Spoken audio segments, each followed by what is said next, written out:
Well, thank you, Bruno. Thank you for that kind introduction, and it's a great pleasure. It's a pleasure to be here. It's an honour to be giving these distinguished lectures. When thinking about these lectures, I thought about Frege, and I'm in no sense an expert on Frege at all. I've never worked on Frege. I'm not an expert in logic or the philosophy of language, I would say. But I realised when preparing for these lectures that actually there are some insights of Frege's which help me to frame some things I want to say about the question of intentionality or mental representation. And so that provides me with an opportunity to explain something of the picture that I've been working out over the last few years. The first lecture today is going to be on intentionality, the state of the debate. I'm going to give you an introduction to how things stand in the study of intentionality in analytic philosophy. But let me first explain, before doing that, I want to explain the overall theme of the lectures. I don't think it's good to keep people in suspense. I'd like to explain what I'm going to be saying in the next few days. So Frege had a principle which he expressed very, very clearly in his Grundlagen of 1884, which is this principle that you should always separate sharply the psychological from the logical and the subjective from the objective.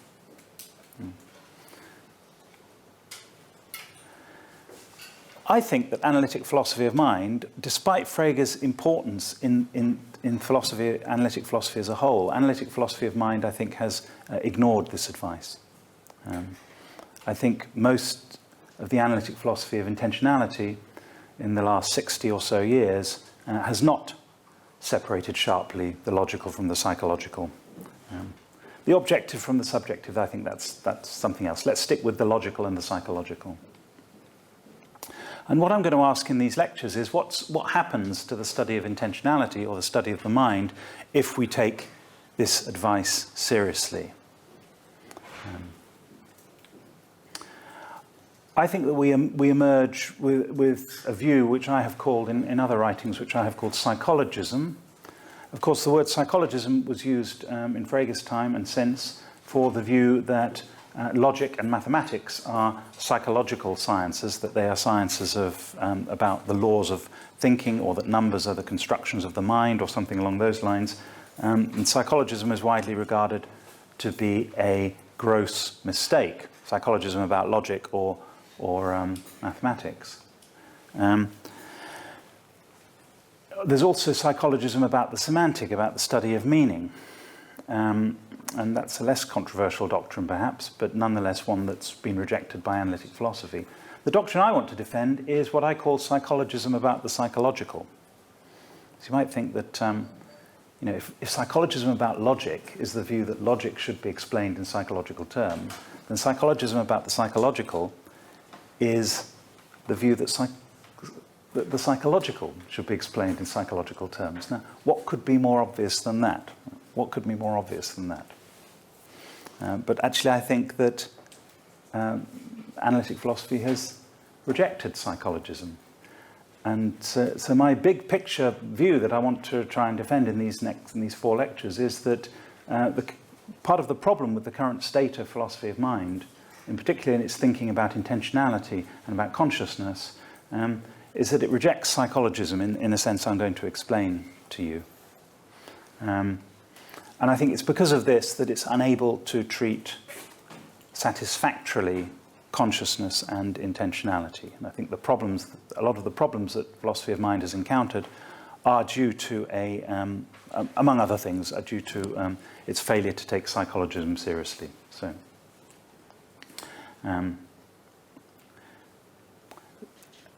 So that's going to be my background theme, but I'll just briefly run through what the lectures are going to be about. In the first lecture, I'm going to give a little bit of the historical background to the study of intentionality. I'm going to talk about the propositional attitudes, and then I'm going to say something about consciousness and how consciousness is supposed to fit in with that whole picture. And finally, I'll say something about the recent ideas or recent movements or research programs known as cognitive phenomenology and phenomenal intentionality.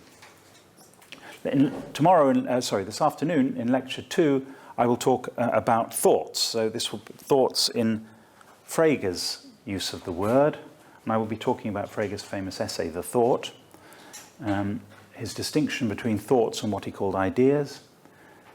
I will talk about the very idea of propositional content, or the proposition, what it's for. What is the proposition for? And the distinction between the semantic and the intentional. So that's by way of talking about the standard picture of the proposition, the theory of the proposition, and what that has to do with mental representation. In lecture 3, tomorrow, I will then explain the psychologistic alternative, or parts of it. To cut a long story short, those who know Frege's distinction between ideas and thoughts, I say that we should concentrate on ideas rather than thoughts in investigating intentionality. This helps us understand consciousness in an intentionalist framework, and in particular perception comes out as much more tractable than in recent work on this subject. And I'll say something finally about how we can apply these ideas to the unconscious, not just to the conscious, but also to the unconscious. Finally, in my final lecture, I will broaden the focus to talk about the mind-body problem as a whole, what psychologism has to do with the mind-body problem, how we should think about the mind, what it means to talk about the mind as opposed to the subject, the mental capacities, the relationship between the mind, the subject, and the person. I'll finish with a general conception of the mind and the subject. There'll be no surprises about the mind-body problem in connection with this. I'll say that this is largely independent of the metaphysical distinction or debate between dualism and materialism. So psychologism is not committed either way on the question of dualism or materialism. But I would like to commit myself to a certain view on the relationship between the self and the person and the mind, and how those groups of concepts fit together. So let me start now. In my first lecture, these are just to remind you what I just said, these are the 4 things I'm going to talk about this morning. My topic here is intentionality. It's customary to introduce the modern or 20th century discussions of intentionality with reference to Brentano's reintroduction of the concept of intentionality, or reintroduction rather of the terminology of intentionality, since the concept, as I think of it, the idea of the mind and its objects, the idea of the mind-world interface was present even in the gap when the scholastic terminology of intentionality was out of fashion. Brentano, who had a scholastic training, introduced the terminology of intentionality, which he defined as the direction upon an object, a relation to a content, to characterize what he called mental phenomena. So this was supposed to be the distinguishing mark of the mental, of things that are mental. Everything mental is an act or phenomenon that has itself a phenomenon as its object. In the idea, something is conceived. In belief, something is believed. In desire, something is desired, and so on. In love, something is loved. So there's always an object for every state of mind.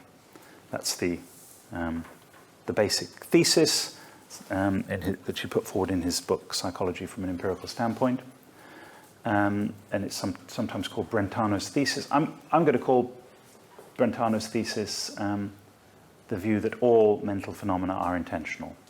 Sometimes people use the term for the view that all and only mental phenomena are intentional, but although I believe that too, I'm not going to talk about the only bit. I'm just going to talk about the view that all mental phenomena are intentional.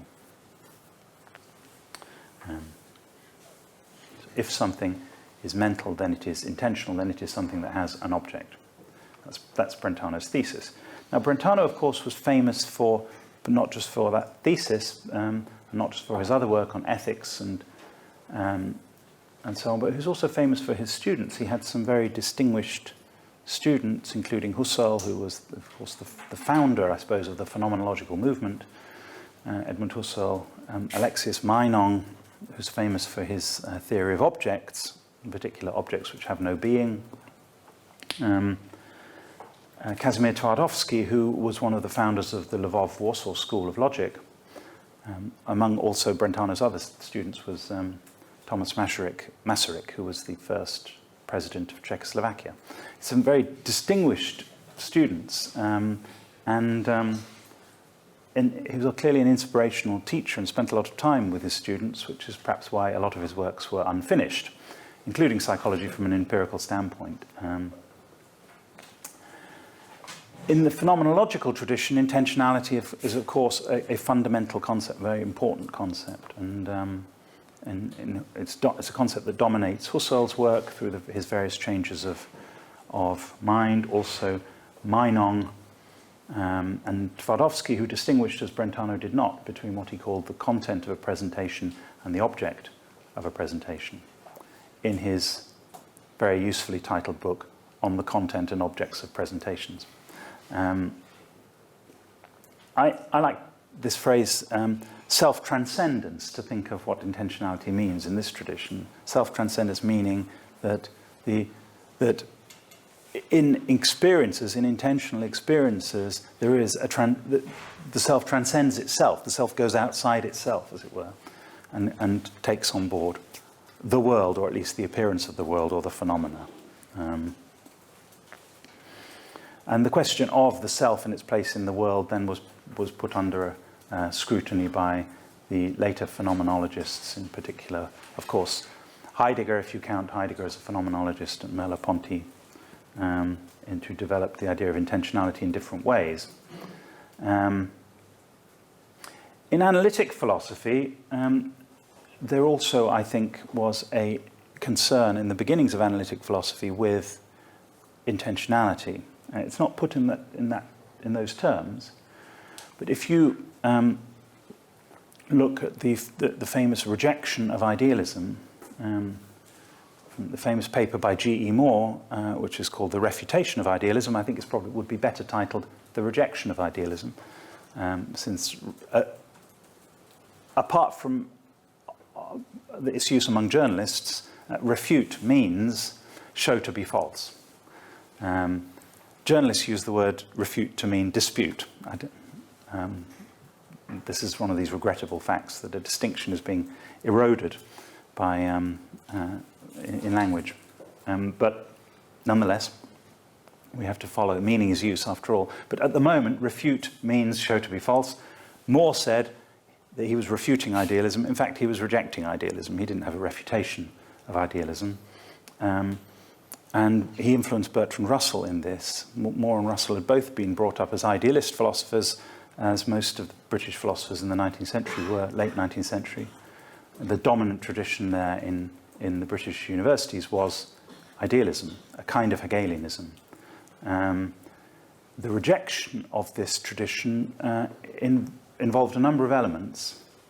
One central element was that truth had to be absolute. So that truth could a proposition could be simply true or false, and that truth was not a matter of degree, as the idealists had thought, that things could be, so to speak, more or less true. Russell and Moore insisted that truth was just on or off, and that they thought that truth had to be determined by what was independent of the judging mind. And this is the other part of the rejection of idealism. So you needed something which was true, which they thought was objectively, absolutely true, independent of the judging mind. And that thing they came to call the proposition. They were interested in the nature of judgment, and the objects of judgment had to be things which are objectively absolutely true, and those things are the propositions. Now, I'll say more about propositions in a minute, but as I think of things, this is also a preoccupation with intentionality. If intentionality is self-transcendence, the mind-world interface, the relationship between the mind and its objects, or between thought and what thought is about, then the theory of judgment that you get in Russell and Moore is also a theory of intentionality in this broad sense. So analytic philosophy, I think, also had its began with concerns about intentionality. We have a meeting point between Brentano's ideas and analytic philosophy in the work of Chisholm in the 1950s, who translated,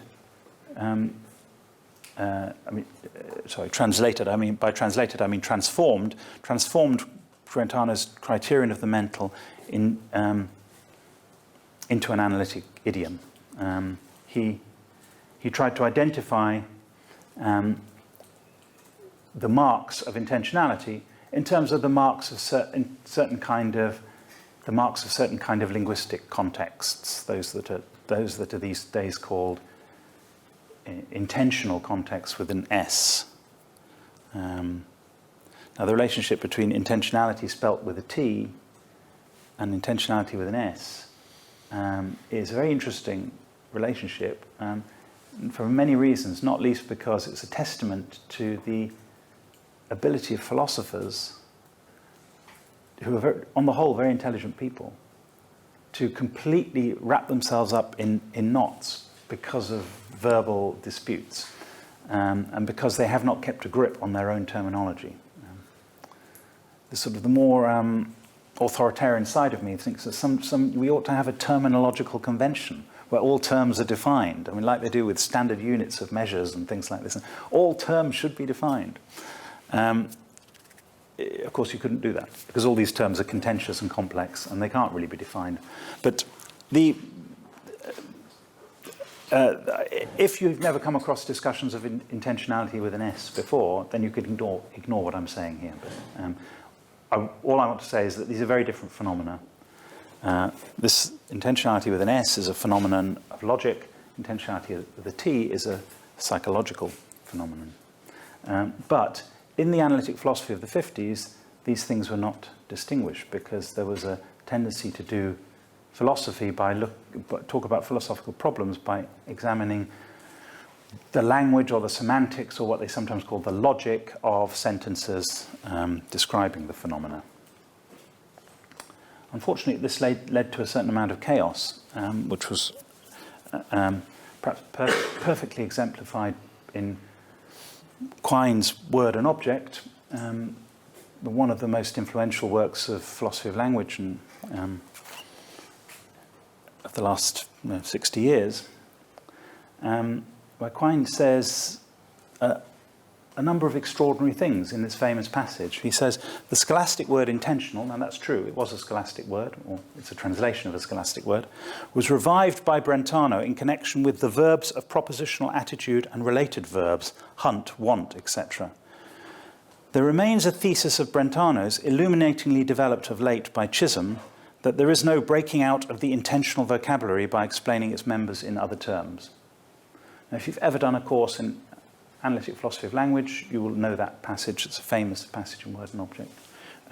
This passage is so hopelessly confused, or I don't know if it's even confused, it's just ignorant, that it's hard to know where to begin. Brentano did not revive the word intentional in connection with the verbs of propositional attitude. He was not distinguishing verbs, he was distinguishing phenomena. What he meant by phenomena is an interesting question. We can come back to that in discussion, but there's a difference between verbs and phenomena.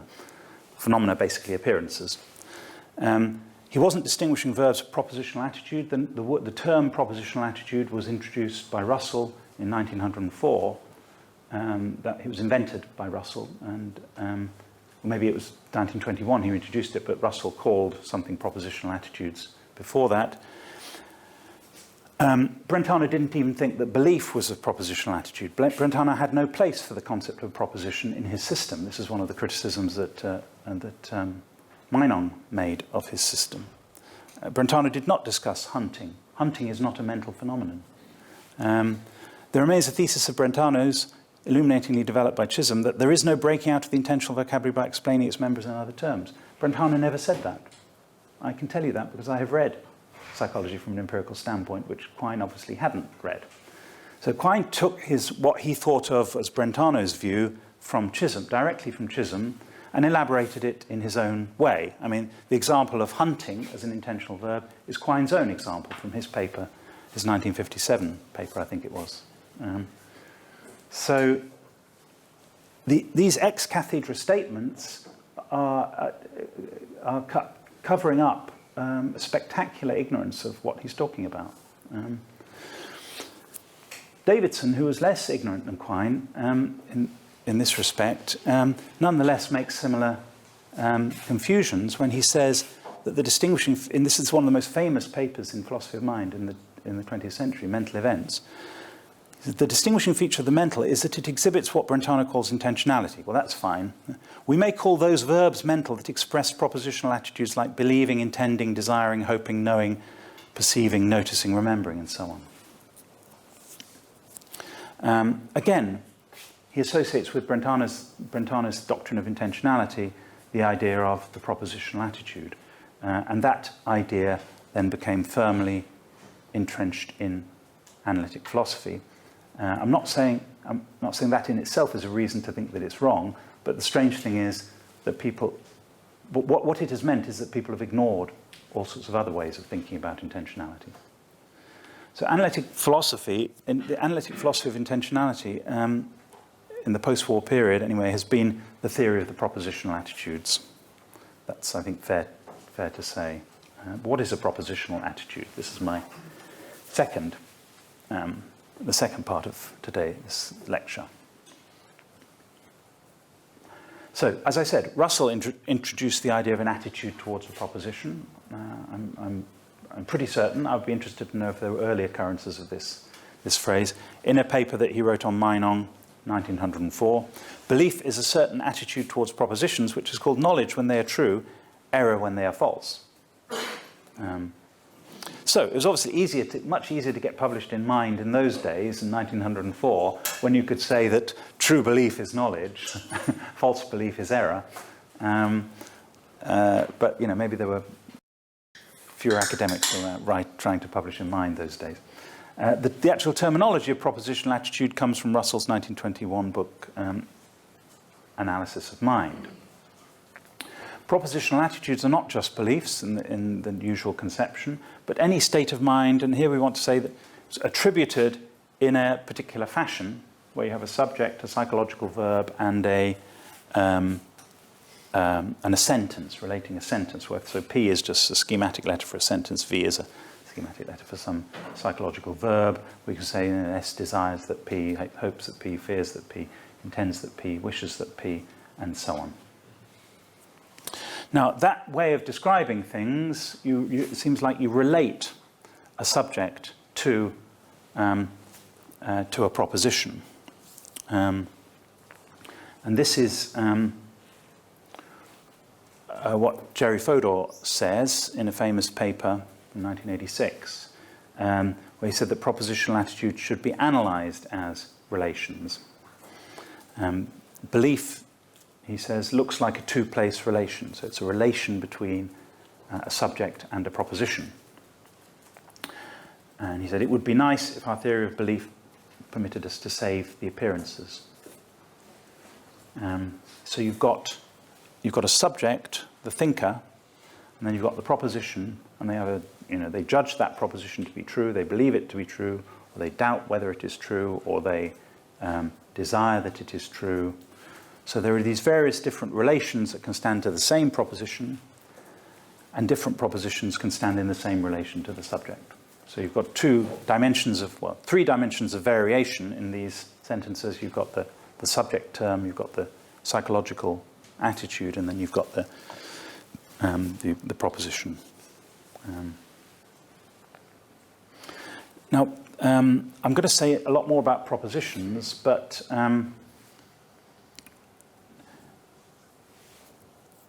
I think there's the standard picture according to which propositions are not thought to be material things or or mental things. This was actually Frege's view. I will say something about this in the next lecture. Frege's view was that propositions that he called thoughts are abstract entities, or he didn't use that word. He said that they inhabited a third realm.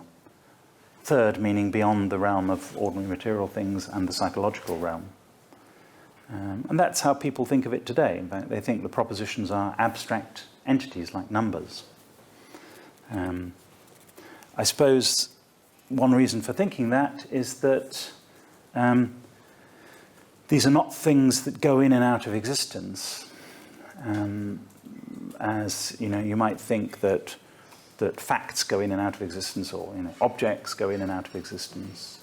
But rather, these are things, propositions, as the bearers of truth and falsehood, are things which are true for all time. And Frege certainly thought that. Before dinosaurs roamed the Earth, it was still true that the sun is 96 million miles away from the Earth, or something like that. When all human life disappears from the planet, it will still be true that these certain things will still be true. So, there has to be something that bears these properties of truth and falsehood, and these are the propositions. Now, some people get very worked up about that idea of abstract objects, and rightly so. Maybe this is not an idea we should take for granted. We need to understand what we're saying when we say propositions are abstract objects. But one particular group of people who get worked up about it are materialists. And by materialist, I mean a physicalist, someone who thinks that everything is determined by the physical nature of things. The physical nature determines everything, or everything is physical, or everything supervenes on the physical. Some version of those sort of doctrines. But if you think that's the way the world is just this material, physical whole, then how can you find a place for relations to things like propositions? So people have thought, and this phrase comes from Hartree-Field's paper from the 1970s, that a materialist must give a materialistically adequate account of the relation between a person and a proposition. So I think the picture is like this. You've got a thinker, and they are thinking something.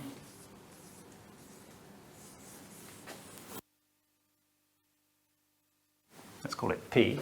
That's the proposition. They're thinking some proposition, and let's suppose they're standing in this, belief relation to this proposition. Now, so the proposition isn't in their brain. Here's their brain. The brain is there. Here's this, and this is the subject.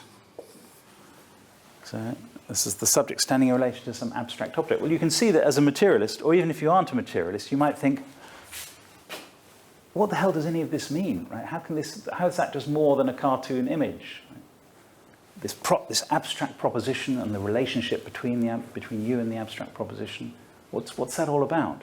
So understandably, Field says you've got to give some sort of account of the relationship between the person and the proposition, something that's acceptable to materialism. So you've got to give a materialist reduction of this picture somehow. And you can see his point. I'm not a materialist, but I can certainly see his point that if you start from there, relations to propositions conceived of as abstract objects, then it's rather hard to see how that can fit into any sort of plausible, natural picture of humanity. This became known after a while as giving a theory of content. So anyone who's old enough to remember the 1980s, you'll remember that the theory of content was one of the things that people did. Content here means the propositional contents of thoughts, or the propositions which are the contents of propositional attitude. So a theory of content was a theory that explained how it is that mental states have contents in purely physicalist or materialist terms. For example, in terms of causation.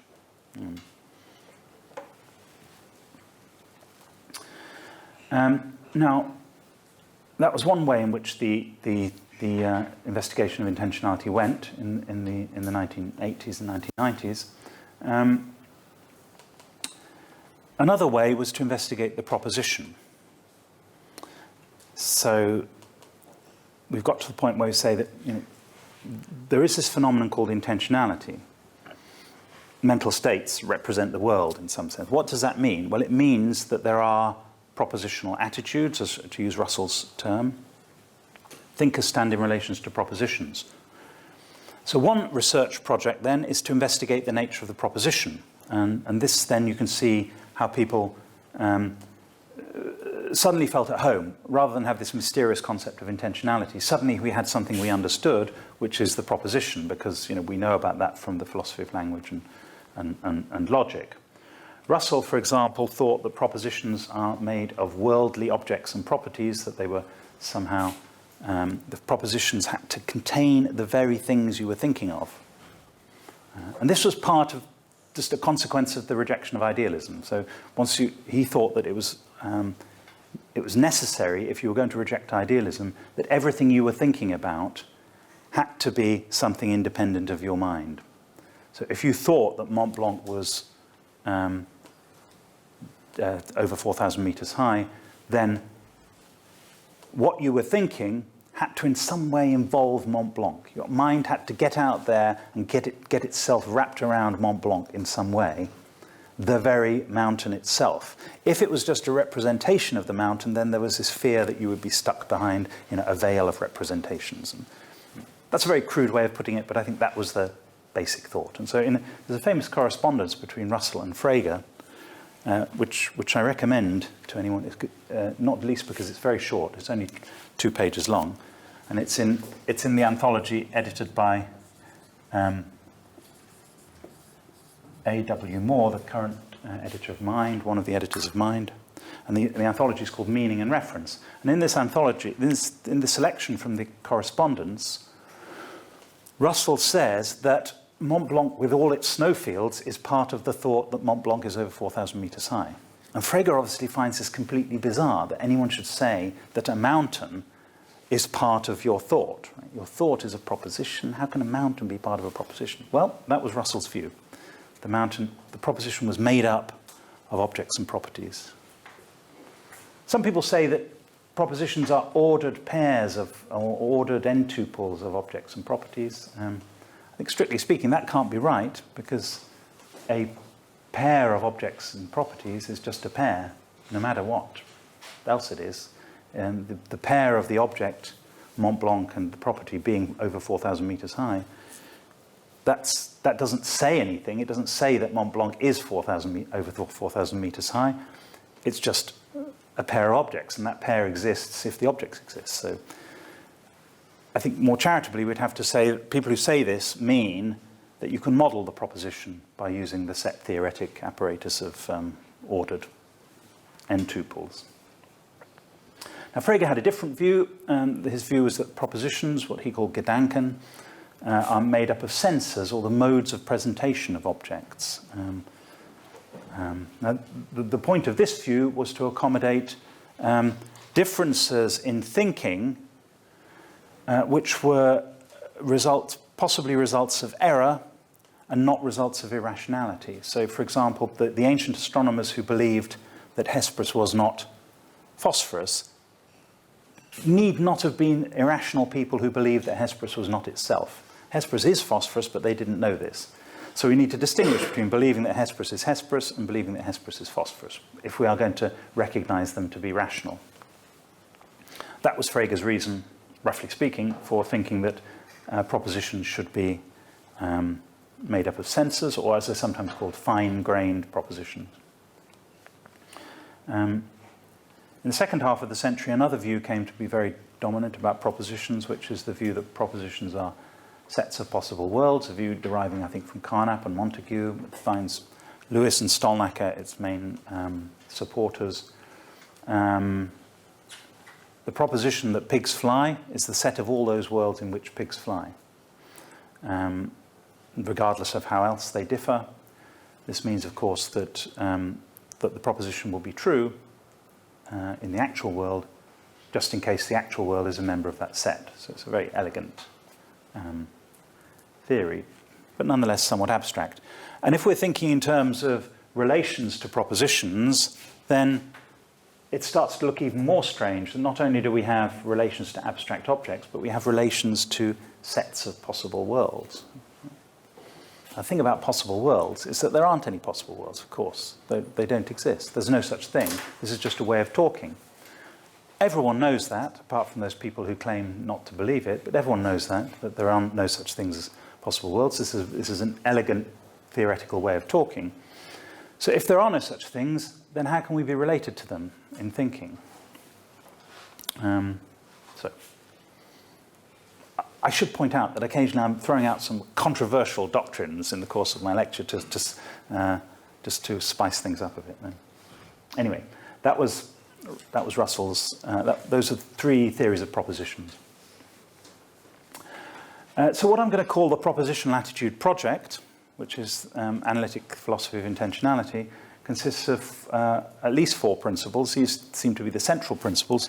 First is the centrality of the propositional attitudes. Even if you think there are some non-propositional attitudes that are mental and intentional, those attitudes reduce or are explained in terms of propositional attitudes.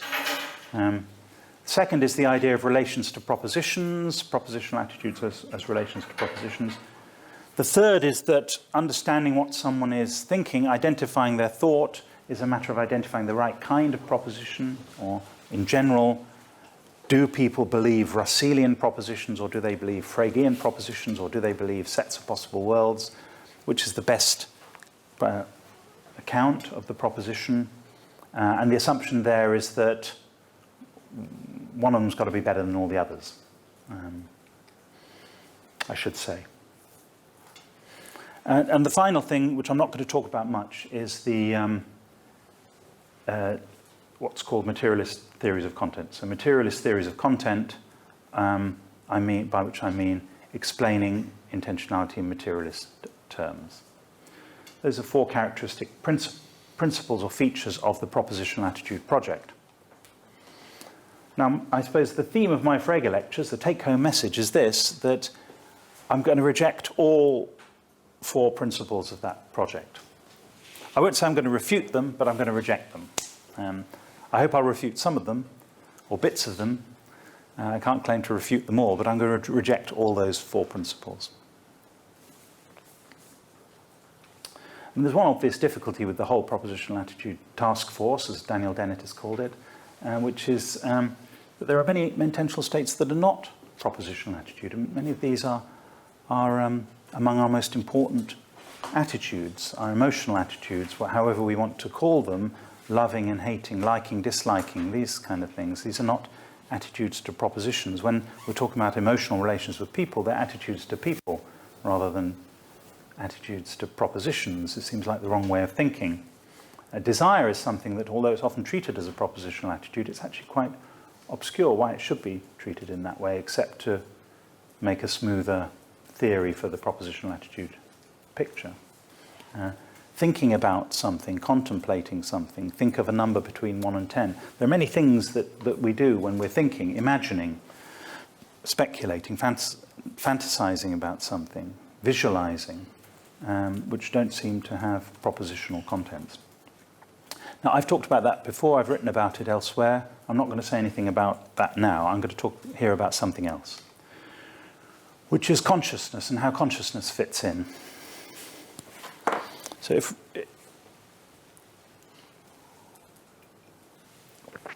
we're going to have a complete, or at least aim at a complete philosophy of the mind, we need to incorporate consciousness in some way. Brentano, as I said, thought that all mental phenomena were intentional. If you think of intentionality in terms of the propositional attitudes, this makes Brentano's thesis very mysterious. How could being conscious of something be a matter of being related to some proposition or other? It just seems like the wrong kind of machinery in terms of which to describe consciousness. Now, of course, as I said, Brentano didn't think this because he didn't have the idea of a propositional attitude. He wasn't. He didn't think that actually judgment was a relation to a proposition.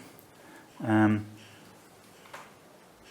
I'm not in the business of defending Brentano. What I want to do is rather look at how people may have got themselves into the position of thinking that intentionality has something to do with consciousness. Intentionality is all about the propositional attitudes. So therefore we have to think of consciousness as a propositional attitude.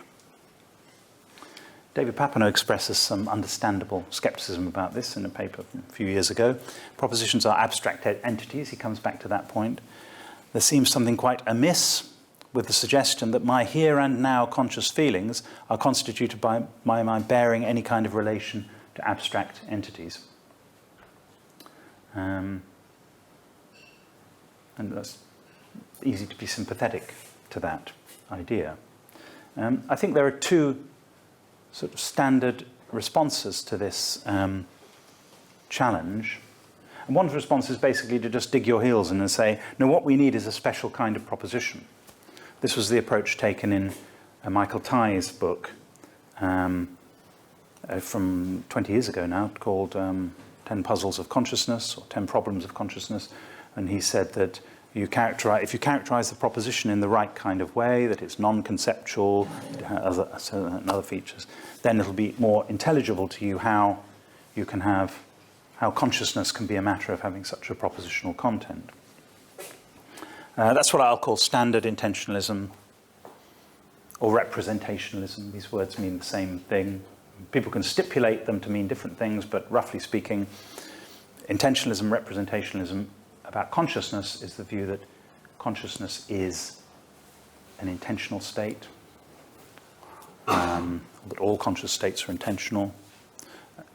Intentionalism about the mind as a whole is Brentano's thesis that all mental states are intentional, including the conscious and the unconscious. What I'm calling the standard intentionalism or representationalism. You distinguish types of content or attitude.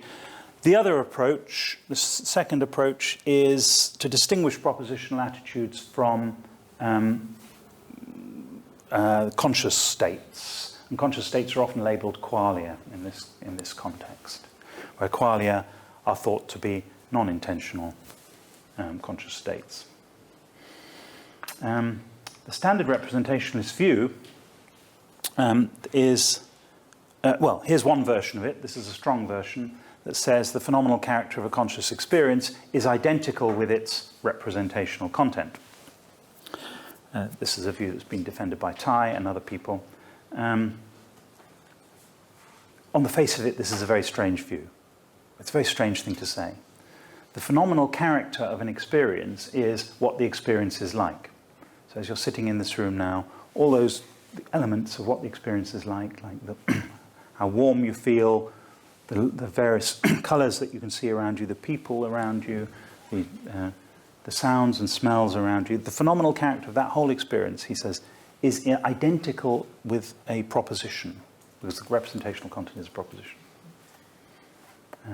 This seems like the wrong category of things to identify.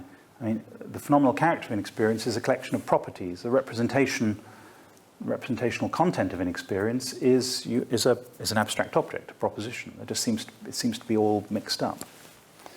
I think if we're going to be charitable to this view, we have to say the following, that having an experience having a certain phenomenal character is just a matter of its having a certain representational content. It's those things that are being identified. David Chalmers pointed out some years ago now that this view has a problem with the idea that conscious and unconscious mental states can have the same content. If you can believe that P consciously and you can believe that P unconsciously, then it looks like they have the same content, but one of them is conscious and the other one isn't. So this looks like a rather devastating problem. The way to respond for this sort of intentionalist is to build in what we're going to call the attitude as well, that the attitude, consciously thinking something and unconsciously believing it, are different attitudes. So the notion of representational content is not the only thing doing the work. And there are lots of ways to go here, but I think there's something to be said for, it's easy to be sympathetic to Papineau's complaint and to Berger's complaint, that somehow this locates consciousness in the wrong place. The idea that propositional content, something that was designed for a purely classificatory semantic purpose, is something that's going to explain consciousness, it looks like going off in the wrong direction. So what about qualia? What I mean by qualia here is qualia conceived of as intrinsic, ineffable, non-intentional properties. So the doctrine that there are qualia in this sense is controversial. When people like Neil Dennett deny qualia, he's not denying the existence of consciousness, he's denying that consciousness should be understood in terms of intrinsic, ineffable, non-intentional properties. That's what. So qualia does not just mean conscious properties. So rather, the tradition distinguishes qualia from intentional states, and where qualia are thought of as there's a sensory paradigm. If someone asks you what qualia are, you say something like, well, it's the smell of coffee or the look of red or vermilion or something, or it's the particular taste of Vegemite. Or these conscious properties are conceived of in sensory terms. So this makes it rather hard to understand conscious thinking. So whereas I think the standard intentionalism has a hard time making sense of sensory phenomenology, the qualia theory, roughly speaking, has a hard time making sense of conscious thinking. There don't seem to be any qualia of a similar sort in your sudden realization that now it's time to submit your essay or something like that. There's no special essay qualia that come in your consciousness. That seems like the wrong way of thinking of it. So those two attempts, I think, to relate consciousness and intentionality, either by forcing them together or by saying they're just two completely separate things, I think neither of them is particularly successful. And I think there's a reason for that. And the reason is this wooden conception of the propositional content which they're operating with. That thinking of intentionality purely in terms of the proposition, the theory of the proposition, is impossible. It makes it impossible to make sense of conscious phenomenology. Now, recently there have been some attempts to talk about the thing that the qualia theorists can't talk about, which is the phenomenology of thinking or cognition. And this is, in my last few minutes, I'm going to just briefly indicate where I stand on these positions. The two attempts I'm going to call cognitive phenomenology, which is a broader movement, and then the more narrow movement of phenomenal intentionality. Cognitive phenomenology in this terminology means it's just the claim, the doctrine of cognitive phenomenology is just the claim that there is a phenomenology of cognition, that there's something it's like to think something, or there can be something it's like to think something. That when you're thinking through a problem, or you suddenly understand a sound of and you realize it's a sentence in a language you understand, and suddenly it comes to have meaning, that these there is a particular phenomenology to this. That is to say, well, I should say something about the word phenomenology. Literally, I suppose, phenomenology is the ology of the phenomena, that is to say, the theory, the logos of the phenomena, the theory of the appearances. But I think the way people use the word phenomenology now, they mean, by phenomenology, they mean phenomenal character. So phenomenal means pertaining to appearances. The phenomenal character of an experience is how the experience seems, something like that. So to say experience has a phenomenology is just to say it has a phenomenal character. That's how I think we should use the word phenomenology in this context. Of course, and that's completely different from the use of the word in the phenomenological tradition, where phenomenology is a theory, it's an approach to philosophy. So to say, is there a phenomenology of cognition, is to ask, does cognition have a phenomenal character? And if it does have such a phenomenal character, is it reducible to sensory phenomenology? So some people think that all there really is sensory phenomenology. So when you're thinking, your thought has a phenomenology because you're visualizing or hearing in your mind's ear or something like that, or your words are running through your head or something like this. And all these things can be explained in quasi-sensory terms. Those who think it doesn't just have sensory phenomenology use the word proprietary phenomenology, which is a bit of a hard word to say, but proprietary phenomenology, which means it's proper to cognition itself. Some of these options are discussed in this excellent anthology by Tim Bain and Michel Montagu, Cognitive Phenomenology. Now this is the basic problem, it seems to me, with cognitive phenomenology is the same problem with standard intentionalism, is that they fail to communicate. If they restrict themselves to the apparatus of the proposition and propositional content, then they fail to communicate how that can have itself a phenomenology. This is why then people like Papineau, who are just as baffled about sensory phenomenology explained in terms of relations to propositions, they're just as baffled then about cognitive phenomenology being explained in terms of relations to propositions. And similar claims about perception are made in Tyler Burge's Origins of Objectivity, in his critique of the idea that perception is essentially conscious. So this isn't supposed to be an argument, this is supposed to be just a summary description of, I think, why people find the bare claim of cognitive phenomenology hard to understand.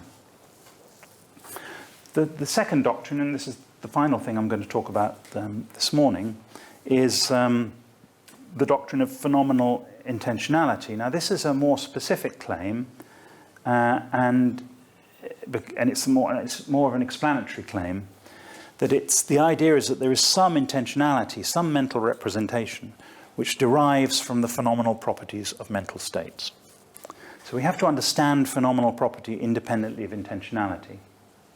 So if we say that, when I'm thinking about the Holy Roman Empire, I'm thinking about the history of Europe, and I'm thinking about the Holy Roman Empire, then my thought about the Holy Roman Empire has some phenomenal characteristics which I can characterize, or which can be characterized independently of them being about the Holy Roman Empire. And it's because of these characteristics that they managed to have the content of concerning the Holy Roman Empire.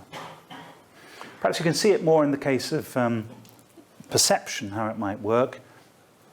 If you think of a simple sort of view on which there's what Ned Block called mental paint, so imagine that your visual experience is like a canvas. It's a familiar old idea.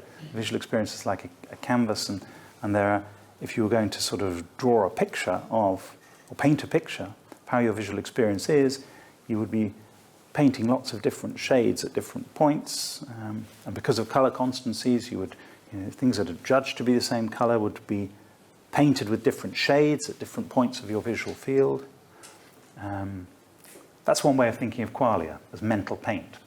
Intrinsically, like paint itself, intrinsically non-intentional, but you put enough of it together and you get a representation of the world. It's a very seductive image for visual perception. Now, so Ned Block talks in terms of qualia as mental paint.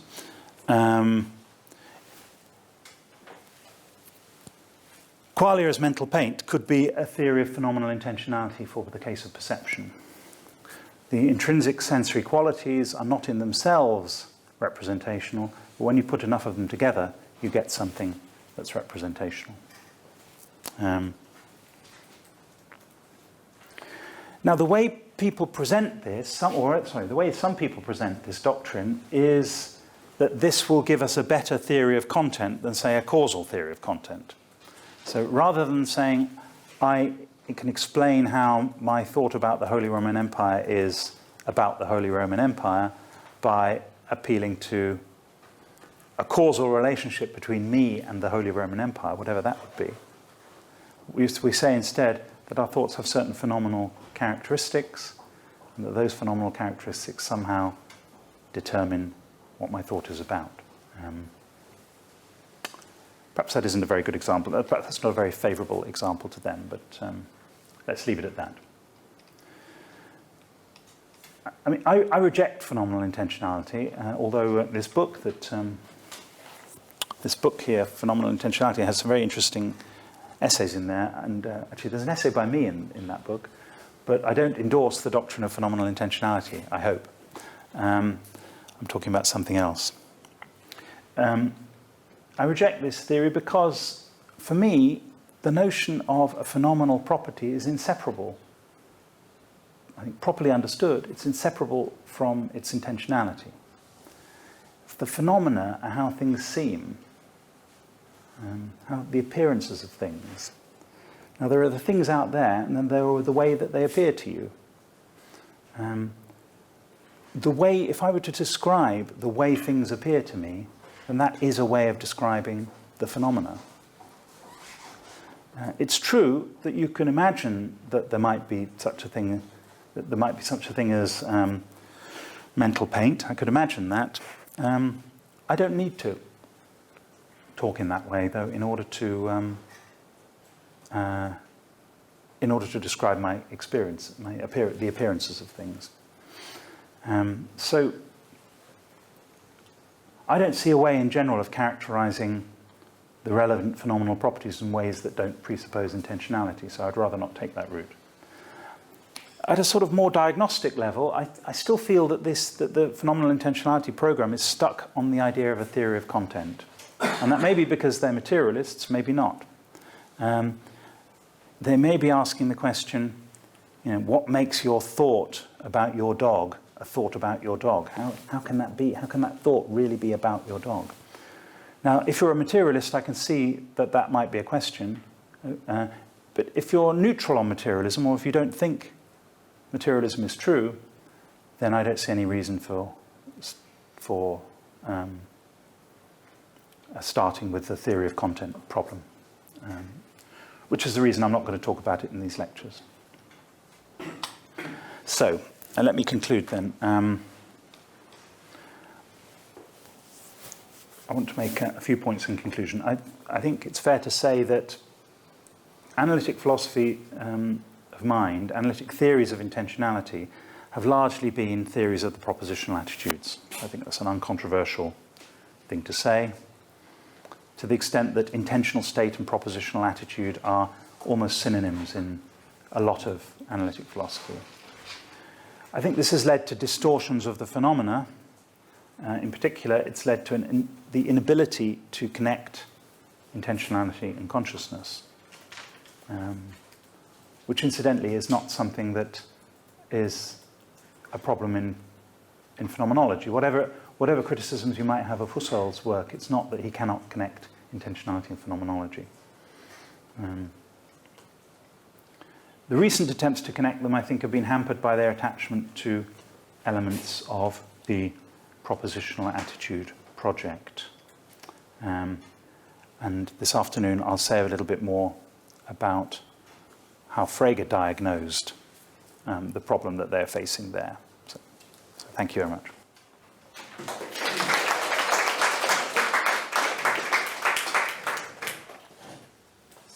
Thank you very much for the very clear lecture. And now we have time for questions. I want to pick on something you just said, actually, which I think quite I'd like to hear the reason why you think that only materialists need a theory of content. Yeah. It seems to me that everyone working in physics should sort of give an answer to why Maxwell's about thoughts are about thoughts. Right.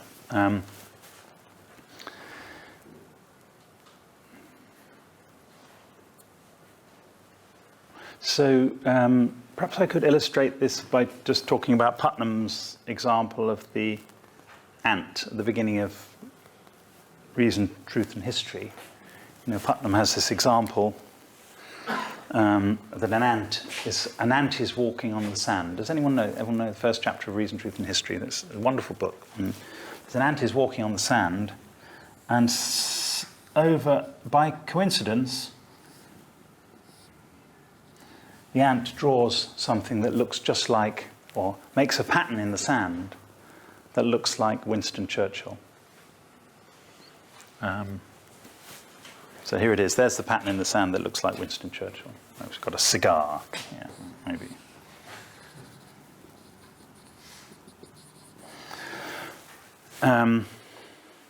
Now Putnam says, quite rightly, I think, that the ant has not drawn a picture of Winston Churchill.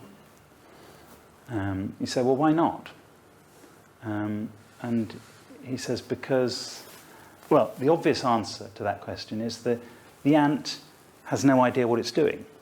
The ant has no intention to draw a picture of Winston Churchill. The ant's just accidentally made these marks in the sand that happen to resemble Winston Churchill. But resembling Winston Churchill is not sufficient for being a picture of Winston Churchill. And the natural answer to Putnam is to say the ant has no mental states that represent Churchill. Now Putnam says that's not good enough, because you can ask the same question about the mental states. How do the mental states represent Churchill? And there, I think if you think about that, you think, what's he asking? He's saying, which mental states? So what makes it the case that my thought about Churchill represents Churchill? Which thought? My thought about Churchill. That's how we identify it. The thought about Churchill is, in and of itself, about Churchill, intuitively. So we start off with that idea. Now, it's not that you can point to the thought and say, that thought could have been about anything, but in fact it's about Churchill. Right? The thought is just a thought about Churchill. That's what it is. Now, of course, if you're a materialist, then you can ask about a state of the brain. You can say, how can this state of the brain be about Winston Churchill? Well, that might be a good question. So how do some bits of the brain detect certain things in the environment and other bits detect other bits?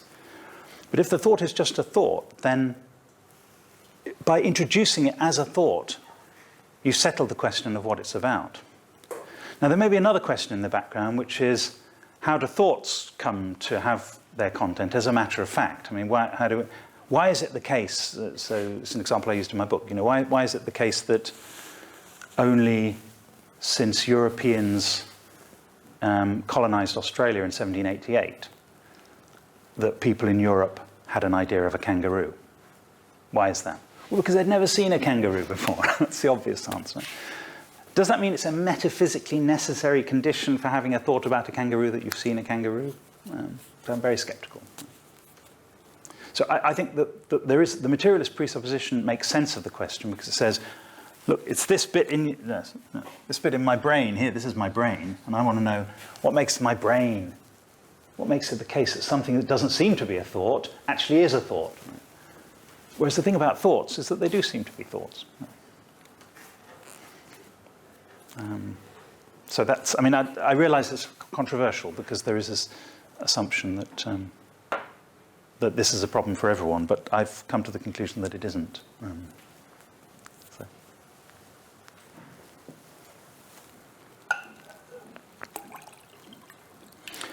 I could say one thing more about that, if you like, if it's just by way of an analogy with Descartes.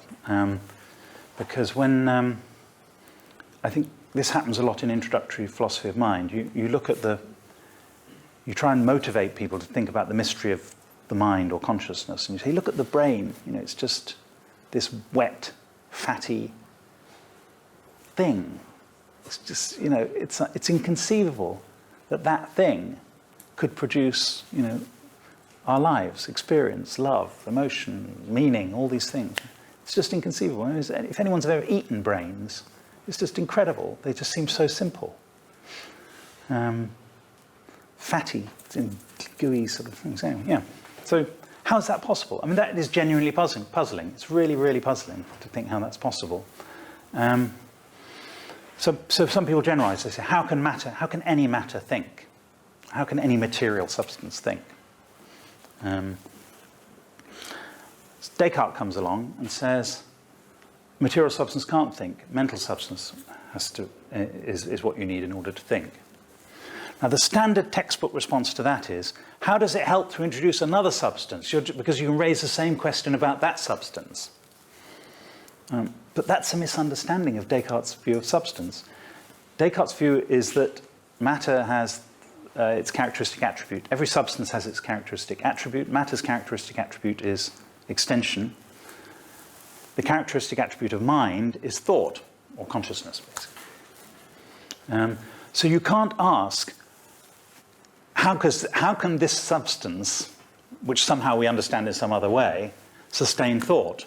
Because the substance is introduced specifically to have its characteristic attribute as thought. So it's analogous to that. My response is analogous to that. I mean, you might say, that's helping yourself to the notion of mental substance, and it's all implausible for other reasons. That may be true, but at least it's not vulnerable to the objection, how can any substance produce thought? Right? Because, do you see what I mean? That's the analogy with what I want to say about Churchill, but I haven't figured it all out yet.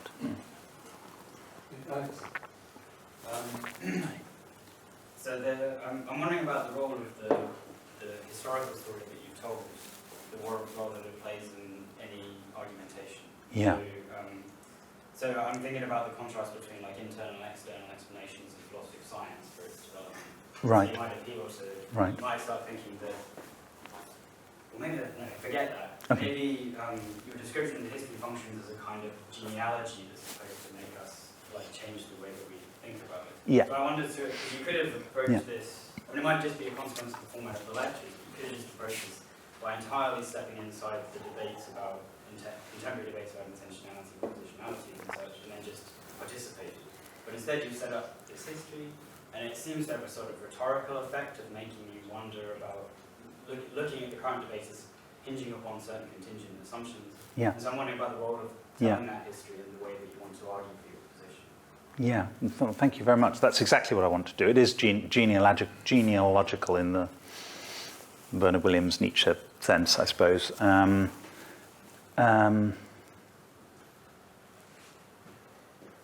I think there's this predicament that we get into in philosophy where we feel that there aren't any other options open to us. And we think that we can't think in any other terms except these terms that have been handed down to us. And I think the one role of genealogy in this sense is to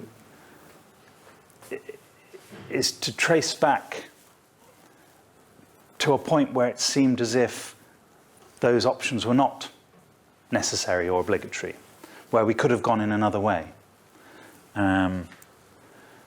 That's what I want to do with intentionality in the proposition. Because if you just try and do it straight, then you say, because I got interested in this, I started thinking about non-intentional states. Non-propositional intentional states. And I said they're obviously non-propositional intentional states. And then when you like love, or I think desire isn't obviously an intentional state. Or imagining something. Just imagine a unicorn. You needn't be imagining that the unicorn is such and such. You're just imagining or visualizing a unicorn. Visualize the White House or something. Are you visualizing that there is a White House, or visualizing that someone is in the White House, or that the house is white, right? And I want to say, no, relax, open out your opportunity, give yourself some other opportunities. You're just visualizing the White House. Now, philosophers being what they are, and they're all very intelligent, most of them very intelligent, it's actually quite difficult to get to this stage. And they will find some way of redescribing visualizing the White House as a propositional attitude. No one's done that with love yet, actually. I think love has failed to be characterized as a propositional attitude. And one of the responses then you hear to that is, well, maybe love doesn't exist. So we've got ourselves into a position that because of some doctrine about the proposition and truth, the truth conditions, mental representations of truth conditions, because of that, we end up saying things like, love doesn't exist. So this is why I want to say, step back, see how we got into this position. Where does the notion of the proposition come from in our thinking about these things?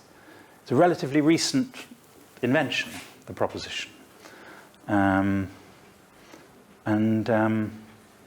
with the notion of a propositional attitude. And once certain I mean, it's true, it's partly, what I'm saying is partly rhetorical, but that's partly because people are persuaded to think things by rhetorical, by great rhetoricians like Russell or Quine.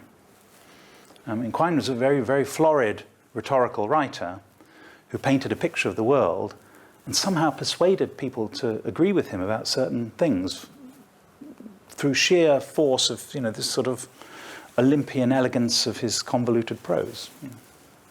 And yet it's all based on a very shaky grasp of what he's talking about. And, not all. I mean, in this particular case of intentionality. So yeah, I think thinking about things historically is a philosophical task. It's a way of trying to see how certain things that seem to you now to be absolutely obligatory, and that were not always so, and that there may be other paths we could have taken. Thanks. Thank you for the wonderful talk. I want to ask about qualia. Yeah. So you nicely explained how, according to one view, we should distinguish between propositional attitudes and qualia, whereas qualia are considered as non-intentional, intrinsic, ineffable properties. Yeah. So I was just wondering, what do you think about, is the concept of qualia useful, and could we redefine it?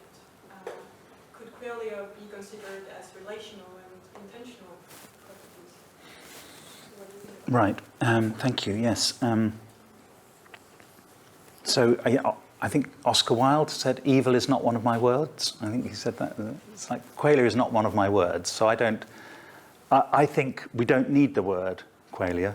We don't need this concept qualia. We don't even know how to pronounce it. So.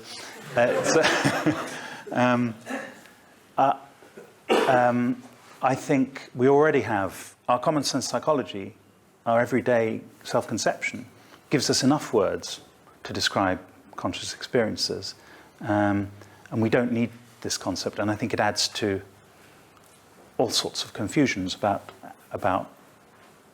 what consciousness is.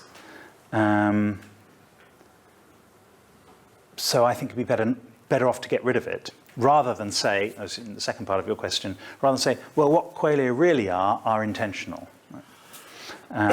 Right? I'd just rather say there's consciousness, right? There's experience, there's sensation. There are the varieties of sensation. There's pain. There's sensations of warmth, and so on. All the various varieties of sensation. There's the varieties of consciousness. That's enough of a vocabulary to describe them. We don't need to say that on top of that there are these mysterious qualia. Now, I have a view about how this all came about, which relates to my question my answer to Alex, that you've got to have a historical understanding of this, I think, in order to understand why people talk in terms of qualia. And so for me, it all goes back to behaviorism in psychology, because behaviorism had the view that a lot of behaviorists didn't deny consciousness. They just thought they were so preoccupied with their scientific standing as a subject that they needed to only treat things that could be scientifically measured. So it's not that there isn't consciousness. It's just you can never have a science of consciousness. And so the person who invented the expression raw fields, which is the kind of synonym of qualia, E.C. Tolman, he said something along those lines. And so I kind of think that when people rediscovered consciousness, they still had that conception of consciousness in mind.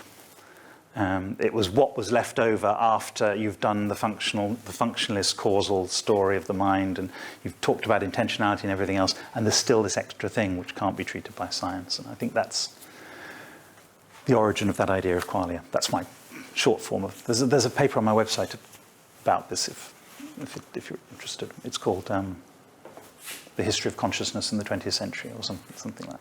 Some modest title like that. So does everybody agree upon the concept of qualia, that this is, we can argue about whether they exist or not, or whether Yeah. we need the concept or not. But does everybody agree that these are intrinsic? No, they absolutely don't agree. No, I mean, this is one of the problems. So you get people furiously denouncing Daniel Dennett for saying that he denies qualia, because insanely he's denying consciousness. How can you deny consciousness? Well, and Dennett doesn't deny consciousness. He's denying a certain picture of it. Nonetheless, Dennett likes to wind people up, and he likes to be controversial. So he makes it. He says things like consciousness is an illusion. But what he means by that is that our ideas about consciousness embody certain illusions or mistakes. So those people who think that denying qualia is denying consciousness clearly aren't using the word in the same way. If it could be agreed that qualia is just a synonym for consciousness, then of course there are thought qualia, because there are conscious thoughts. But saying that there are thought qualia sounds odd, given what qualia is meant in philosophy. So this is why I'd rather not use the word, because obviously there's conscious thinking. Conscious thinking is not necessarily sensory phenomenology, I think. So we'd be better off not using the word qualia, I think. I don't know. But what its likeness, it seems like nowadays people are more using the term. Yeah, I like the term "what it's like." Yeah, what it's like is good. Yeah. Thanks.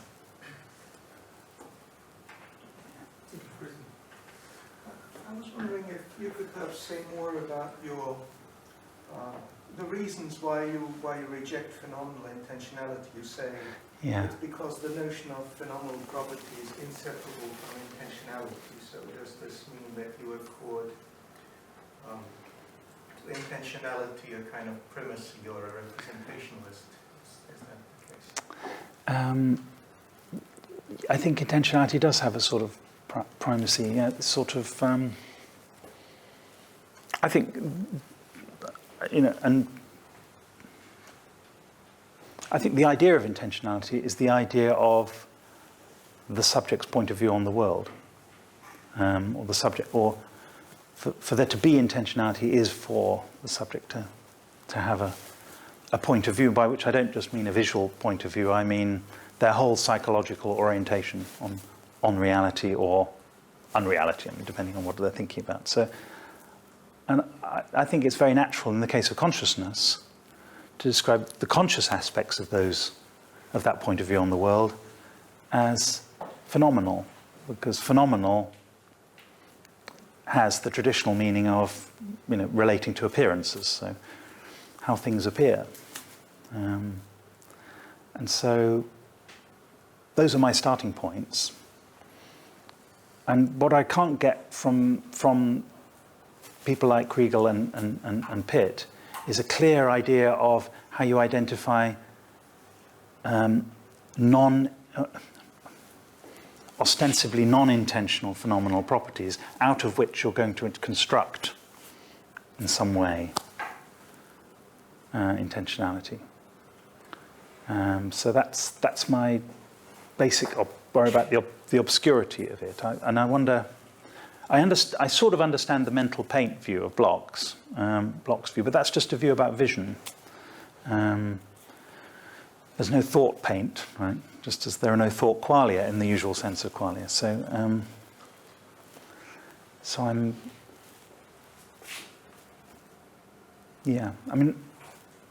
I suppose one thing I think we have to be very careful about is sort of making things up, making up theories about stuff that isn't real. I'm stating the obvious. I'm constructing sort of paramechanical models of things like perception, whereas there is a theory of visual perception. It's in cognitive neuroscience, and that's the theory of how visual perception works. What we're trying to do in philosophy is not the same. I don't know if that answers your question at all. But, Can I ask one about cognitive phenomenology? Yeah. Because I didn't really understand your view on that, because you said that I mean, it leads to issues how to, I mean, because content and consciousness have like a separate characterization. Yeah. It's like baffling how they could be together. But then later you said that intentionality and phenomenality or phenomenal character are sort of intertwined. They are always difficult to separate. So does that follow that you still say that there is some sort of phenomenal character to thinking that P? Yeah, sorry. I wasn't. Yes, thanks, Bruno. I wasn't very clear about that. I believe in cognitive phenomenology, but where that means that thinking, conscious thinking, has a phenomenal character, and I think that that phenomenal character isn't exhausted by the phenomenal character of certain sensory things going on. I think not everyone who believes in cognitive phenomenology has that view. So those people who don't think there's a proprietary cognitive phenomenology, they think it derives from sensory phenomenology, like Jesse Prince, for example, or Tye and Briggs Wright in that paper in the Montague book. So I want to distance myself from that view. And I agree. And also I think it's also, what I was saying about that view was that I think that view puts such a strong distinction between phenomenality and intentionality that it's hard to bring them back together. So the non-proprietary view. Could you say what's the non-sensory phenomenology like? I'm going to say something about that tomorrow. Okay, it's I possible hope. to say. Yeah, I think so. Yeah. Takaharo? Yeah, thank you very much. I was wondering if you can go back to the scholastic concept of intentionality to endorse it, because much of your argument is against the contemporary analytical propositional attitudes, such as Aristotelian metaphysics or any kind of historical background. Maybe some possibility for you to endorse. In Aristotelian metaphysics or in the scholastics, I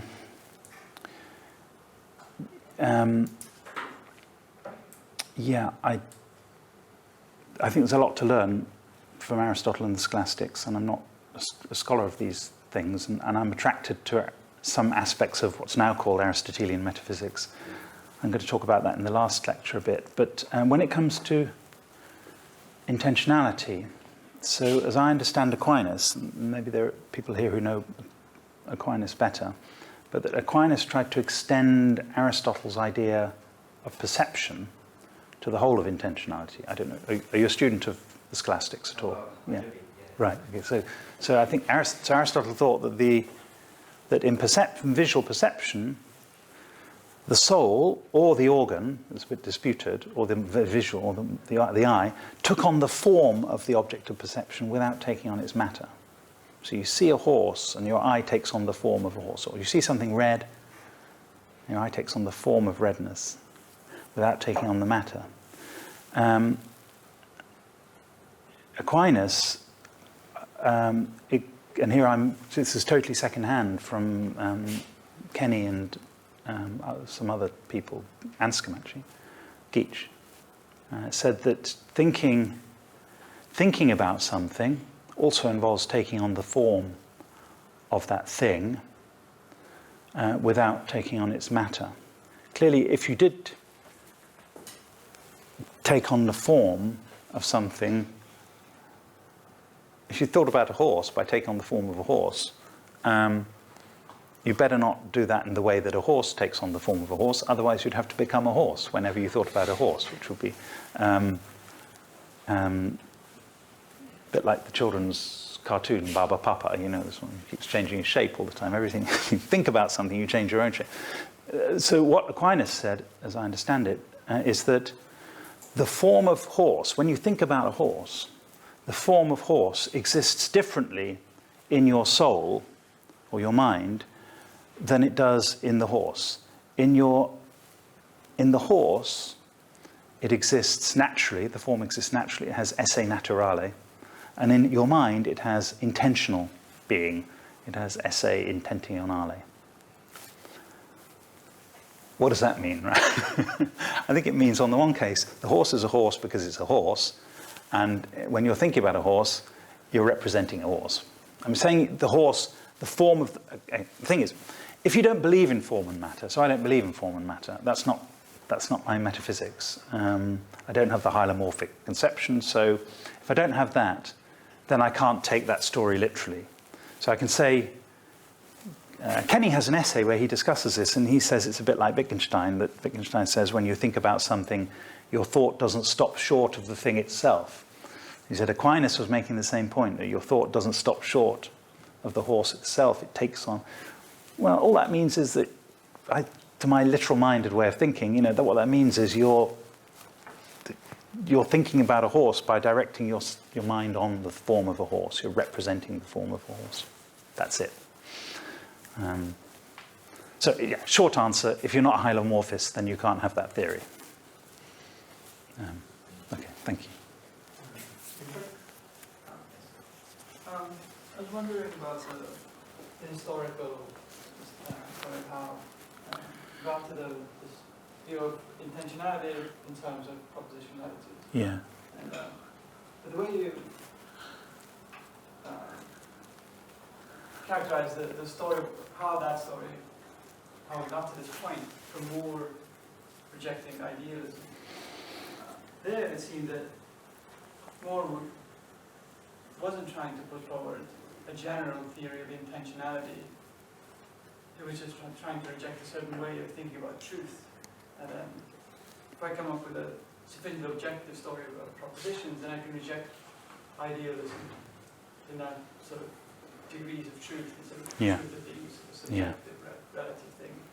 And I was wondering how we got from the project that Moore started to this view of, now let's apply propositional attitudes everywhere. So, because I haven't actually been reading those people like Stalnaker and later the neo-Russellians as trying to come up with a story about intentionality in general, but just an account of propositional attitudes is itself sufficiently complicated.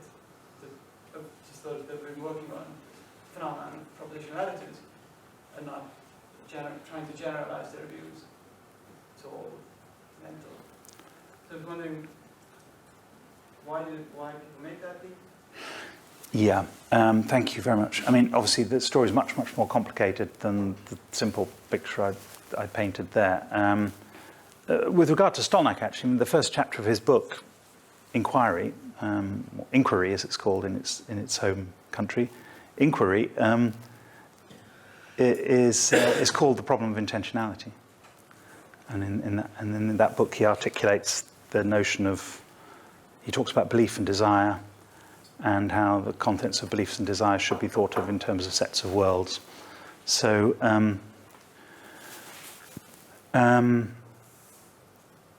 so I think Stalnaker was in the business of understanding intentionality in a certain way, in a way I'll try and explain this afternoon a bit more. Yes, so Moore, I was running a number of things together. I mean, Moore's refutation of idealism is actually about sensation, perception, sensory perception. What I think is the spirit of the Moore and Russell rejection of idealism is that everything you think about has to be something independent of your mind. And so that's how you get to even to things like the idea that they toyed with that even sense data were things that were independent of your mind. The sense data had to be non-material things, but that they were mind independent too. So there was these sort of strange ideas came in. But both Russell and Moore changed their view a lot at this time. So I'm trying to, and I don't want to follow all the different changes of their view. What I want to do is capture a general sense of what was important to them. And I think what was important was judgment. Apart from perception, judgment was very important. And judgment was important because truth was important. The notion of the proposition emerged at one point as a response to the idea that, could the same thing be both, response to the question, could the same thing be both true in some circumstances and false in another? Or the same thing that's true, actually true, could it be possibly not true? Those kind of ideas. And that's where the notion of the proposition comes from. Then Russell abandoned the idea of the proposition because of this multiple relation theory of judgment, but that didn't really go anywhere.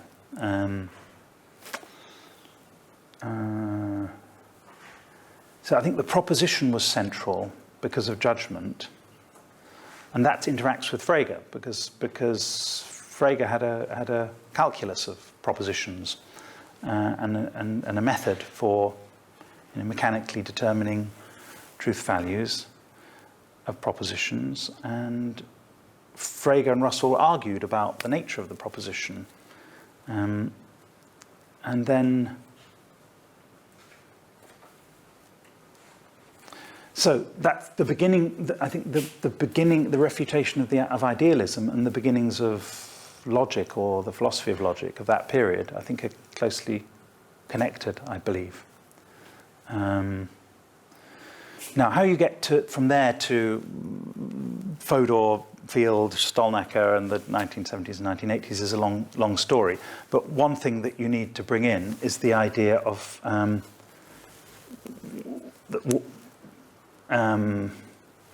of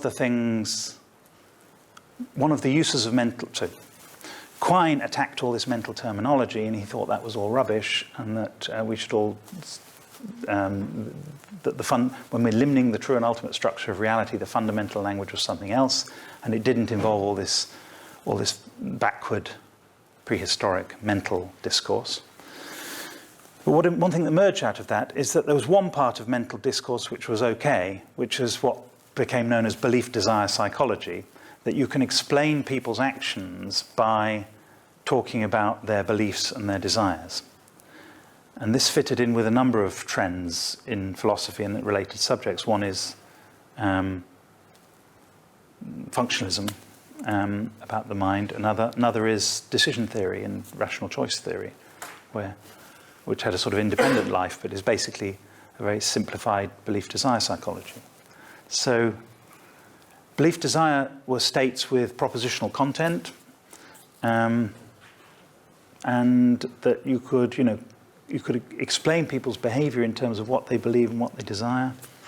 Those are states of propositional content. That was all kind of okay. You did the theory of the proposition. And that was intentionality. Intentionality was beliefs and desires with plus propositional content. And then the connection between that and Russell was that is the notion of the proposition, which was a theme that ran through the whole of 20th century philosophy. I said it's big picture speculation, but so this generalization to propositional attitudes, sorry, I'm trying to apply that to consciousness is sort of an attempt to vindicate this other all of these other mental phenomena. So propositional attitudes are fine, and these other things are kind of like that. Is that I think it's rather so I think it was rather. Here again, this is very sketchy, but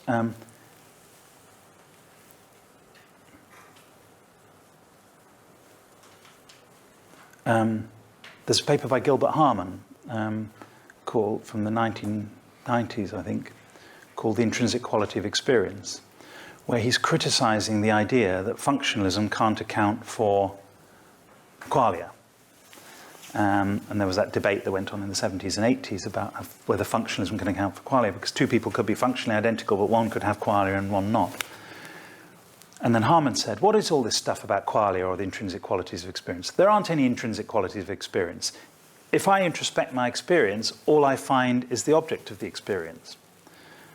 And that then became, that idea was taken up by various people and became a defense of intentionalism about perception and consciousness generally, where people say, functionalism, so Harman was defending functionalism by saying, when we introspect experience, we don't find intrinsic qualities, we only find properties of the things represented. But then I think some other people realize that that's the way to understand consciousness. Consciousness really is just the representation of the world. We already have a theory of the representation of the world, which is the theory of the propositional attitude. So let's apply that theory to the theory of consciousness. That's how I make the connection. It would require many more footnotes and speculation. But thank you very much, and thank you to those funding bodies as well. So my first lecture was an introduction to the ideas of intentionality, which I think have shaped contemporary debate in philosophy, and I expressed some skepticism about those. In my next lecture, I'm going to talk about the idea of the proposition. I'm going to talk about four things. First, Frege's famous essay, The Thought, which I realise has the wrong date there. It should be 1918 to 1919. So much for scholarship. Then I'm going to talk about what Frege called thoughts versus what he called ideas. And I'll say something about the idea of propositional content in my scheme of things, where the thought plays a role, and what propositional content is for. And then I want to distinguish what propositional content is for, what I call the semantic conception of representation, from the more general idea of intentionality. So let me, in honor of Frege, begin with this famous essay, Der Gedanke, The Thought. He called this, the subtitle is A Logical Inquiry, and it was published in a journal. I think it may be the first issue of this journal, dedicated to the study of German idealism. And the main thrust of the article, its main message, is an anti-idealist message. It's a defense of a resolute realism about truth and objectivity, the objectivity of judgment. Truth, he says, is the aim of logic at the beginning of the paper. And so, as other enterprises have other aims, logic has the aim of truth. But truth figures in logic in the sense that it is the subject matter of logic. So logic should explain truth. It's not just that logic looks for truths, it looks for the explanation of truth. And the thought he defines as that for which the question of truth arises. The thought, a thought. It's that for which the question of truth arises. Thoughts, he says, are not subjective mental entities. They are bearers of truth and falsehood. So for thoughts are objectively true and false, regardless of whether they are judged or not. They are independent, that is to say, they're independent of individual acts of thinking. Thinking presupposes the grasp of a thought. Grasp here is a metaphor for whatever it is that puts you in a relationship with a thought when you understand a sentence, for example. So understanding a sentence presupposes grasping a thought. Judgment is the move from the grasp of the thought to an affirmation of its truth.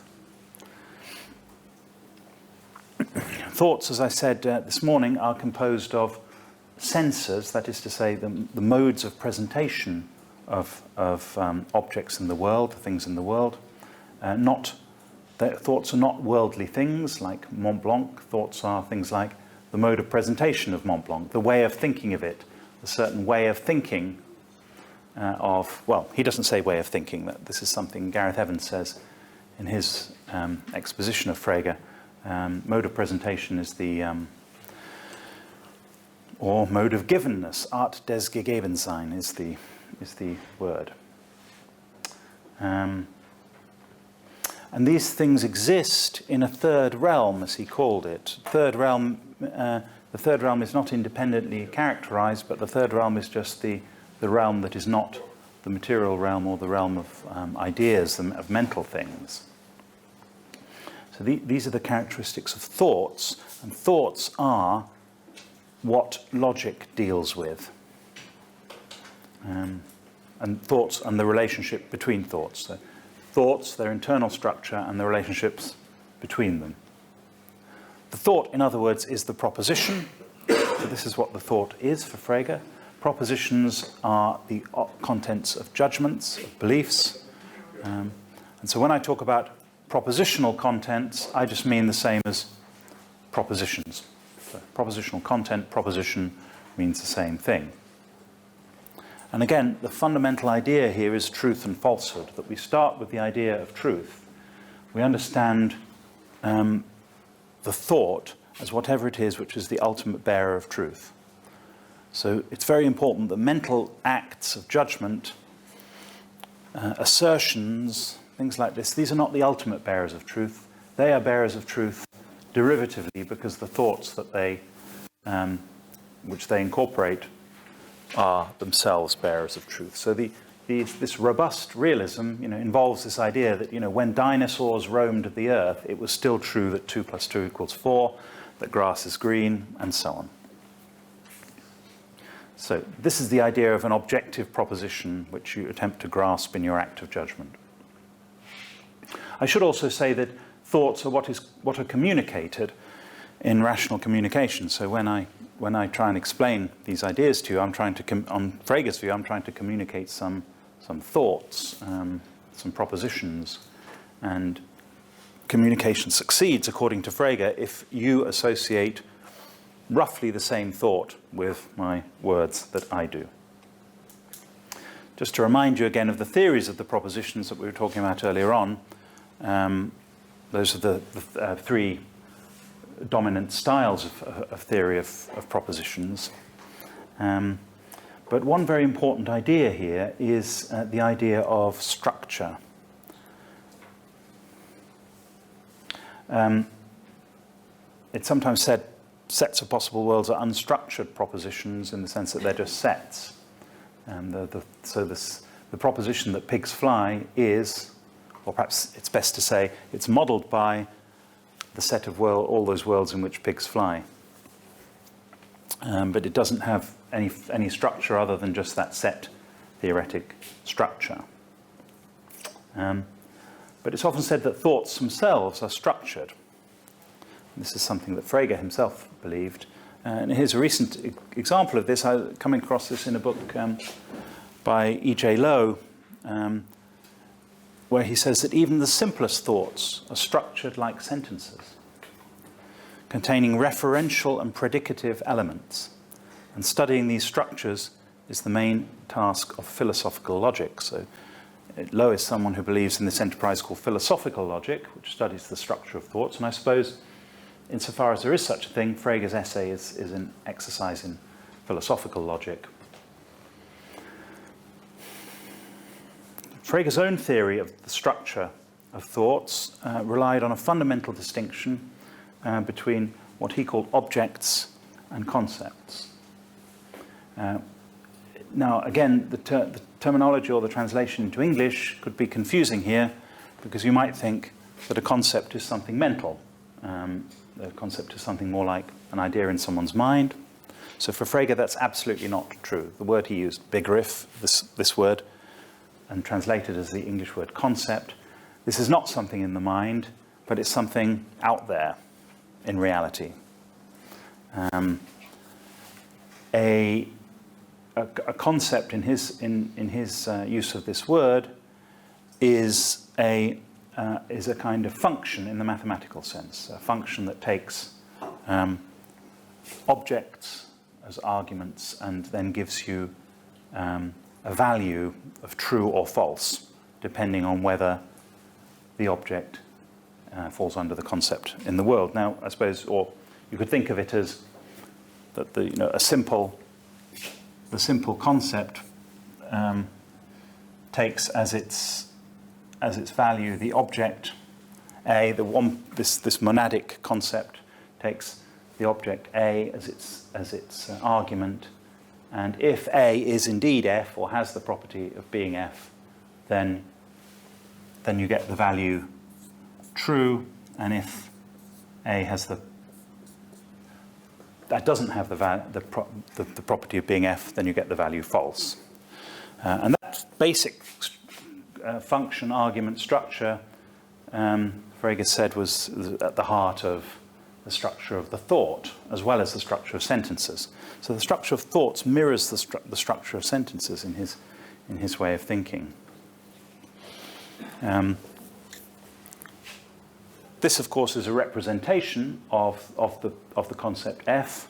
The concept F is a function out there in reality. the A is a representation of is a representation of a name, which is a name picks out some object in reality. So essentially, the idea is you plug the object into the function, and you get either true or false out at the end. And it was for this reason that just as the object is the reference of the name, the concept is the reference of the concept word, or what we might call a predicate today. The truth or falsehood are the references of the sentences in question. So that's Frege's basic semantic ideas, or logical ideas. I'm going to come back to this idea of function argument structure in a moment in this lecture, but just bear that in mind. I suppose I should say one more thing. Frege's idea was that an object was something which was complete in itself, whereas a concept was something that required completion by an object. He said that the concept was unsaturated, and the object needed to complete the concept. So concepts are sort of incomplete thingies.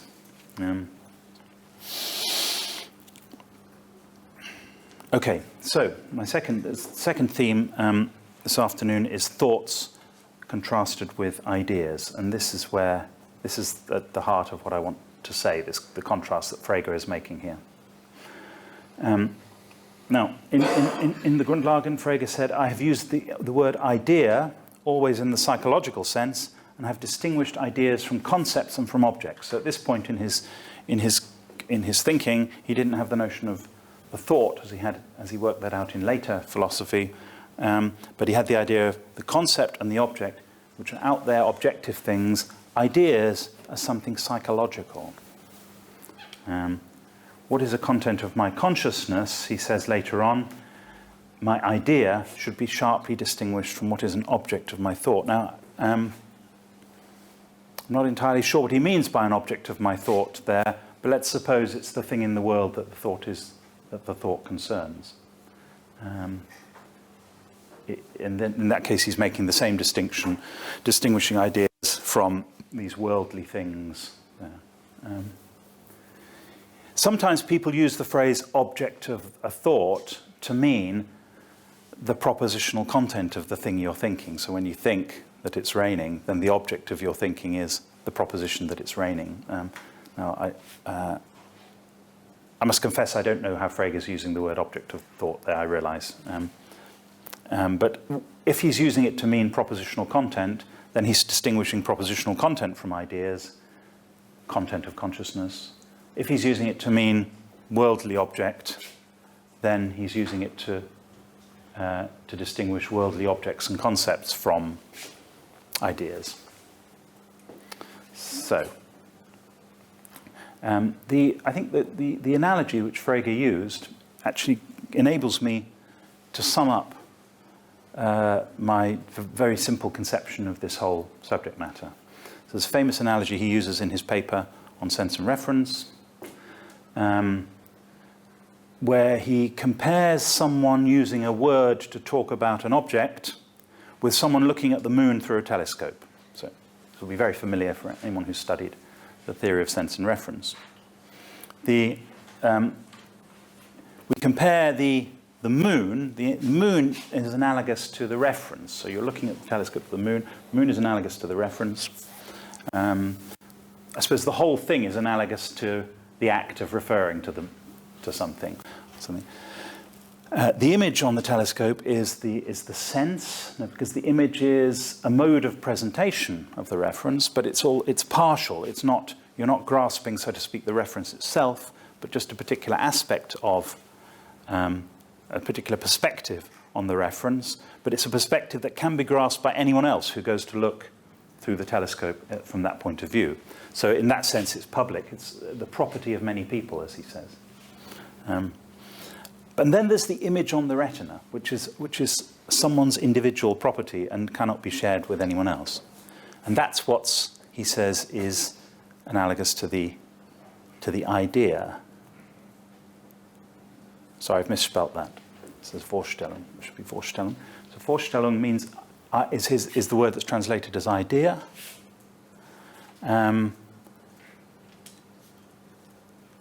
Now, to jump ahead, just to give you my view in a capsule summary, is that my view is that philosophy of mind and the theory of intentionality that I was talking about this morning in the philosophy of mind has concentrated on these two things and has pretty much neglected this thing. Whereas I think intentionality should really all be about the ideas. It should be about the subject's subjective perspective on things. And these notions are semantic or logical notions. And, as Frege says, we should always sharply distinguish the logical from the psychological. Intentionality is psychological, if anything is. So philosophy of mind has misdirected itself onto the logical when it should have been concerned with the psychological. Tomorrow I'll say something more positive about the idea and how we should conceive of the idea. But here are a few things that Frege says. Ideas need a bearer. So this is the important thing. Remember, when dinosaurs roamed the earth, the thought that 2 + 2 = 4 was still true. An idea is not like that. An idea needs to be instantiated, or needs to be, he said, the sense impression he has of green exists only because of me. I am its bearer. I see green, or something like this. It seems absurd that a pain, a mood, a wish should rove around the world without a bearer, independently. An experience is impossible without an experiencer. The inner world presupposes the person whose inner world it is. So he's just describing some obvious truisms about experience, that there's no experience without someone experiencing it. All experiences are owned by the subject of experience, the bearer of the properties. A pain has to be owned by someone who has the pain, and so on. And this is contrasted with thoughts. So ideas are mental states, I'd rather put it, or perhaps mental states or mental acts or mental events, depending on how you think of this. They are subjective in the sense that they depend for their being on the subject who grasps them.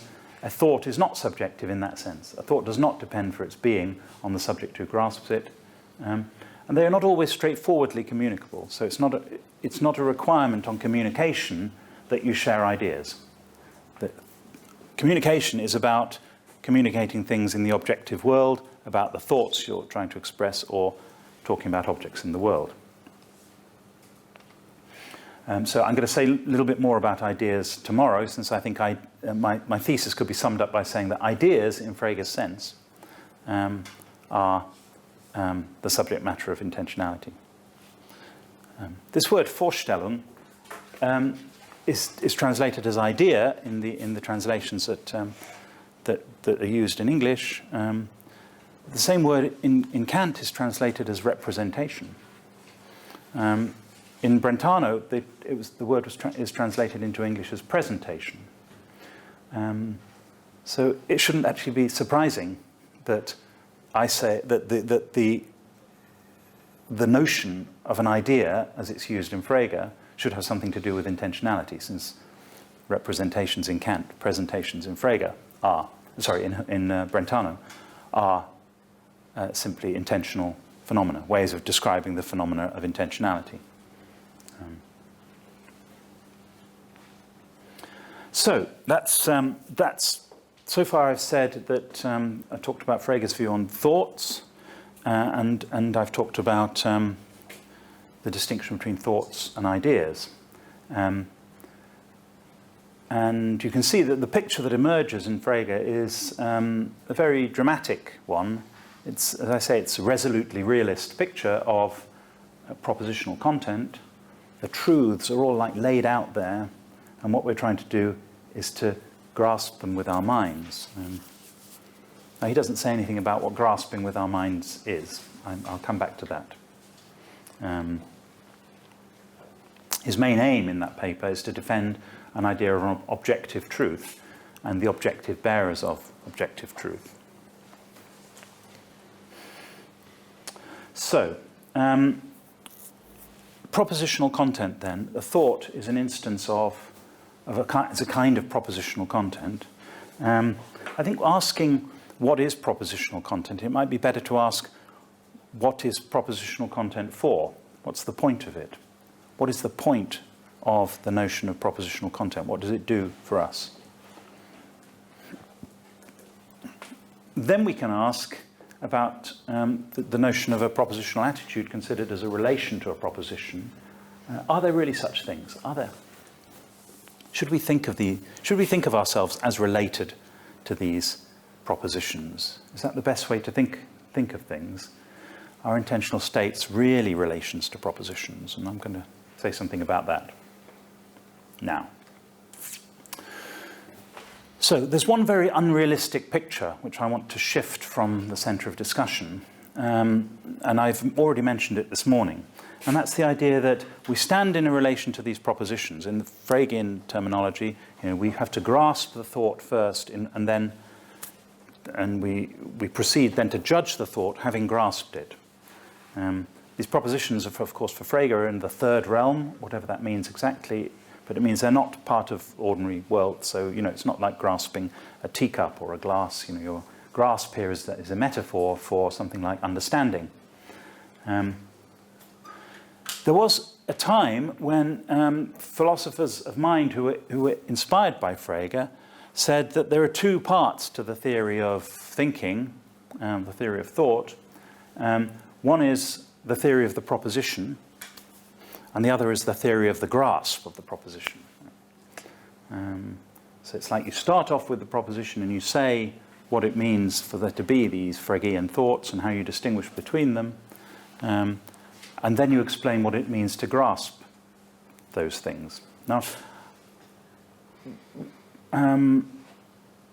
roughly speaking, I think lots of theories fall into that pattern.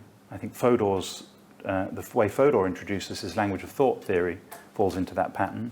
I think that Hartree-Field's way of introducing his mental representation theory that I mentioned this morning, that also falls into the pattern. But they're both motivated in a certain way by materialism, but you don't have to put it that way. See, in Christopher Peacock's book from a few decades ago, A Study of Concepts, he starts off by talking about concepts as kind of abstract entities, concepts as, so this all gets rather messy, not in the sense that Frege meant concept, but rather something more like the sense of a concept word, the sense of a predicate, the mode of presentation of this function in the world. Peacock was talking about that in this book, The Study of Concepts, and he starts off talking about concepts, and then he puts forward the view that there can't be anything more to a concept than would be given by an account of what it means to possess that concept. So it's like the concept is one thing, possessing the concept is another thing, and somehow you shed light on what the concept is by saying what it takes to possess the concept.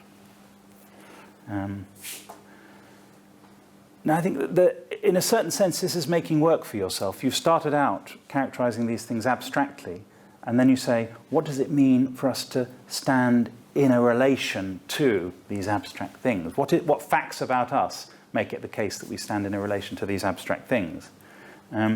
So it can look as if what we're looking for is actually a discovery about which abstract things we're standing in a relation to.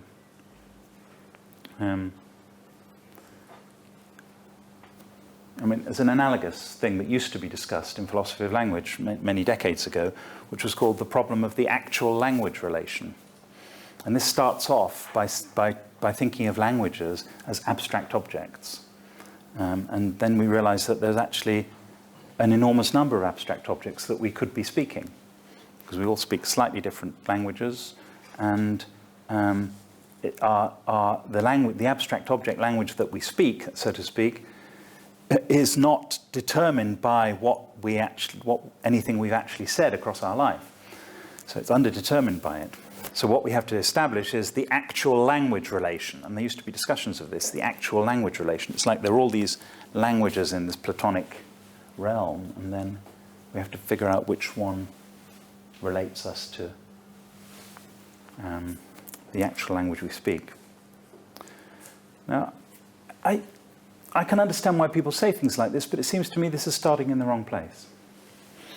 And recently, some other philosophers of language have said similar things, skeptical of propositions, perhaps for nominalist reasons, thinking that we don't want any of these abstract objects in our ontology. They've given reductive accounts of propositions, reducing propositions to types of mental states, for example, types of judgments. So the judgment that 2 + 2 = 4 is a type, my individual judgment is an instance or a token of a type of judgment. And if you think of all those all the instances of that type of judgment, it's that type of judgment can be considered to be the proposition that 2 + 2 = 4. There's been some interesting work on this by Peter Hanks in his book Propositional Content, and Scott Soames, Jeff Speaks have been talking about this recently. So here the idea is what we want is a reductive account of propositions themselves, right? So there can't really be propositions in the world, so we have to explain what that really means in terms of something that we do think is in the world, like judgments or something. Which I think is an interesting way to go, but I don't think it's necessary. I think a better approach is to accept propositions and instead think of the relations to propositions as not as something in my picture that I drew earlier on, where you're related by this, you're related to the proposition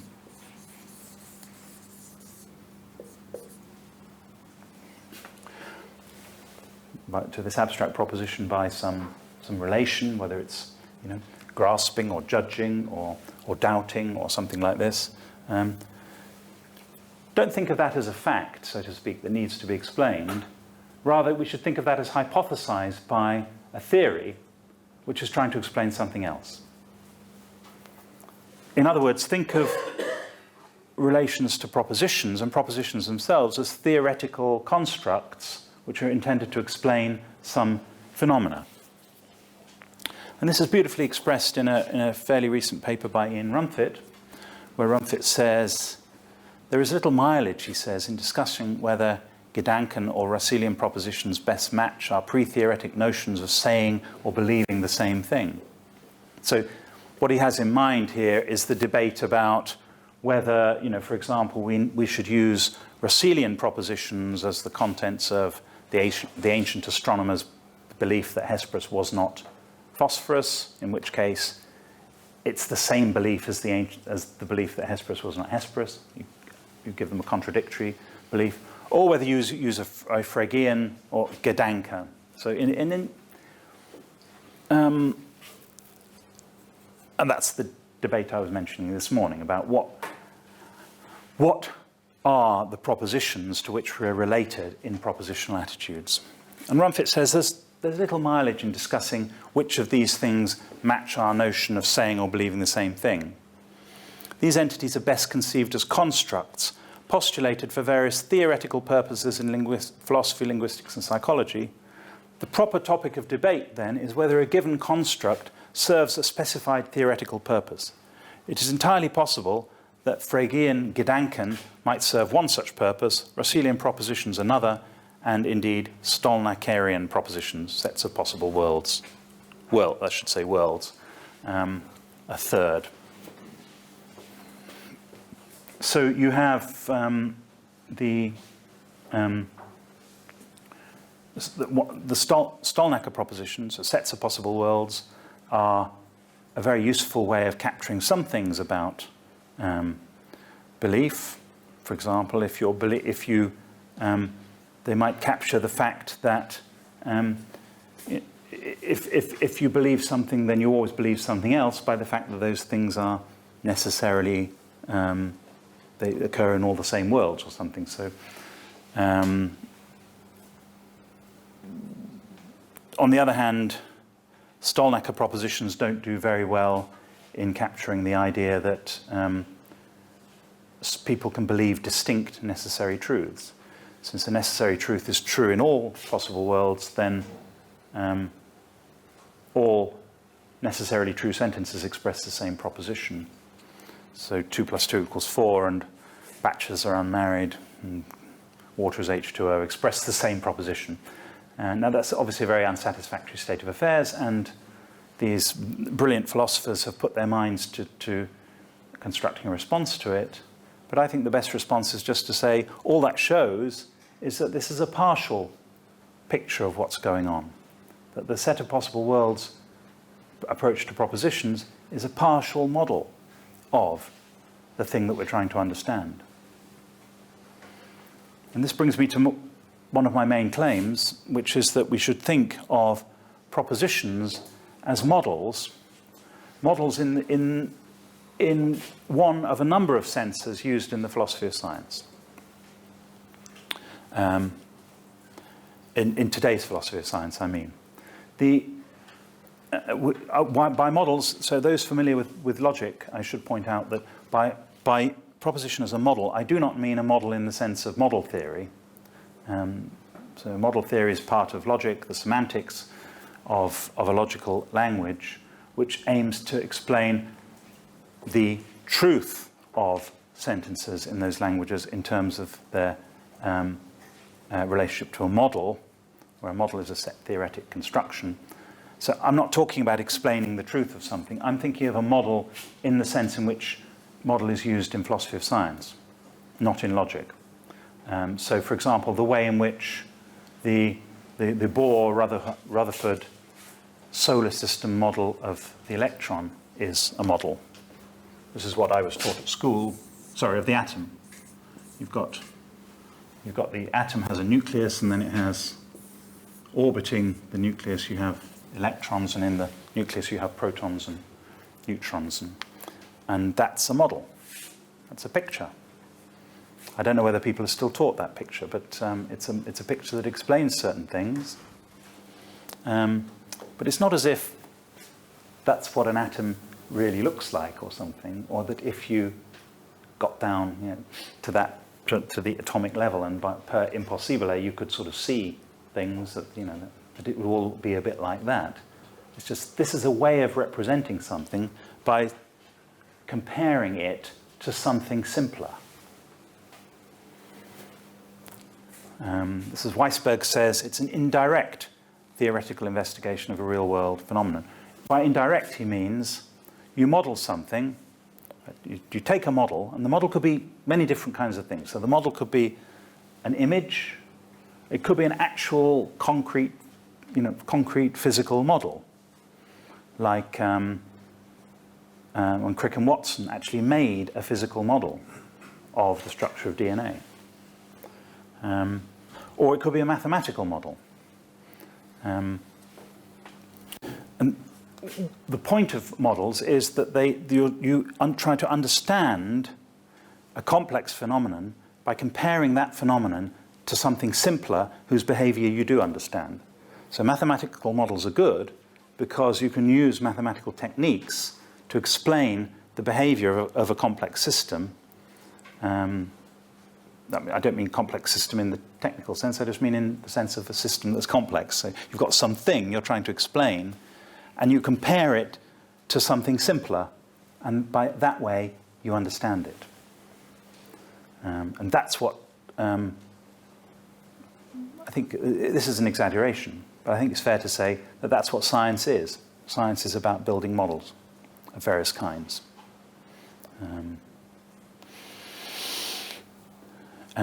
It used to be said in philosophy of science that science was about, scientific theories were collections of sentences, and that explanation was a matter of deductive relationships between sentences. I think the revolution in philosophy of science that happened in the last few decades is to discard that conception of scientific theories. Instead, think of scientific theories as collections of models. The sentence picture is known as the syntactic view of theories. The model picture, for some reason, is known as the semantic view of theories. I don't think that's a very good reason, but a very good name, but that doesn't really matter. So what I think we should do is we should think of propositions in propositional attitude attributions as models. And then we have to ask ourselves, well, what is it that's being modeled? Now, the normal, I suppose one of the things I said in response to, I think it was to your question this morning, was that interest in intentionality was preserved even when people weren't thinking about consciousness, because they thought that there was a perfectly legitimate role for intentional concepts in the explanation of behavior. That we could say that someone did something because they wanted to. So someone goes to the fridge and opens a bottle because they were thirsty and they thought that the bottle was in the fridge and they thought that this would be a way to satisfy their desire for thirst. So the simple belief-desire psychology that I think is at the heart of sort of decision theory and those sort of projects too. So there the idea is explaining behavior in terms of propositional attitudes. But there's another thing too, which is explaining the subject's point of view. And I think the subject's point of view, how the subject sees the world, literally and metaphorically, can also be modelled by propositions, which are the contents of the attitudes. The good thing about thinking in terms of models is that we can see immediately that they have certain features which are thought to be problematic in the case of propositions.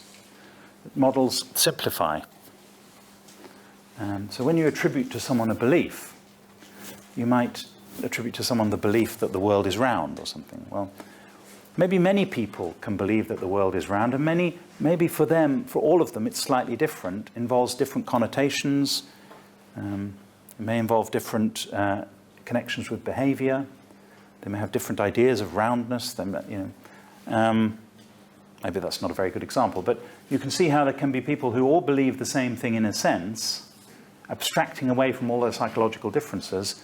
Nonetheless, you can simplify by associating their belief with a single proposition. So a model is a simplification. A model is an idealization. You strip away from messy detail and you idealize as models do in science. And for my purposes, this is very important, that there can be many viable models of the same phenomenon. So there's this model of the atom, then there's the model of the atom, we're thinking of it in terms of shells. There are these different ways of thinking of the same phenomenon, different ways to explain the same phenomenon. And it's just not a question. I mean, some models can be better than others, but they're always better than others for some purpose. It's just not a question that you just have to find one exactly correct model. As we might be aiming in the propositional attitude project to find the proposition which you believe of a given belief. I want to suggest to you that there may be no such thing, particularly when we get down to the level of the unconscious, which I want to talk about tomorrow. There may be no such thing as the proposition that you believe. There may be very different ways of modelling your belief, your underlying point of view, and your behaviour. And these models can all be viable in different ways. So this leads me to agree with David Chalmers when he describes a doctrine that he calls content pluralism.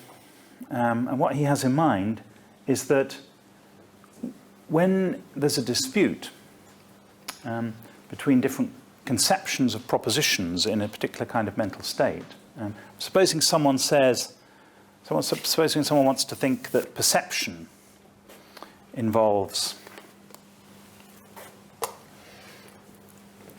in some sense, a propositional content. So that's, supposing your subject here is seeing a tree,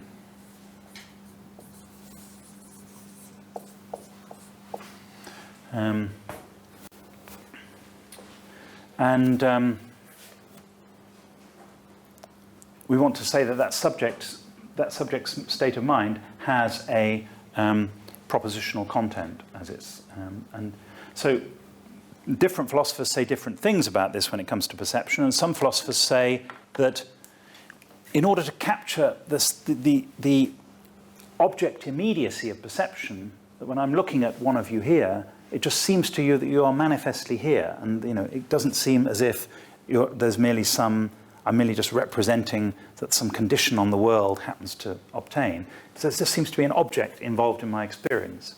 So the sense in which experiences are object involving can be captured by a Russellian proposition in all this terminology. So that could be one proposition. But we might also want to say that experiences can be more or less the same. So there can be someone else, or the same person on a different day, looking at exactly the same tree. Or there could even be someone who is not seeing a tree, but they're hallucinating a tree. But it seems to them as if there is a tree. So there's a tree representation in their head. It seems to them as if there's a tree. Things could seem exactly the same to the hallucinating person as to the perceiving person. How do we capture that in a propositional representation? Well, we can say there's another kind of proposition. And let's call this a purely general proposition, or this could have proposition, let's call it the general proposition, which just says there is a tree in front of me. It doesn't say something like that tree is full of green leaves. Now Chalmers says you can say both of those things to capture different aspects of the state of affairs, so long as you think of these as related by different relations. So this is related by one perception relation, and this is related by another perception relation. Right. So that's the picture.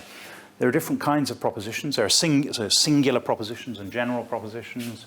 There are object-dependent and object-independent propositions. There are Russellian versus sets of possibles. So there are all these different kinds of propositions. And the point of content pluralism is that you don't have to choose one and say that is the propositional content of your thought.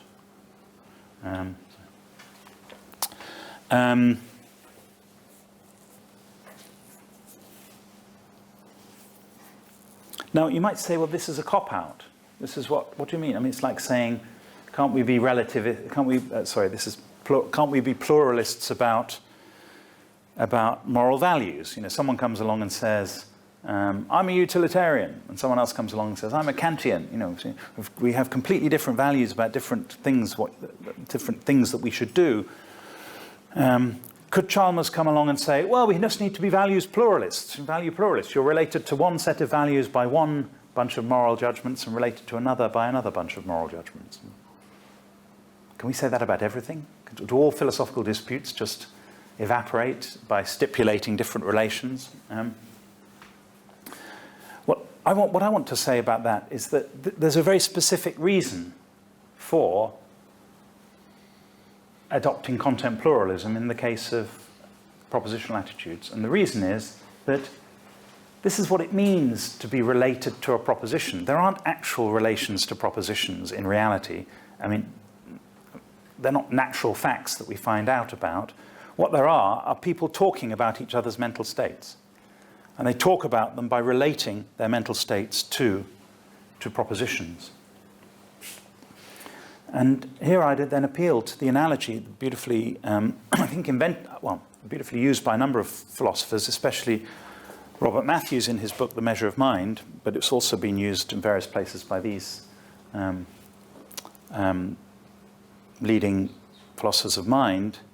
The analogy between using numbers to measure physical magnitudes and using propositions to, so to speak, measure mental states.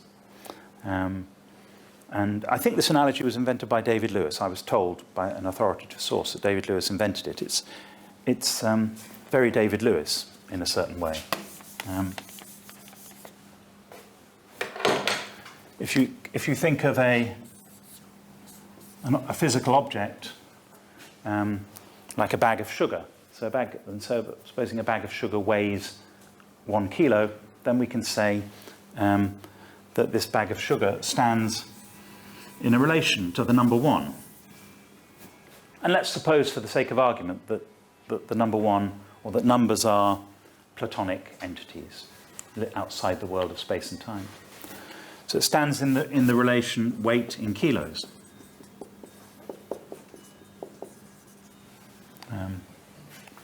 Now this is a very useful way of talking about weights, because you can see that, roughly speaking, although not exactly, the combinations of physical properties like weights combine in ways that can be modelled by the by combinations of numbers.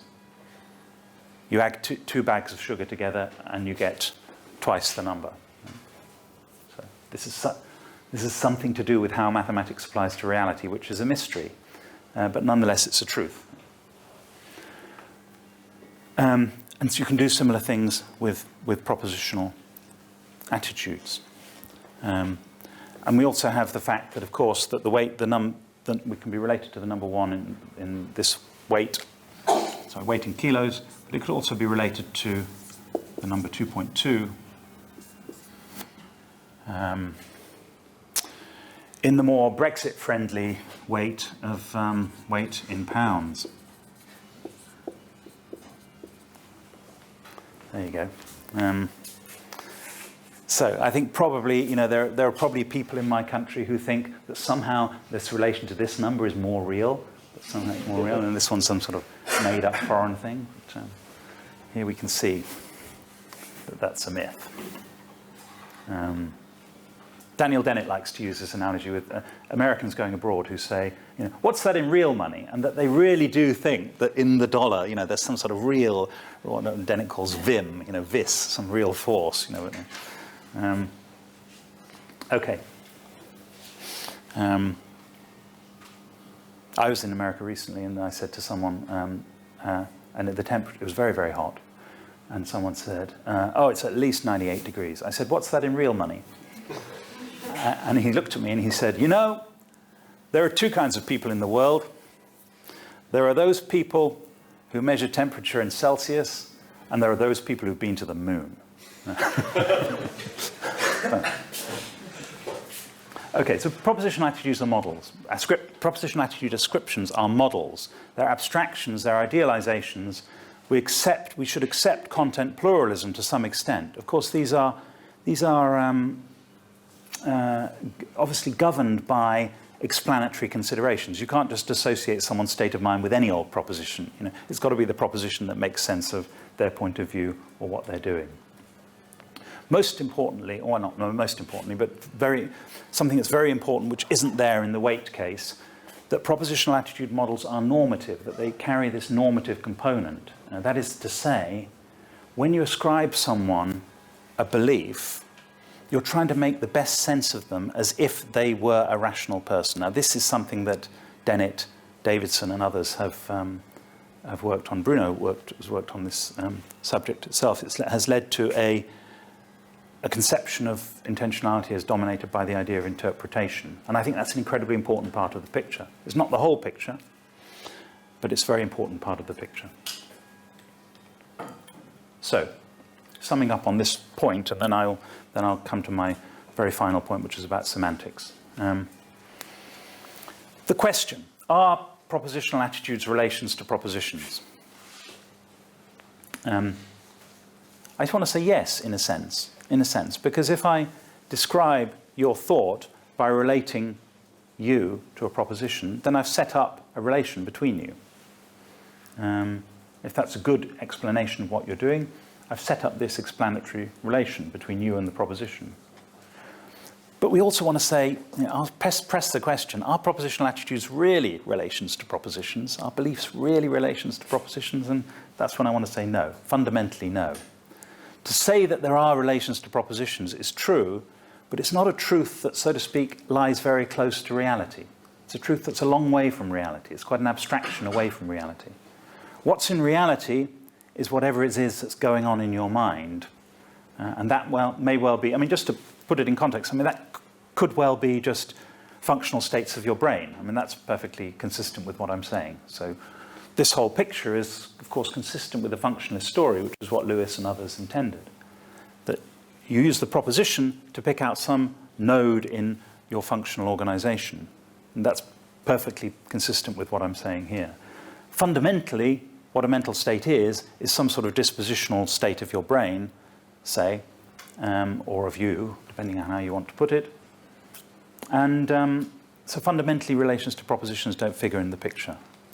But nonetheless, it's true in a certain way that there are relations to propositions. Why carry on talking as if they are relations to propositions? Well, this leads me to my last point, and this is because of the project of semantics, systematic or formal semantics, sometimes called the theory of meaning.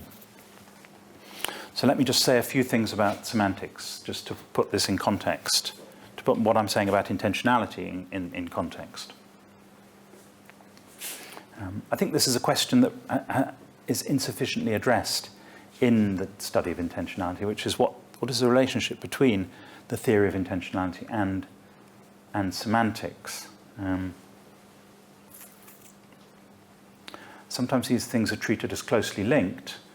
Sometimes people start, in fact, it's a very common way to learn about propositional content is to first of all start with propositional attitude attribution. So we say, we all say, that the ancient astronomers believed that Hesperus was not phosphorus. We say that, Sally believes that the bus will be late. We give these common sense examples, and we say, we all say things like this. What is it for these things to be true? And then a few pages down the line, you get the idea. There are propositions, and people are related to these propositions. That's a standard way of introducing it. So we go via the semantics of the attitudes, what's needed to make these things true, to the theory of intentionality. And the quote I had from Fodor this morning is a paradigm of that. That it looks like these sentences which report propositional attitudes relate you to a proposition. So let's have a theory that preserves that appearance. So what psychologism is all about is about rejecting this. Semantics, I say, is about that for which the question of truth arises. It's about the proposition.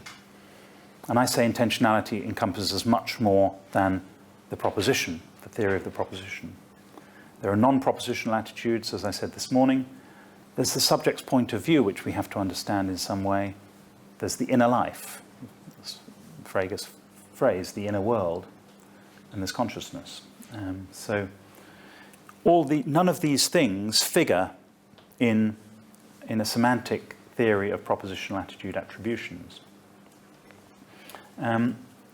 What I call the semantic conception of representation, and I have a quotation here from Jeff Speaks, which I'm not going to read it out. It's very boring, but I mean it's perfectly correct. But I'm running short of time now, so I'll just tell you what this bit is about. What I'm calling the semantic conception of representation is just the conception that's involved in formal semantics. So if you've done semantics for elementary logic, then you'll know what I'm talking about. And on formal semantics as part of linguistics extends with great sophistication the machinery of sometimes of first-order logic or introducing new things like the Montague grammar and those sort of structures to explain and what they're trying to explain is how it is that a sentence is true. Not in the sense of how is this possible that there is such a thing as truth, not that metaphysical question, but how, given any sentence, that sentence comes to be true or false. What determines truth and falsehood of sentences, or what determines their truth conditions? So here are two quotes from David Lewis and from Montague. Semantics with no treatment of truth conditions is not semantics. The basic aim of semantics is to characterize the notion of a true sentence under a given interpretation. It's the theory of the proposition, of what determines the proposition. So, you might start off by thinking that the sorry, I shouldn't say what determines the proposition. I say what determines the truth of a proposition. You might start off with some rule that assigns, for example, objects to all the names in your language, and some rule that assigns sets to all, or functions to all the predicates in your language, and then you explain how a sentence combined of those names and predicates is true, just in case the object, which is the reference of the name, falls under the predicate, which is the order. So it falls on. So sort of standard semantic procedures. So they're about determining truth and falsehood of things.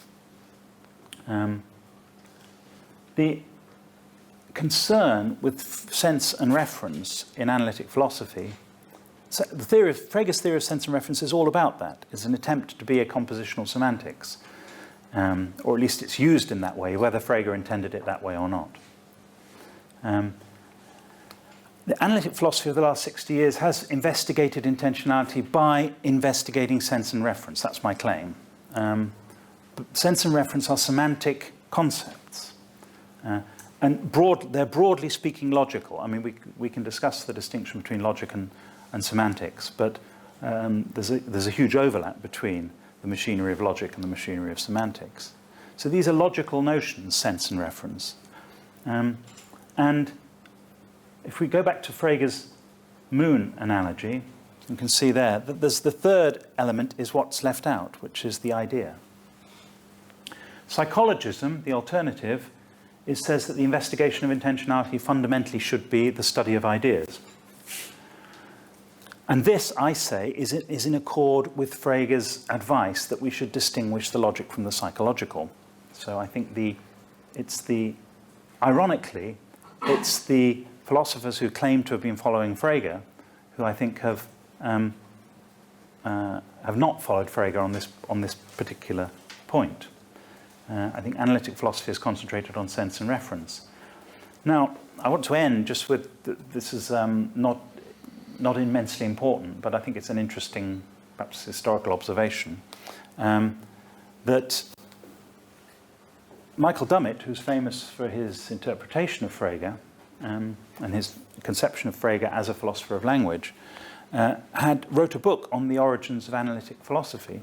And he defines analytic philosophy in this very tendentious and eccentric way, but it's sort of interesting. He says what distinguishes analytic philosophy in its diverse manifestations from other schools is the belief, first, that a philosophical account of thought can be attained through a philosophical account of language, and secondly, that a comprehensive account can only be so attained. So that's what he says, that's what characterizes analytic philosophy. Now, I think it'd be very hard to recognize most of analytic philosophy in that definition.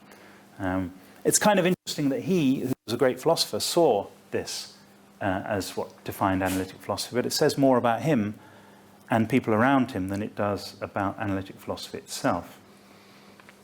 I mean, putting it that way, then psychologism, I say, involves the rejection of analytic philosophy in Dummett's sense. By saying start with ideas rather than sense and reference, then we're rejecting that whole venture. Doesn't mean we're rejecting analytic philosophy, of course, but it was just more importantly, I would say it rejects the standard approach to intentionality, which puts reference and truth first.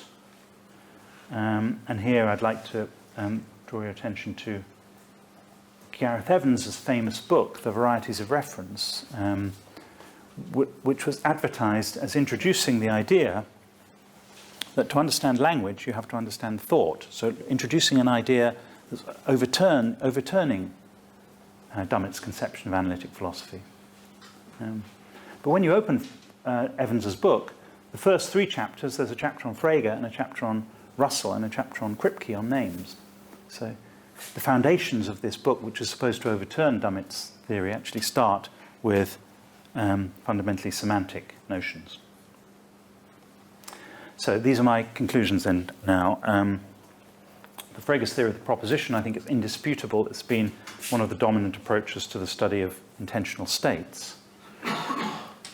The best way to understand this, I say, is to think of propositional contents or propositions as models, in the philosophy of science sense of that word, models of some psychological phenomena. Of course, only those psychological phenomena that are propositional attitudes can be modeled as propositional attitudes. Semantic modeling, I want to say, must be sharply distinguished from psychology in accordance with Frege's instruction. The philosophy of mind should look again at what Frege called ideas. So thank you.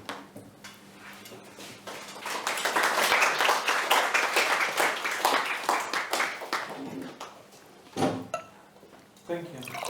It seems that really aptly entitled the Frege Lectures. Yes, I wasn't expecting that, but it happened. You know. Oh, okay. Thank you. I have a two-part question, basically. So first off, on your view, on the way that you use models, modeling quite some kind of structural similarity between the model and whatever is modeled. Right? Yeah. So I'm wondering,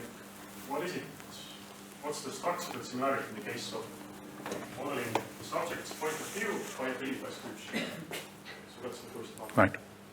Great. That's a great question.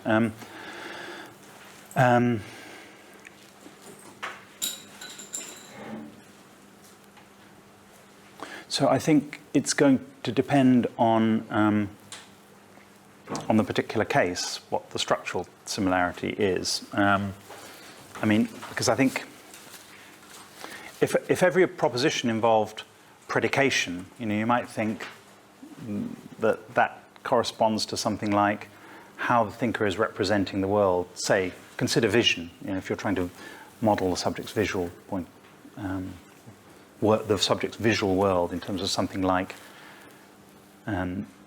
predication, and there is an element of structural similarity there, which is, so supposing you say there's the proposition that you see the black camera over there, you describe my visual state now by saying that Crane sees the black camera in the corner. So you're saying that I see the camera.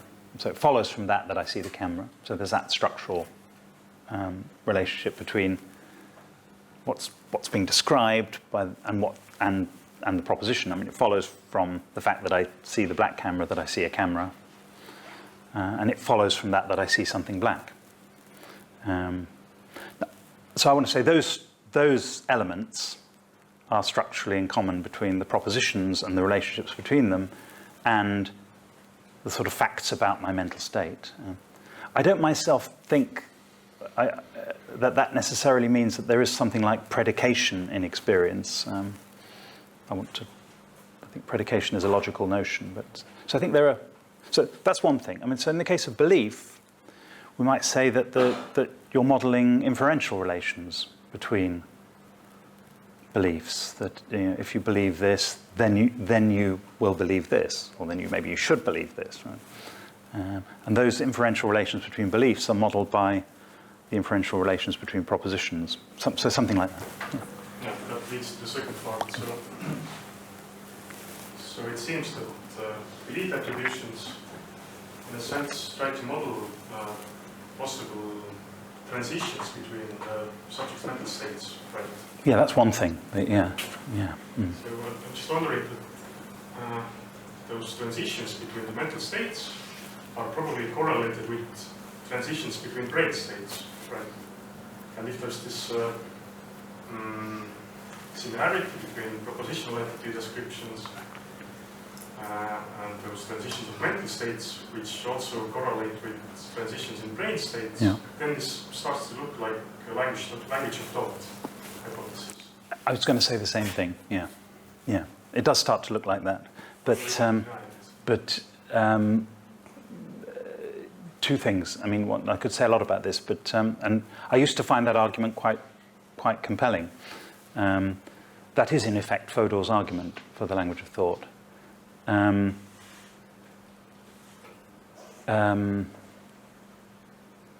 want to say it does. Well, for one thing, it doesn't follow, right? So it doesn't. The conclusion doesn't follow. The brain could be organised in all sorts of ways.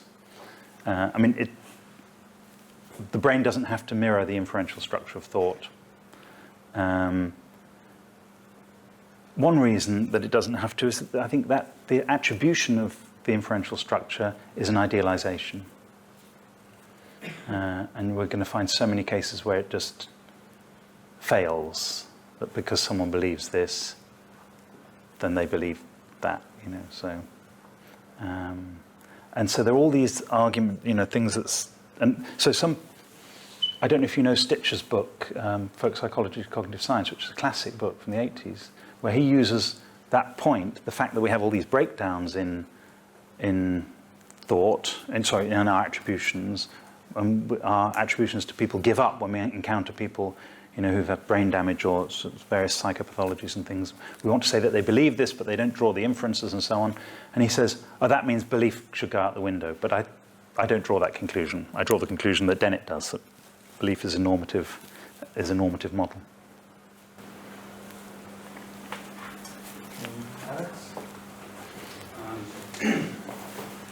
I think I missed a part, and I was hoping you could go. So I'm wondering, on one hand we have, say, different measurement systems, and it doesn't seem as though there's any reason to say one is more real than the other. On the other hand, you have kind of conflicting theories of the same subject matter, and then you want to say that either one is better than the other, or there's a third one is better than both. And you're asking us to think of, I don't know how to phrase this, thought or propositional attitudes is more like the different systems of measurement rather than conflicting theories. Yeah. And I was wondering what the reason was for favouring one over the other. Yeah, that's a good question. Well,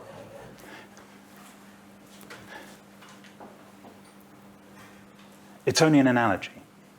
So in the case of the numbers, that's a very simple analogy, particularly when you've got these just simple quantities like this.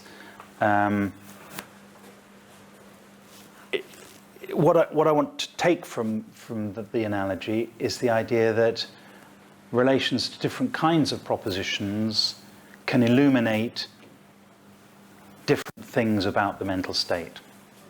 So just very briefly, relating someone to a Russellian proposition which actually contains the objects and properties itself can illuminate the fact, there's the person, they're seeing the thing, they're seeing it, they're both related to it, that's that. It doesn't mean externalism is true, it doesn't mean your mind extends beyond your skull, it just means you can describe their state of mind by relating to this proposition. But there may also be another point of view in which it makes more sense to say, let's count the person who's perceiving and the person who's hallucinating as in the same mental state. And I'll say from that point of view, that's also good. I feel there is some ultimate thing that settles the matter, though, which is a bit like, the real money or, the real temperature, which is how things are from their point of view. So how their mind is configured, to use this phrase of Mark Sainsbury's. It's one thing to say what propositions characterize their various states of mind. It's another thing to say how things seem to them from their subjective point of view. And I think that, in a way, is the fundamental thing. I'll talk about that tomorrow a bit. Okay. That's what I call the phenomenal conceptual content. Okay, yeah.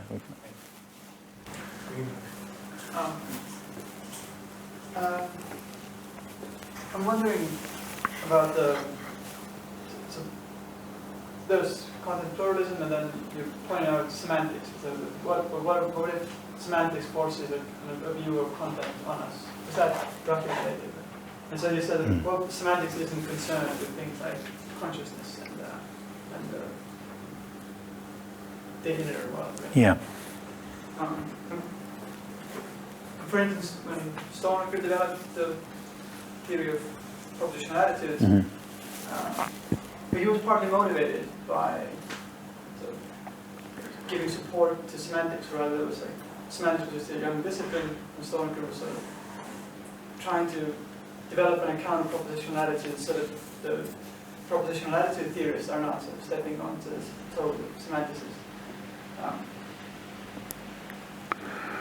And I'm wondering if Stalnaker, if one has to sort of do that, what Stalnaker is doing, because you can imagine coming up with a theory like being this content pluralist and attributing these different Fregean propositions to a person.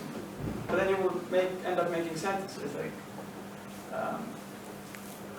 somebody believes that S believes that A is identical with A, but doesn't believe that Fermat's last theorem is true. But then the formal semanticist is constrained by the formal semantics theory, and then said, well, I have no choice but to model those sentences having the same truth condition. And then I have to be able to make the substitutions and the subclauses. And then your theory, in the light of my theory, is putting forward a contradiction. Believing that A is n equal A, but don't believe that A is n equal A because I could substitute the subclause, something like that. Mm-hmm. So if you want to be friends with formal semantics, so to speak, then you have to accept their constraints because they're going to model your theory language in their semantics, so to speak. I felt like one way in which the Stalnaker may have felt that the need to be compatible with formal semantics is that, because if you don't want to reject the semantics, you have to develop a theory which is compatible with it. And so the sort of more fine-grained notions of propositions, it's going to be difficult to do that if you just keep if you want to just distance yourself from the semantics. What do you mean by a theory? Sorry, you need to develop a theory. Like theory of proposition, so like Right. Fregean theory of propositional attitudes or Russellian theory of Yeah. propositional attitudes. So, I hope I made myself clear. I'm not sure I've quite got your point. I mean, I wasn't I wasn't saying that formal semantics is a bad idea. Right. I was saying that we've got to distinguish that thing from giving a psychological account of people's mental states. Yeah. Well, my worry was that maybe you can't draw that distinction Right. sort of loosely, but sort of easily, Yeah. because you will still have to attribute, your theory is going to count certain attributions of propositional attitudes as correct, right? Even if you're working on like a Fregean theory of propositional attitudes, you say that, well, somebody can believe this thing without believing the other thing, even Yeah. though those two things have the same truth condition. But then the formal semanticist is going to have to sort of treat your attribution as an inconsistency because their view of propositions is going to be much more coarse-grained. And so you must either be able Yeah. to attribute more fine-grained propositions to people, think of propositionalities as more fine-grained things, then you must Right. either reject formal semantics or somehow find, sort of, get the formal semanticists to somehow recognize those fine-grained propositions also in the semantics. So that the Yeah, I mean, so is not- I suppose the one question, I think I see what you're saying. So, I mean, I think what I said here was very simplistic, but there's a question of what evidence counts in favour of a given semantic proposal, and if the semantic proposal ends up attributing to people massive inconsistency, then that doesn't look like such a good proposal. Where does that evidence come from? Well, it comes from some sort of view that we have about people not being on the whole inconsistent, or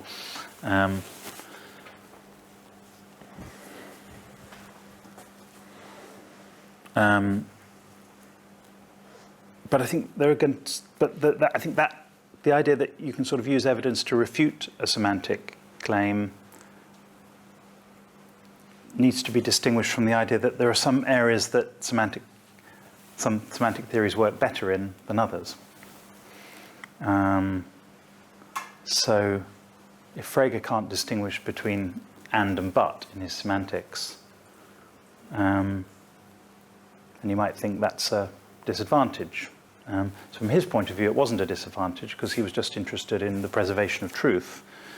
But if semantics is a theory of meaning, but differs in its meaning from and, so we need another kind of theory to distinguish, like, as you say, a more fine-grained theory to distinguish and but.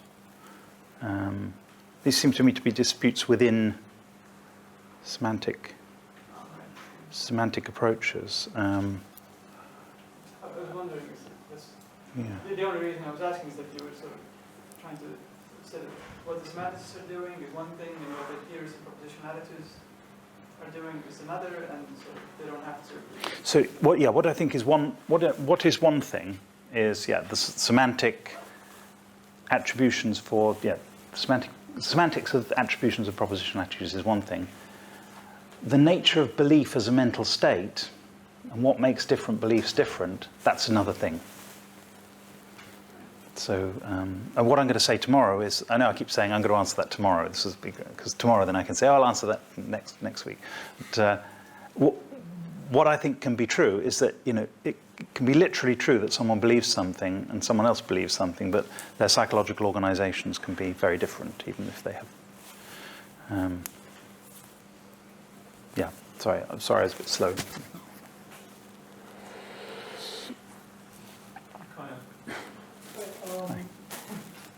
I'm wondering if you've given thought to how this might apply to attributing propositional attitudes to animals. Like in the debate about it, people like Stitch, I think, says that maybe like, I don't know how you say this, de jure versus de re. Yeah, We could attribute to an animal some sort of propositional attitude, like the cat is in the tree, de jure, but not de re because it probably doesn't have the capacity to actually have those concepts. I think you're thinking of de dicto and de re. Is that what you're thinking? Yeah. So, yeah. Maybe. No, Yeah. just De like, jure is a matter of law, and right, yeah. But it seems like in this account, maybe there is no real matter of fact, so it's completely sufficient to be able to, as a matter of law, attribute to an animal a propositional attitude. Well, this is an example, actually. This is the sort of example that makes me think that what we're doing, what I just said to you, sorry, I don't know your name. Sorry? Inna. Indrek. Oh, you're Indrek. And is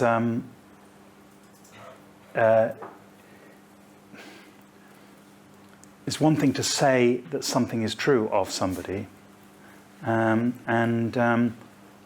it's another thing to say what psychological organization they have that warrants that truth. So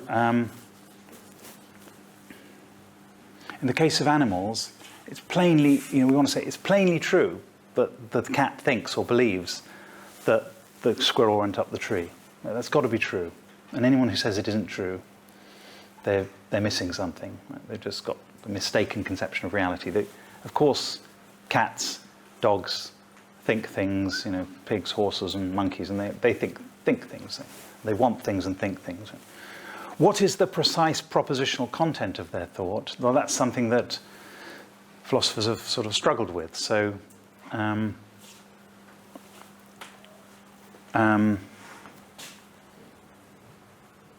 Donald Davison, for example, says in order to have propositional attitudes, you have to have the concept of a propositional attitude,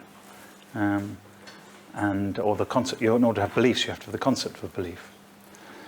But this is clearly too strong a requirement, and this rules out animals having beliefs and things. So, what we need to do is somehow we need to be able to say they've got something which functions like a belief in us. It's something that's trying to get the world right. They've got that bit of their mental organization. And we can perfectly well model that with the proposition the cat thinks that the dog went up the tree, or the cat would think that the squirrel went up the tree. Even though for us, thinking that the squirrel went up the tree has all sorts of implications, like the distinction between the tree being a living thing versus a non-living thing, that the tree is different from a lamppost, that trees have leaves, that trees shed their leaves in the winter, that squirrels are different from rats, and all these things that we cannot be confident that the cat has any conception of. In fact, we know the cat has no conception of that. So that the circle that we're trying to square is to say it's true that the cat thinks the thing went up the tree, even though it doesn't have to think that in the way we think it. But if you think that the psychological reality there that's going on in the cat, can be decoupled to some extent from the propositional attitude attribution, you can make sense of that. You can say, this is a good way of describing it. This is basically what Dennett says, actually. If you've read Dennett on, there's essays in Brainstorms and the Intentional Stance when he says these things. This is basically what he's saying. He puts it by saying something like, a 4-year-old child can sort of believe that her dad's a doctor. You can sort of believe it, right? You know exactly what he means. He sort of believes. It doesn't have all the consequences of belief that we think it has, but it's true. But they believe it. I literally am going to say something about that tomorrow if I have time. So. I have another question. You talked about the importance of description. Once you've adopted a sort of view of propositional attitude, a sort of models, description would be then sort of constructing this model for you, so to speak. So it's I'm pairing you up with a certain way of modeling. And at first, I thought that the view that you were putting forward is that it's the philosophers of propositional attitudes that are doing the modeling. So we can sort of describe these people as in different ways. We can use Russellian propositions or Fregean or Stalnakerian propositions. But now I'm thinking that maybe there's that maybe you're putting forward a different claim that the way to understand propositionality descriptions in everyday language is that we are all modeling each other all the time. So the point of propositional attitudes is to sort of develop these models for each other. Are these two different views? That's a really good. That's a really good point. I was wavering between those two. Actually, I think both of those things are true, and they're different points. I've got to make that more clear. I believe both of them. It doesn't imply the first. I mean, if everybody's modeling each other, and then philosophers would also be doing that, then it would just be an instance of the general. Oh yeah. But it's rather that there's what the philosophers say about the different kinds of propositions. That's one kind of thing. And then there's what people are doing when they talk about other people's mental states, and those are two different projects. And it's the second thing that I think is the most important thing to get. And in order to model someone's mental state, you don't have to have the concept of a Russellian proposition or a set of possible worlds, but it's something more like this. You know, you say, did Oedipus want to marry his mother? And you could imagine a sort of dispute about that, like saying, I saw the play, he wanted to marry his mother. No, he didn't want to marry his mother, he didn't realize it was his mother. Well, he did in a sense, but he did in another sense he didn't. Right? That's the fact of the case, that in a sense he did and in a sense he didn't. That sense is actually captured by different propositions in the more elevated vocabulary of philosophy. But in ordinary propositional attitude attributions, or intentional state attributions, it's captured by that kind of disagreement. Yeah, a quick follow-up. I'm wondering whether if it's the ordinary description that ultimately we want to explain, could be that all of those theories of propositional attitudes and propositions that philosophers come up with, so maybe we shouldn't be choosing pluralism, but maybe we should just reject those theories and look for a single theory which would explain the sort of modeling behavior among people. So it's like some part of it is like Russellian, and part of it is like Frege, and part of it is like Stalnakerian. So maybe we're just not seeing what the real theory is. Yeah. That's a possible way to go. I mean, I think you could see. That's interesting. You could see something like inferentialism. I don't know if you know, like Brandom and those sort of people. That they start with different primitive ideas. They don't really have propositions. They have patterns of inferences and the notion of normative connections between things and the game of giving and asking for reasons and that kind of thing. Or another example actually is Davidson, who departs from the terminology of propositions completely and instead has a theory of interpretation of people, which is a way to try and make sense of what I'm calling the modeling behavior in folk psychology. Yeah. So I suppose what I mean is it's not essential that you have all the talk of propositions.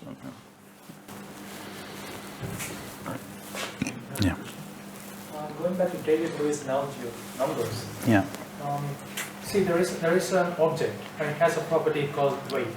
So you're representing that with a number. Yeah. Whereas in the case of propositional content, there is a propositional content and you want to represent it through a proposition. But the belief does not come from the propositional content. It comes from outside. So how is it right to parallel these two? To place them what do you mean the belief comes from outside? belief actually is not a property of the content of our proposition. Mm-hmm. It comes from the observer, from the person who tries to... Yeah, I don't want to say that. So let me be a bit clearer about it. So there's there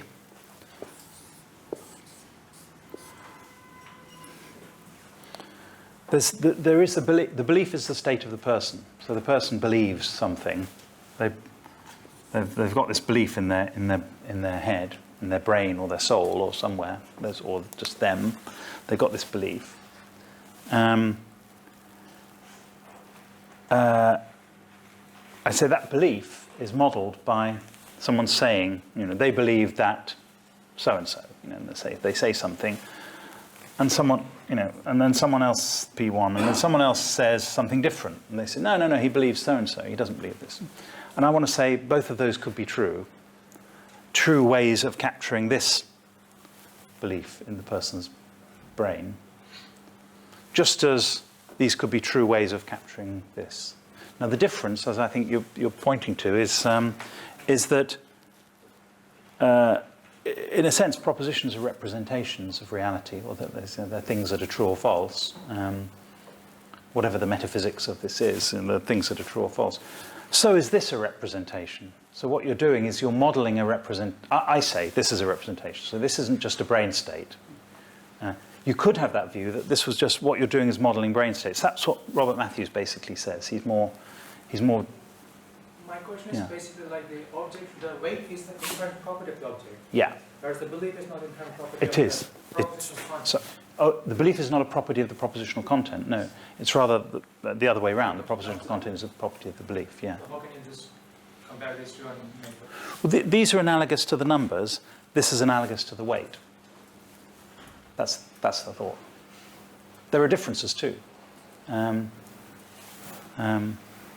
The weight is a property of the object. The belief is the property of the thinker.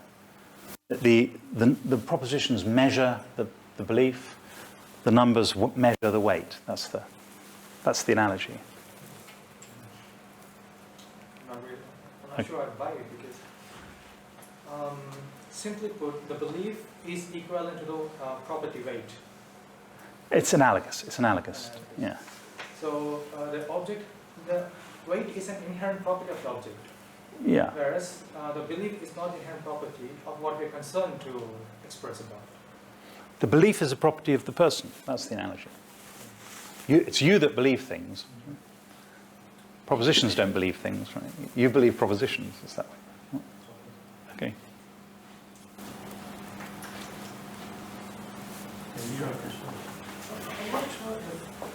There's room in your picture for Frege's notion of assertion or judgment. Yeah. Because judgment is usually considered as the internal acknowledgement of the truth of the proposition, which is different from an assertion, which is something explicit, and is of course different from grasping, from the Gestalt.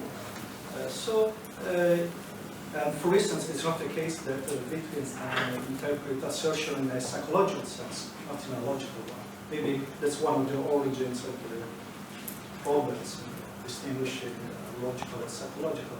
So, this idea of judgment, it seems something that would help us to understand the picture, in the sense that it is internal and somehow related to psychology. But on the other hand, it's the acknowledgement, it's not just grasping, it's the acknowledgement of the truth of the position, and the external counterpart to this is the assertion. That's right. Still, it seems that this notion of judgment, again, Frege, is something that can make some bridge between the logical and the psychological, and maybe it's an important way of the story. Yeah, thank you very much. And what you said is, of course, absolutely right. So there's grasping the thought, and that is a relation between someone's mind or them and the thought grasped. There's acknowledging the truth of the thought, which is judgment. And then there's expressing that, which is assertion. And of course, Frege wanted, and all of those things have a mental component, apart from the thought. All of them, I mean, grasping, assertion, and judgment have a mental component. Frege wanted to build the idea of judgment into his logic, so that you need a sign for judgment. Yeah, the judgment stroke. It's controversial to what extent assertion, that you can have a logic of assertion. And Davison makes this point, that you can't have a sign in a formal language for assertion because it could be used on the stage. And in the theatre, someone could say, supposing it's, I'm really asserting this now, and someone says, I'm really asserting this now, the president has just been assassinated. And someone could say it on stage in a play, and that wouldn't make it an assertion. So something about assertion. Assertion has to be the expression of your belief.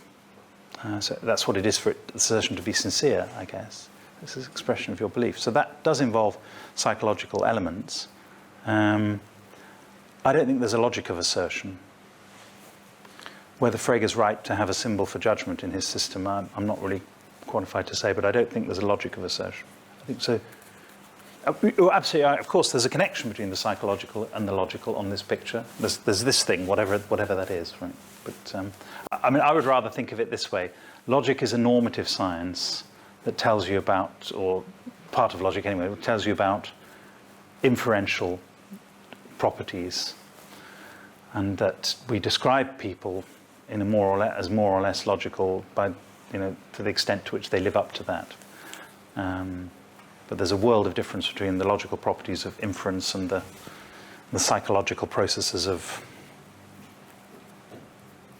what does Gilbert Harman calls it? I think he calls implication is the logical one, and inference is what goes on in people's minds. So, there's what's going on in people's minds, and then there's normative models of it in logical inference.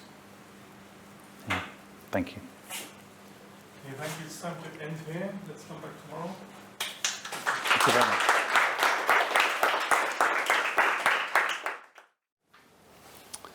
My first lecture was about intentionality. My second lecture was called Thoughts.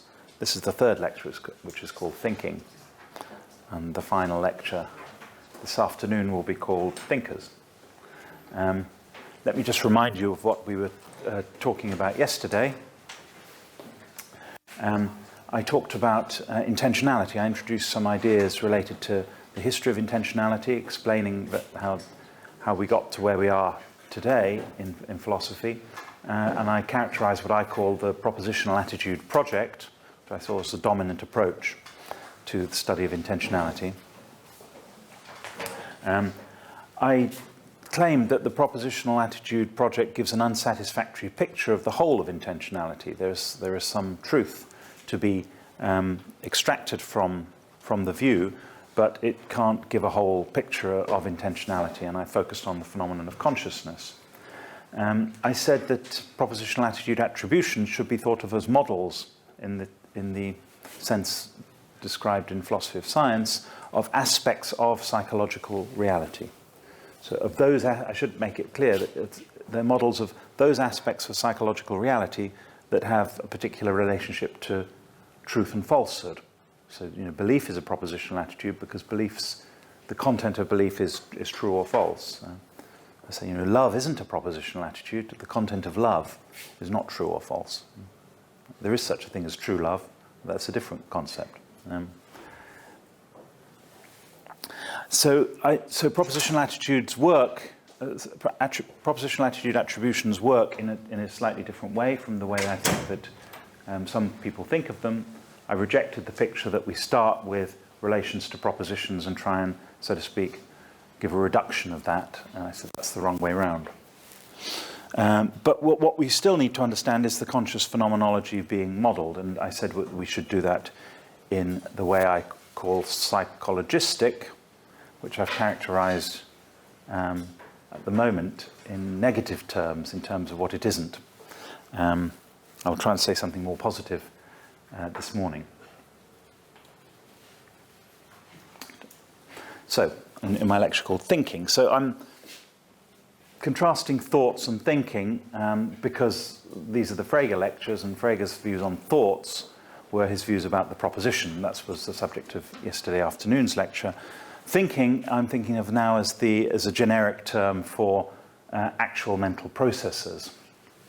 I'm going to say three things today. One will be about this notion of an idea in Frege's essay, The Thought, and my claim that ideas should be the subject matter of the study of the mind, or the study of intentionality. And I will put forward a proposal about how to think of the conscious content of ideas, and then I'll say something about conscious perception by way of illustrating that proposal. And finally, I'll say something about unconscious thinking, contrasted with the conscious. So let's return then to ideas, Frege's notion of an idea. What I claimed yesterday, that what Frege called ideas are the contents of consciousness. And by that I mean just whatever occupies consciousness, whatever inhabits your consciousness, whatever is in your consciousness in a very loose metaphorical way. I don't know if it's metaphorical. I mean, I don't mean literally spatially contained, but rather what your consciousness consists of. Right? But I think they are also intentional states or episodes, or intentional episodes.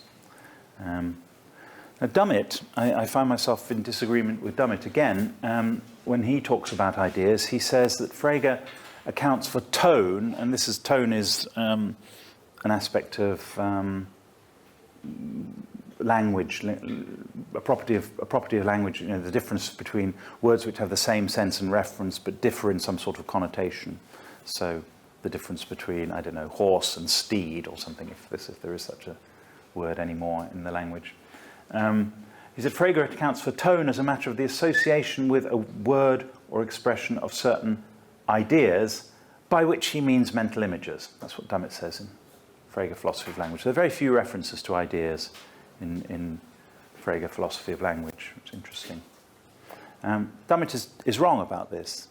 Frege does not mean mental images, at least if that means mental image in the normal sense. And it's clearly, he's clearly wrong. This is what Frege said. The inner world of sense impressions, of creations of the imaginations, of sensations, of feelings and moods, a world of inclinations, wishes and decisions. I want to collect all these, with the exception of decisions, he says, under the word idea. These are not just mental images. They are, these things, sense impressions. Creations of the imagination, maybe those are mental images. Sensations are not mental images. Feelings and moods are not mental images. Inclinations are not mental images. Wishes are not mental images. So it's quite remarkable that Dummett just makes this comment that Frege thinks of ideas as mental images, when it's just... This is the one place where he discusses ideas in any great detail, as far as I know. I think it's also wrong to think that mental images are just qualia in the sense we were discussing yesterday, in the controversial sense of qualia. Inclinations, wishes, imaginings all have intentional objects. So if you're inclined to do something, or you're inclined to think something, what you're inclined to do or think is the object of that inclination. If you have a wish about something, has an object. An imagining has an object. They also have intentional contents, in a sense I'm going to explain in a minute.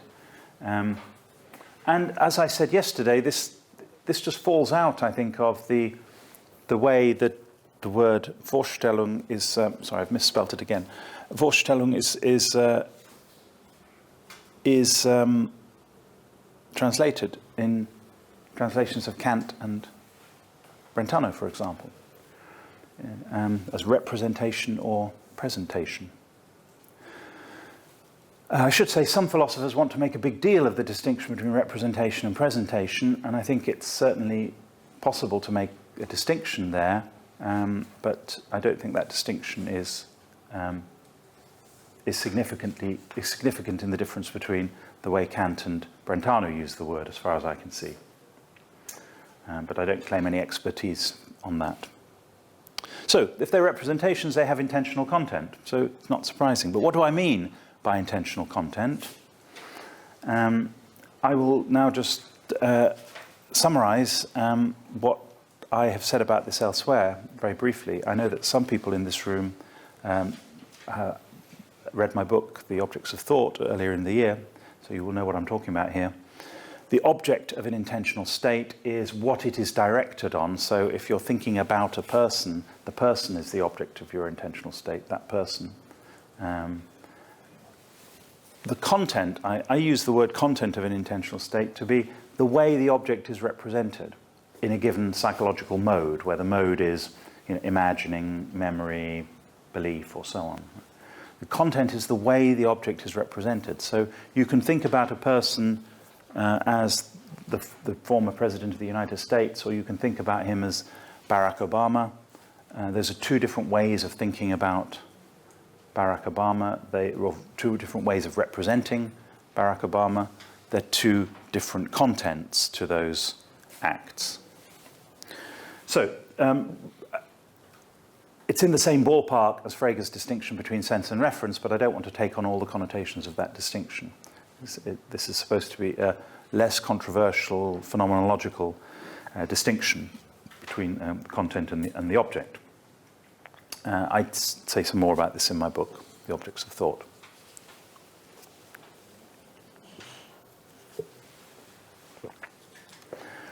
Now, I think it's useful to characterize content, the phenomenal notion of content, that is the content of a conscious episode, in as general a way as possible. And I'm going to try and characterize content in a very general way that allows us to make sense of the idea that phenomenal aspects of experience are also part of the content of experience. So what I'm trying to do is to undermine the tendency for people to think that the only thing you could mean by the content of experience, which is after all a technical term, it could be defined in all sorts of ways, but you meet the objection sometimes that the only thing you can really mean by the content of experience is something propositional, that is to say, something representing the world in a way that's either true or false.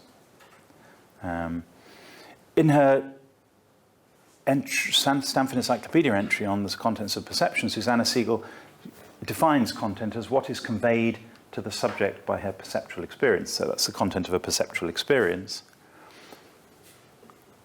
In a more general sense of conscious content, we could say what's conveyed to the subject, the content is what's conveyed to the subject in a conscious episode, including what's conveyed in thought, in conscious thought, imagination, perception, maybe even including sensation. My own view is that we can think of sensation as intentional in a certain way, but I'm not really going to defend that in these lectures. But by sensation, I mean things like bodily sensations, like pains and things like that. I don't mean perception.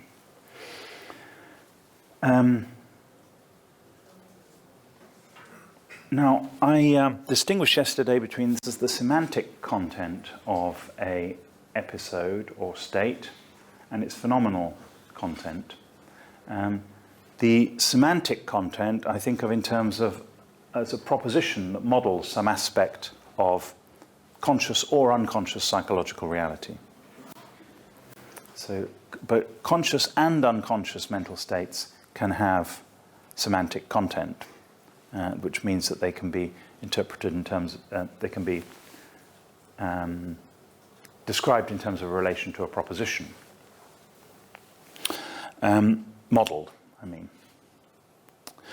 The phenomenal content, the notion of phenomenal content only applies to the to conscious episodes, and that's the phenomenal content is, in accordance with my definition of content, is how things are actually represented to the subject in a particular conscious episode.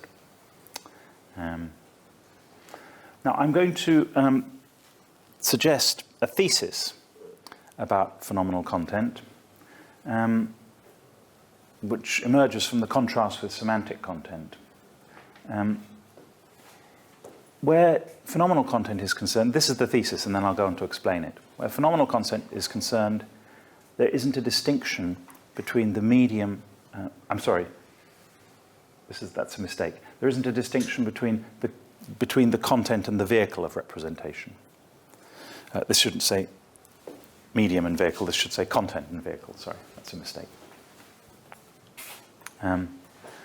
The content is everything that's given to you in the experience, not just the content as contrasted with the vehicle, in a sense I'm going to explain.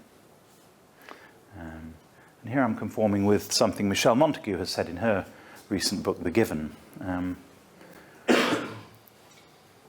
Now, I say given to you. This is a metaphor in a sense. It's very natural to think of experience as, perceptual experience, as receiving something from the outside world, so to speak. That's what's given to you in the experience. Of course, in other mental states, it's not so right. That metaphor doesn't quite apply. If we think of the content of an intention, we don't want to say that that's what's given to you in the experience. It's rather that in forming an intention or making a decision, there is a conscious phenomenology, and everything that you are aware of in that experience is the content of the intention. Now, that's the way it is with phenomenal content, I want to say. In the case of semantic content, there is a distinction between the content and the vehicle of the content.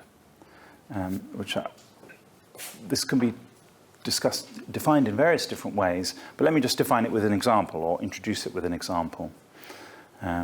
This sign means children crossing, or caution, children crossing, or take care, children crossing. That's what that means. That's the content of the sign. This is a similar sign. It says children crossing. It has the same content. Two signs with the same content, but they're different representations. They're different, and I want to say they're different vehicles. So the verbal vehicle is one way of conveying the content. The pictorial vehicle is another way of conveying the content. So that's semantic content. The semantic content admits of that distinction. And it's obvious that it should admit of a distinction. If we go back to what I was saying about semantics yesterday, I didn't actually read out that long quote from Jeff Speaks, but what he says in that quote is, what semantics does is it takes a bunch of objects, say symbols or letters, words or something, or sounds, right? And it associates with these objects certain kinds of other objects. So you might associate, for example, with a predicate, you associate a function or a set. But the predicate itself is a word. It's a mark on a paper, or it's a type of mark on paper, or it's a type of sound. So there's distinction in semantics between the words and their meanings. What more obvious distinction could there be? Now, I'll say that's an instance of the general distinction between the content and the vehicle. The words are the vehicle of representation, and what the meaning is, the functions or the objects that the semanticist assigns to the sentence is the content. And that's how. But we can also have pictorial vehicles. Now, I'm afraid I have to say something negative about Dummett again. I don't know how this happened exactly. But I find myself disagreeing with not just what he says about Frege, but what he says about how to study these things. So Dummett talks about Frege's attack on psychologism. And He said, when Frege engages in a polemic against psychologism, what he is concerned to repudiate is the invasion of the theory of meaning by notions concerned with mental processes, mental images and the like, and the confusion between the processes by which we come to acquire a grasp of sense and what constitutes such a grasp.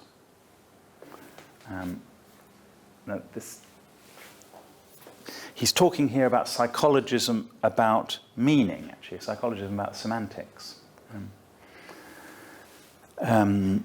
That's distinct, of course, from psychologism about logic or psychologism about mathematics. So assuming that Dummett is right, that Frege is attacking psychologism about meaning, then Dummett's point is that there's a confusion between the theory... He doesn't like the invasion, like this is a negative term, the invasion of the theory of meaning by talk about mental processes, mental images and the like. And it's a confusion, he says, to mix up, talk about the process, the mental process, which explains how we come to grasp meanings, and what constitutes grasp of meanings. And I think what he means by what constitutes grasp of meanings, he means a non-psychologistic philosophical account of what it means to grasp a sense. Right? And you shouldn't thereby appeal to mental processes. This is incredibly obscure, why this is supposed to be so. Actually, it's not incredibly obscure, I shouldn't say that. It's, in the background is this preoccupation with the idea that meaning should be public and that meaning must be communicable. And that if you try and explain meaning in terms of private mental processes or mental images, then you're lost, right? Because meaning can never then be communicated. So meaning has to be a public matter. Ideas are all private, so the ideas and mental processes cannot be involved in meaning. That's basically the background assumption. Now I want to say, well, maybe this is a plausible idea, and it is a plausible idea when it comes to modeling with propositions, with the semantic content. There may be something to be said for it. But when we're talking about the when we're talking about the phenomenal conception of content, then psychologism is the only way to go. Otherwise we say the incomprehensible things that we found strong intentionalists saying yesterday, like the phenomenal character of an experience is identical with a proposition. And I said that's hard really to make sense of. So the psychologistic conception of content holds that mental processes, mental images and the like are part of the subject's representation of the world, and in that sense part of the content in the broadest sense that I'm trying to characterize. So if the content is how the intentional state represents reality, or how the intentional state represents its objects, then mental images, mental processes, etc., can be part of the content in that sense. And it's not just a stipulation, it's a natural consequence of just thinking of content as how the objects are represented. Now, I'm going to give an example now of the second part of my lecture, which is about conscious perception and an analogy with pictures again, which I mentioned yesterday. So perception, I think, is a paradigm of conscious intentionality. Recent philosophy of perception has treated perception as a propositional attitude. I don't need to give evidence for that. That's a very common view now in the philosophy of perception. Maybe the dominant view is that perception is a kind of propositional attitude. It has representational content. It represents, a perceptual state represents that the world is a certain way. I say this is the standard view. It's representationalism or intentionalism. There are other views. There's the naive realist view, which doesn't treat experience as representational, and there's the sense data view, which thinks of experience as consisting of a relation between the subject and some mental item. But the standard view, I think, The orthodox view is that perception is a kind of representational state. Now, it may be true that perception has a propositional content. It may be true, and I'm going to say that it is true, that we can say it has a propositional content. I once wrote a paper trying to argue that it didn't, but I think that was unsuccessful, that argument, and the paper. But it's also an idea, in Frege's sense. So perception has propositional content, so it has a thought, perhaps a thought is, in Frege's sense, is the content, but it's also an idea. And the sense impression I have of green, he says, exists only because of me. I am its bearer. Sensible perception of things, we need sense impressions as well, as well as thoughts. And these belong entirely to the inner world, Frege said. So we are in the ballpark of ideas, of representations, but that fact in itself does not mean that the state does not have propositional content. Or rather, let me put it more simply. It's easy to see how perception has a propositional content in the sense I was describing yesterday, in that it can be modeled by relating it to a proposition. And it will have all the features of models. So, you see, I think people say things like this. Alex Byrne has a nice paper on perception where he says, supposing a subject perceives a red ball, and the content of his experience is, there is a red ball, or something. So this is the content of experience. Well, that's a sentence whose content gives the content of the experience. So there is a red ball. Now, it's perfectly okay to say that your experience has that propositional content. That's a model of part of the experience. It's inconceivable that could be a description of the whole experience, as if you could simply perceive a red ball without perceiving anything else. And that's not the way our perception is. So there's nothing wrong with thinking about the perception as having a propositional content, as long as you remember that that is a model. So this characterizes, as I say, part of its content, its full content, or I think what Husserl would call its real content. I will leave the Husserlians to tell me whether I'm on side with Husserl there. But what about the phenomenal content? So there's the whole content. The phenomenal content is the whole conscious content of the experience. That can be characterized in terms of a proposition.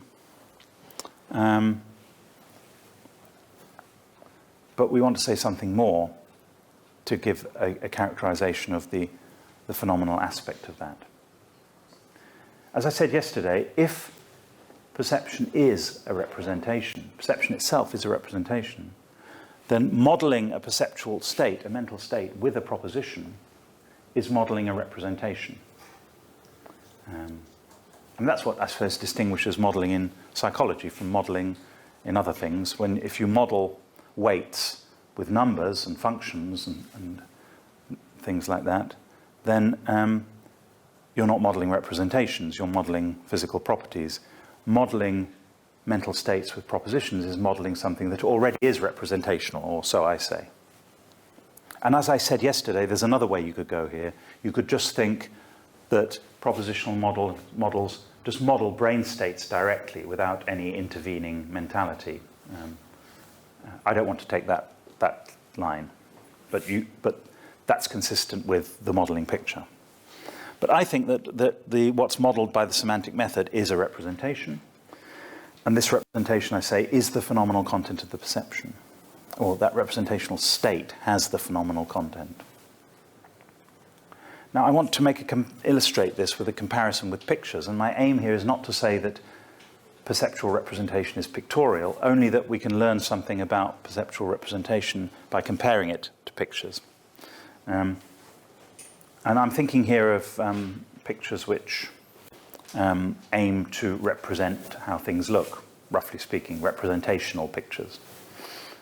I say pictures can have propositional content, and again, what this means is that they can be associated with a proposition as a model.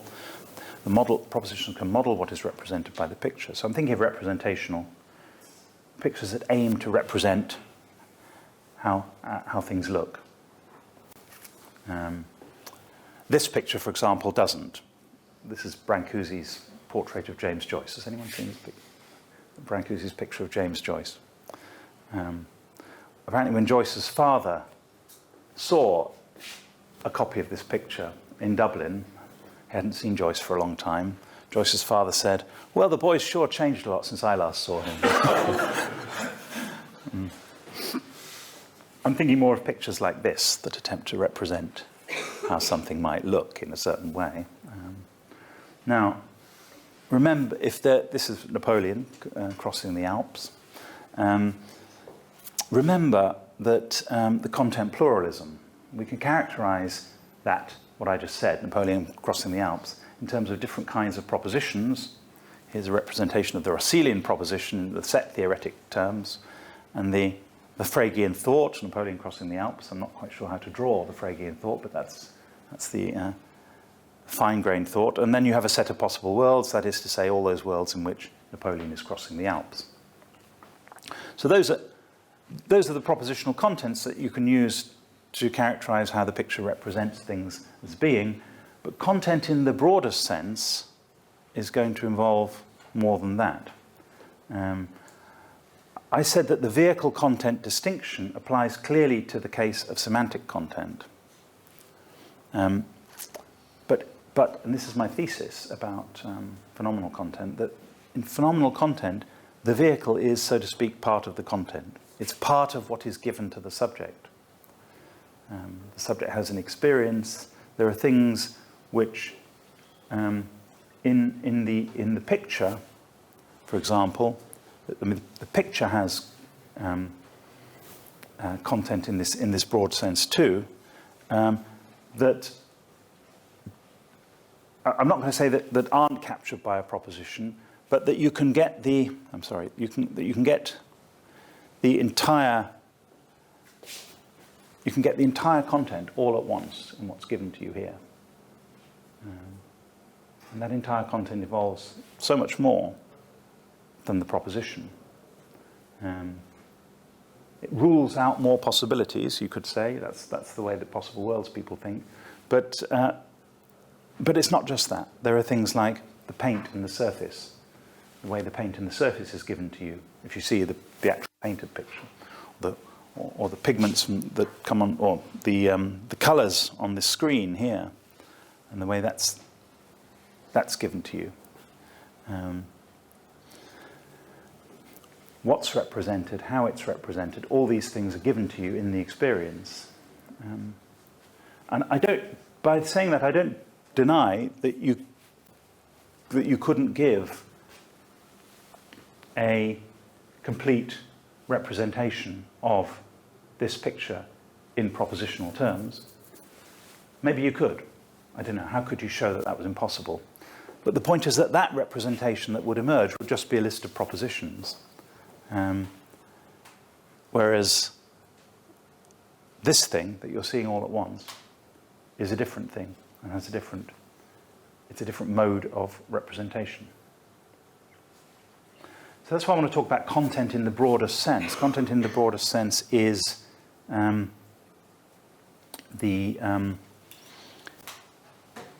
what is given to you, including what might otherwise be called part of the vehicle of representation.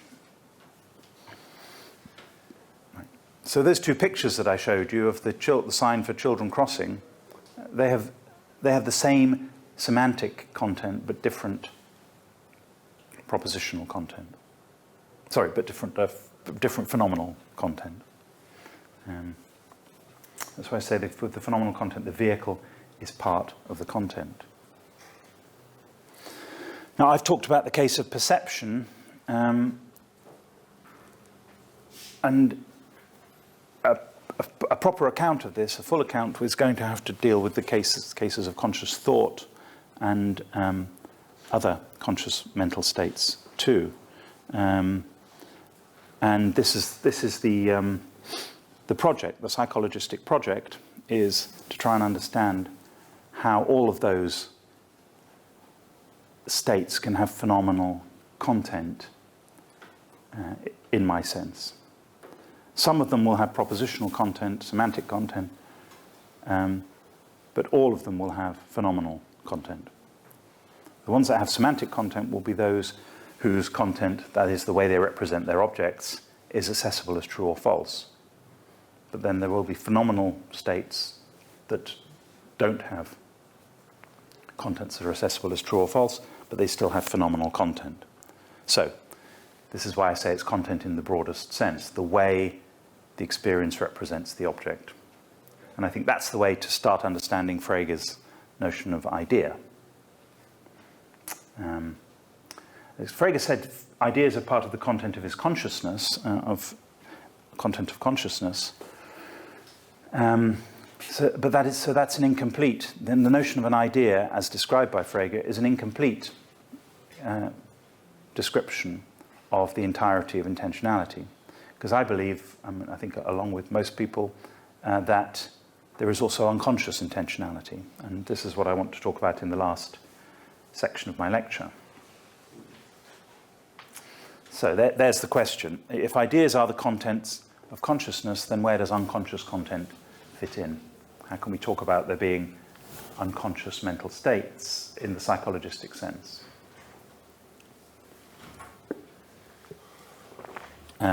One option is to say that there isn't such a thing as unconscious mentality. John Searle, for example, says this. John Searle thinks of the mind, everything in the mind is conscious. When we talk about unconscious mentality, what we're talking about really is some state of the brain that has some disposition to produce a state of consciousness. So you could have that view, but I reject that view. I think the order that we find in our psychological lives and in our behavior, and the order that psychology finds, has overwhelming evidence for the existence of unconscious mentality. That is, we have a classification of ourselves in terms of mental categories, which I will talk about this afternoon, which does not presuppose that all their outputs are conscious and are distinctively mental. Okay, so psychologism is the study. If psychologism is the study of ideas, how can it make sense of the unconscious? Well, it can't. So psychologism better not be just the study of ideas. I say psychologism is the study of ideas in Frege's sense, partly as a polemical thing, partly as a way to distinguish myself from the rest of the tradition, and partly because this is the Frege Lectures. But that's just a way in to the doctrine. What we discover with the notion of an idea is the idea is an intentional state, a subjective, private intentional state that has a representational content. Now, in thinking about the unconscious, there are many ways to go. I myself would like to have a general account of the unconscious that applies to unconscious mental states as talked about in cognitive science, for example, of the unconscious processing of representations that cognitive science appeals to, but also to the unconscious as applied as it's used in common sense psychology. So when we talk about unconscious beliefs and memories and so on, also as it's used in social psychology, behavioral economics, when people talk about unconscious effects on behavior.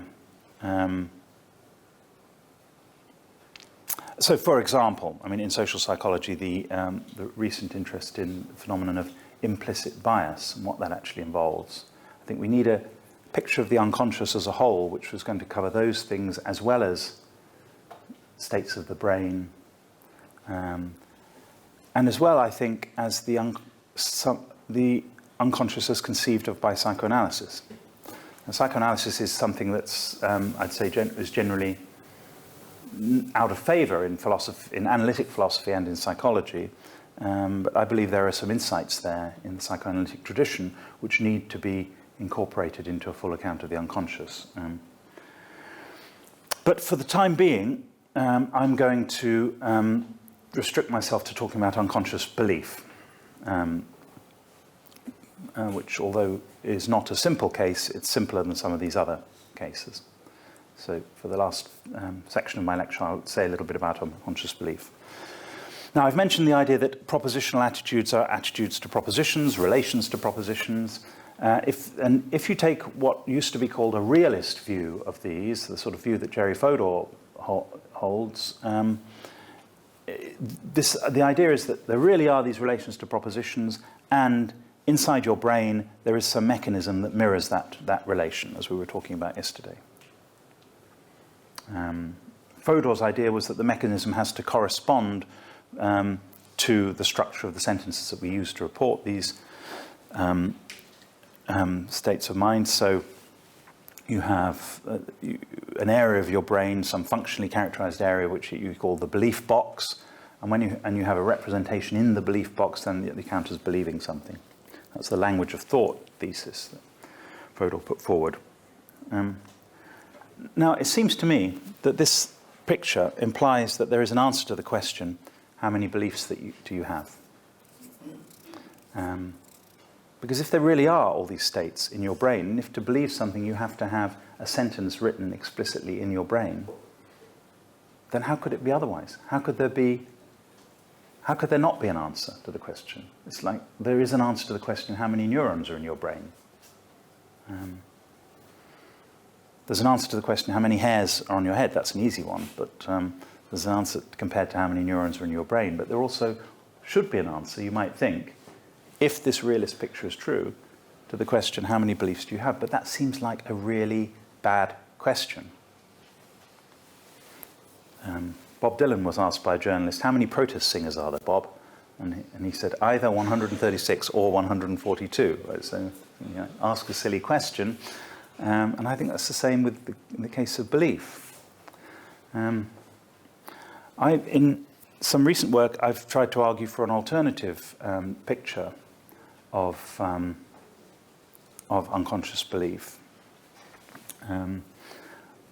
where, and I should say at this point that I'm assuming that all belief is unconscious. I'll try and defend that a little bit this afternoon. I think that believing something is commitment to the truth of a proposition. It's a commitment to a truth of a proposition that persists even through periods of unconsciousness, for example, in dreamless sleep. And that commitment it should be thought of as a persisting mental state. Consciousness consists rather of episodes. You can consciously bring to mind what you believe, but that is not itself a belief. Bringing to mind what you believe is not the same thing as believing it. I'll say a little bit more about that this afternoon.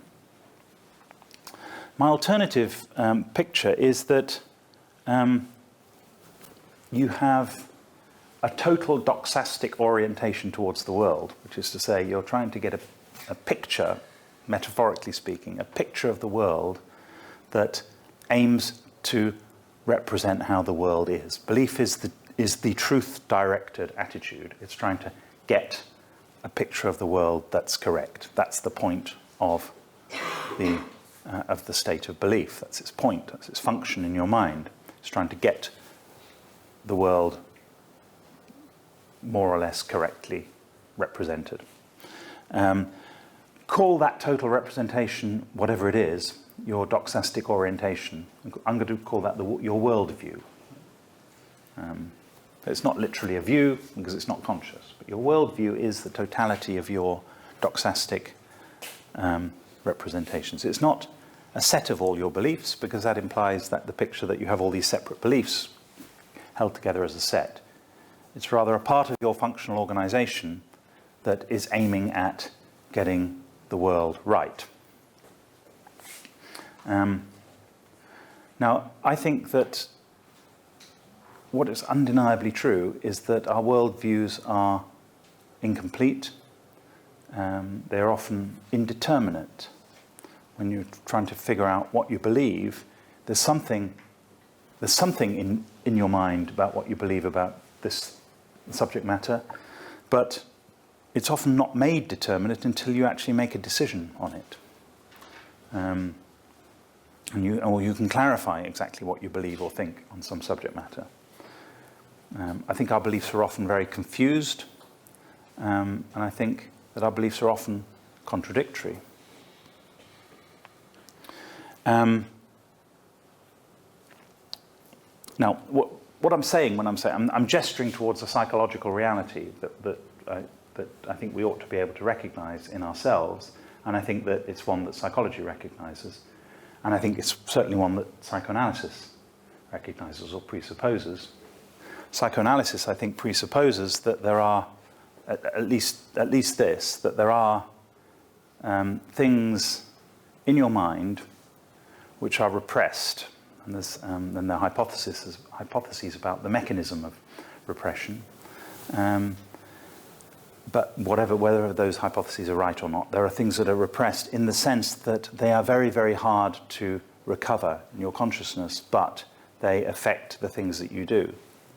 So they help explain why you're doing what you're doing, even though you yourself may not acknowledge that they are there. And they need special conditions in order for you to recognize that these things are there. Now, I think that's the truth in psychoanalysis, that that part of our mind is like that, or our mind can be like that. And it's an extension of the idea that we are not transparent to ourselves, that we do not know, that we do not simply scan the insides of our minds and find out exactly what we think and what we want. And so what is going on in your worldview may be something which is, as the late Peter Goldie, my former student, put it very nicely. He called it the mess inside in his recent book, The Mess Inside. Now, I think a realistic picture of human minds, their motivation, and how our mental states bring about our behavior has to acknowledge all that kind of complexity and confusion. And I think that the picture of beliefs as individual beliefs as relations to individual propositions is, at best, an idealization of that picture. As I said yesterday, the folk psychological modelling of belief with propositions is a normative model. That's something that Robert Matthews brings out very well in his work on this. It's a normative model. So when you say, someone believes something, well, then they must believe this other thing too. We're looking at the relations between the relationships between the propositions that we can see, so to speak, and we're saying that's what their mind must be like. But most of us aren't like that. Most of us don't see all the consequences. Many of us don't even see very many of the consequences of the things that we think. So the propositional attitude model is an idealization. I do say that the worldview can be modeled by propositions, and that's imposing a certain kind of order on the chaos. And I say some more about this in my presidential address to the Aristotelian Society, the Unity of Unconsciousness, which is on my website. But I'd like to conclude by discussing a particular example of Dennett's, because I think Dennett is someone who has consistently opposed what I'm calling the realist picture, not because he doesn't believe in mental states, or he doesn't believe in intentionality, or he doesn't believe in consciousness, but he thinks that philosophers here have got the wrong picture. And I want to return to an old paper of his called Brain Writing and Mind Reading, where he discusses an example of a made-up case of something a character he calls Sam the Art Critic. So it's a rather poignant story.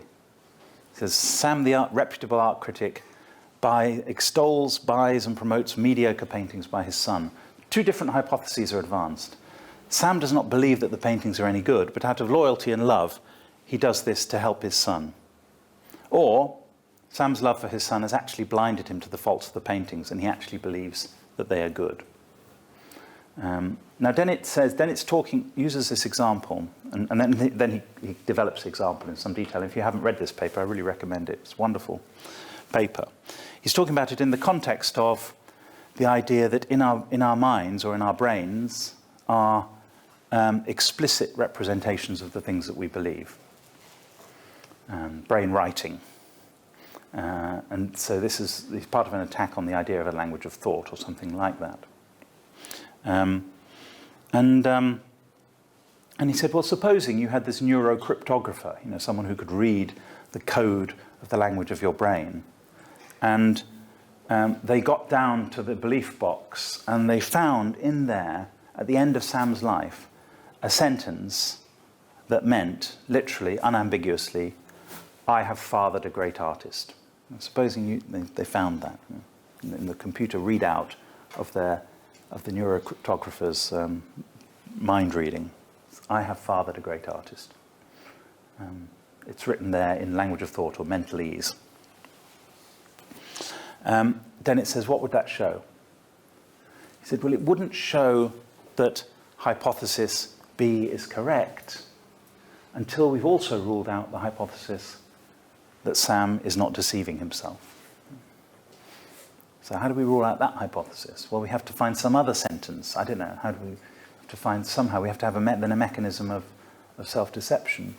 And I think the lesson he wants to draw from this is not that we should go looking for a mechanism of self-deception, but that we should abandon the whole picture of explicit representations in your brain of what you believe. It may well be that the most you can say here is that there's no fact of the matter about which of these hypotheses is correct. I think that's what Dennett actually thinks. There's actually no fact of the matter about this. That Sam has got himself into a frame of mind where each of these hypotheses, which seem clear to us, sort of vaguely through a glass darkly describe some aspect of his mental organization. And that's as far as we can go. Stuart Hampshire puts this kind of predicament beautifully when he says that a man may think that he believes P, while his behavior can only be explained by the hypothesis that he believes not P. Perhaps the confusion in his mind cannot be conveyed by any simple account of what he believes. Perhaps only a reproduction of the complexity and the confusion will be accurate. And this is, I think, what we ought to be trying to accommodate within our picture of these things. We shouldn't think there has to be some story. If someone is in a position where it seems that they believe P and they also believe not P, that we shouldn't think that they really believe one of them and they're just deceiving themselves about what they think they believe. And that may be a story sometimes, but there may also be the story where someone is so confused that you just get down to the basic facts that they think P and not P. They believe P and not P in their organisation. Now, Stephen Stitch, in his book, From Folk Psychology to Cognitive Science, Stitch's book from the 1980s, he uses examples like this, and he has some real-life examples, and he has a very poignant example of an old woman who is suffering from some kind of neurodegenerative disease and has only sort of partial memories of things and a lot of confusion. And she believed that President McKinley was assassinated. I don't know if you know this example. But when asked, and this is a real case, so when asked, is President McKinley dead? She says, well, I don't know. But she goes on, if you ask her whether President McKinley was assassinated, she says, of course he was, he was a great man or something. And say all sorts of things. He was president. She knows that he was the president, that he was assassinated. He was one of a number of presidents who've been assassinated. Stitch draws the conclusion that the philosophical view of belief falls apart when we apply it to these cases. Many people have discussed those kind of cases in trying to defend the philosophical conception of belief, by which I mean relations to propositions, explicit representation. But I think what we should do is re-examine the philosophical conception of belief, not throw the philosophical conception of belief out just because we can't make it fit with this case. the philosophical conception of belief describes some aspect of a normative model of our worldview, but we also need to have a descriptive model of the confusion that's actually there, so that you can say that someone believes that someone was assassinated, and they also believe, or they also have no opinion on whether they're dead on that. So that's my picture of unconscious belief. Of course, I don't have a distinction between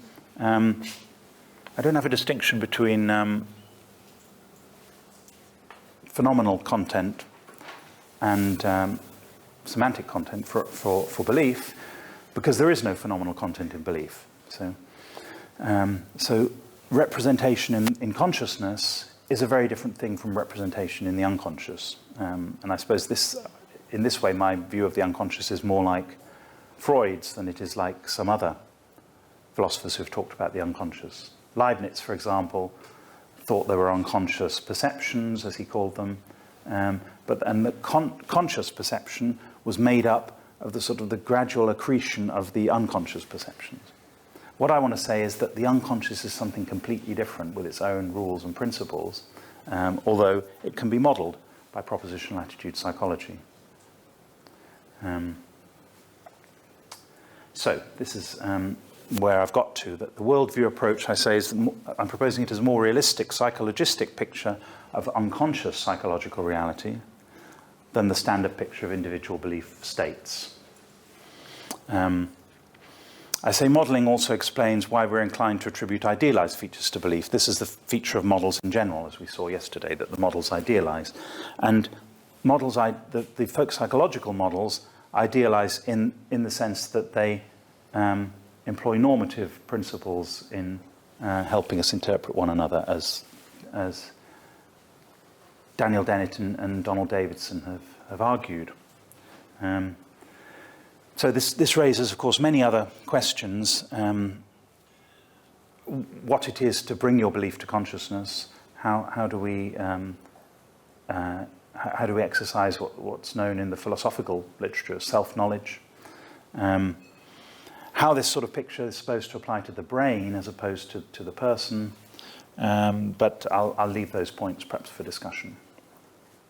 So, let me conclude then. The study of ideas, I want to say, should be the study of intentional content in its broadest sense. So, conscious and unconscious. So, when I stopped talking about Frege, which is not because I don't admire and respect Frege, but because I think we need to start from somewhere else, but when I stop framing this in terms of Frege, I won't say that psychologism is the study of ideas, because ideas are contents of consciousness. So the study of intentional psychologism is the view that intentionality should be understood in terms of content in the broadest sense, of which semantic content is a special case. Semantic content, I say, allows a distinction between vehicle and content. That's obvious because of the way that semantics is defined. That you have symbols and then you have the things that you assign to those symbols. Phenomenal content, on the other hand, I want to say, allows no such distinction. But they are both content in the broadest sense. What I'm calling the worldview, which can be modelled by semantic contents, does also have a content. It's a psychological, part of your psychological organisation, and it's proposed here as a psychologistic account of unconscious belief and its content. So that's where I've got to so far, so thank you very much.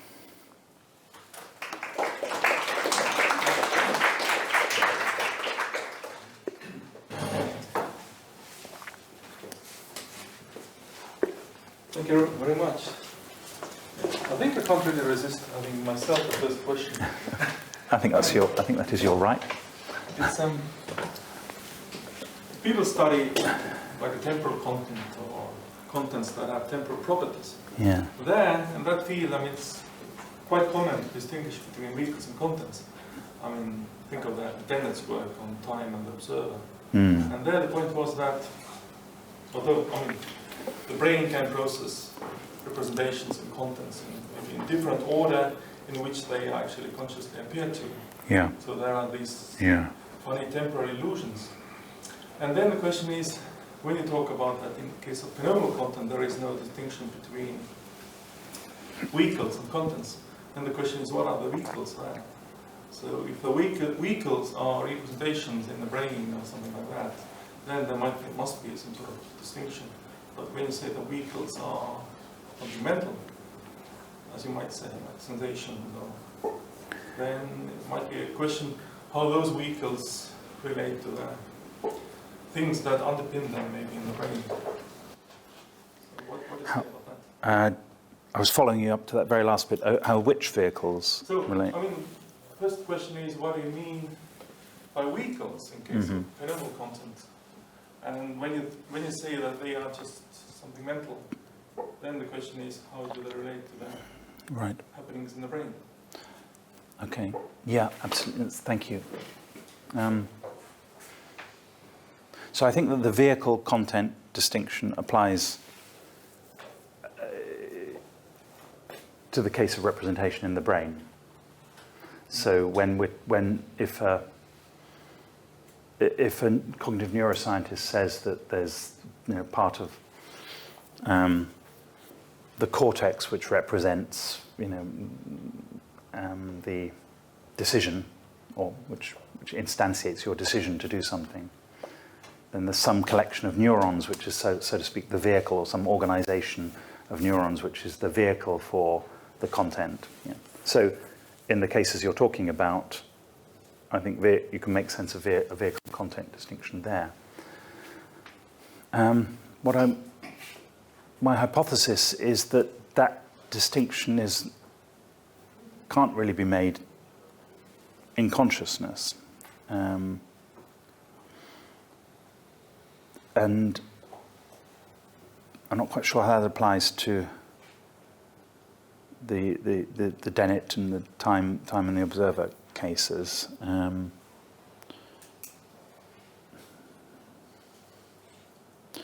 Okay, so let's. Sorry, if I could just. Sorry. No, I mean they're talking about, was it qualifying or? Okay. Present flashes. Yeah. The thing is that somehow you should already know where the next flash is. Yeah. Because then your brain makes a coherent line of the flashes. Yeah. And you don't get that coherent line if you don't see the second flash.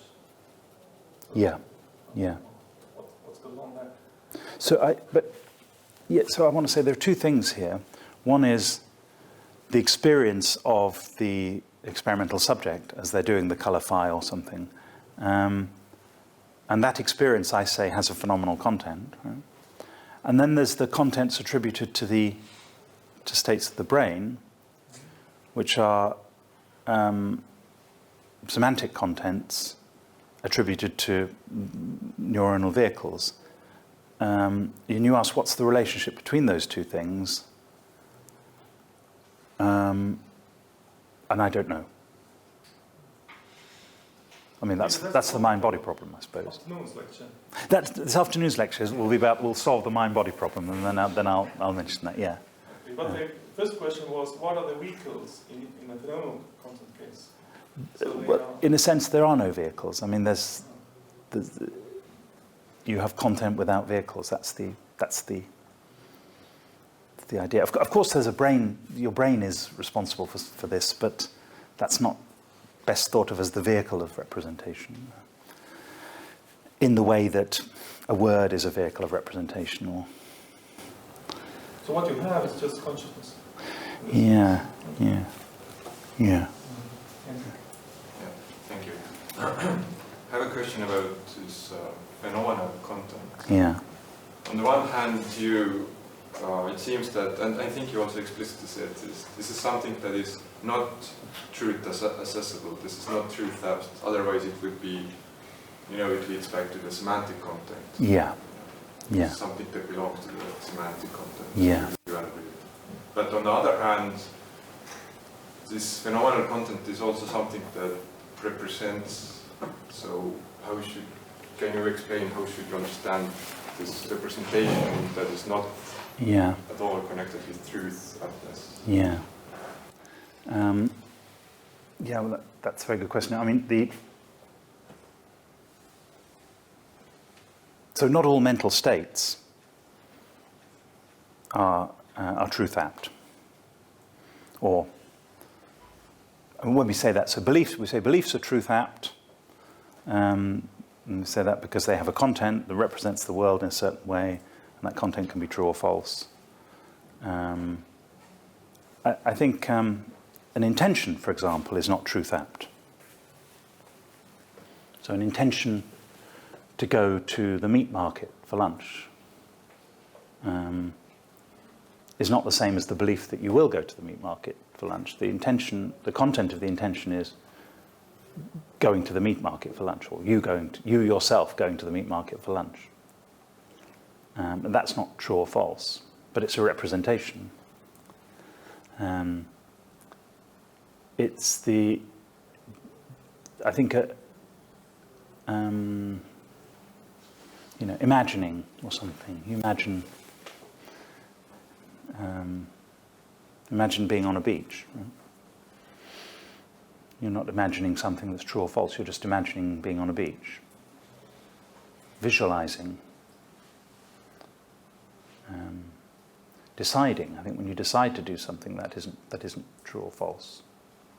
So belief and judgment; those are the truth-directed. I think of judgment as like the formation of a belief or the acknowledgement of a belief, something you believe.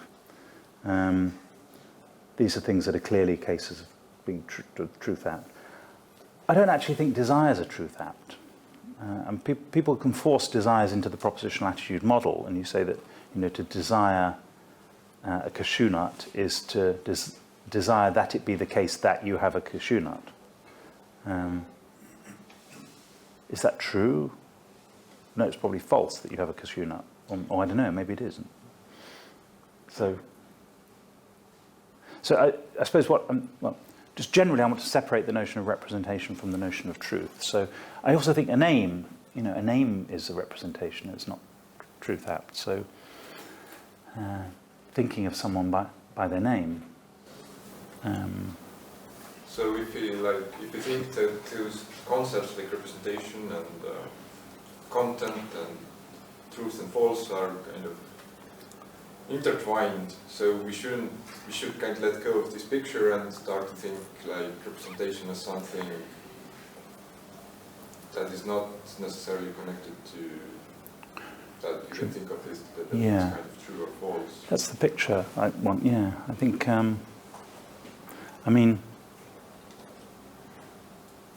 Of course, the picture I'm rejecting comes from Frege. It's only in the context of a sentence that the word has any meaning. So the sentence is the primary unit of meaning. And you understand the contributions to the sentence in terms of their contributions to truth or falsehood. And that's fine for semantics. So what I'm saying is psychology is not semantics. Mental representation is not semantic representation in that sense.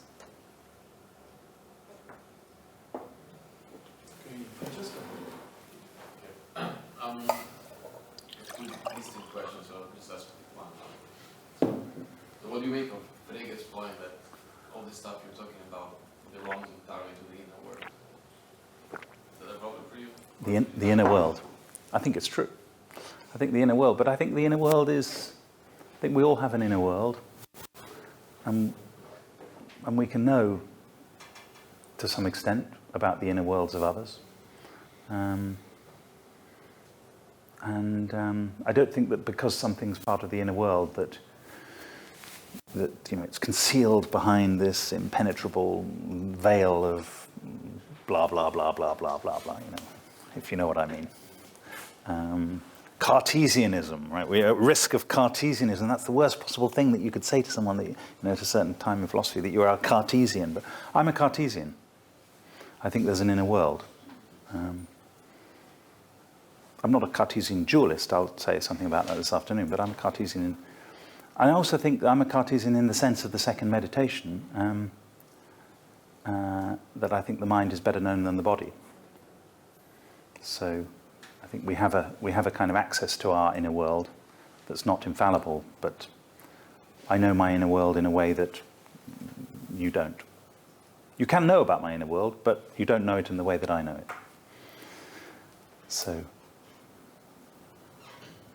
He meant in a pejorative sense, right? Frege meant I don't know. I don't know about that. I don't think he was pejorative about ideas. I think he was psychologistic about the psychological.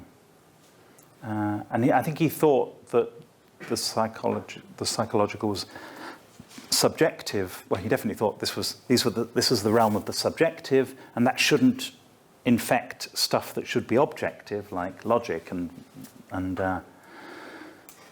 arithmetic and science. But as for psychology being about the subjective, then you might think that's exactly what psychology is.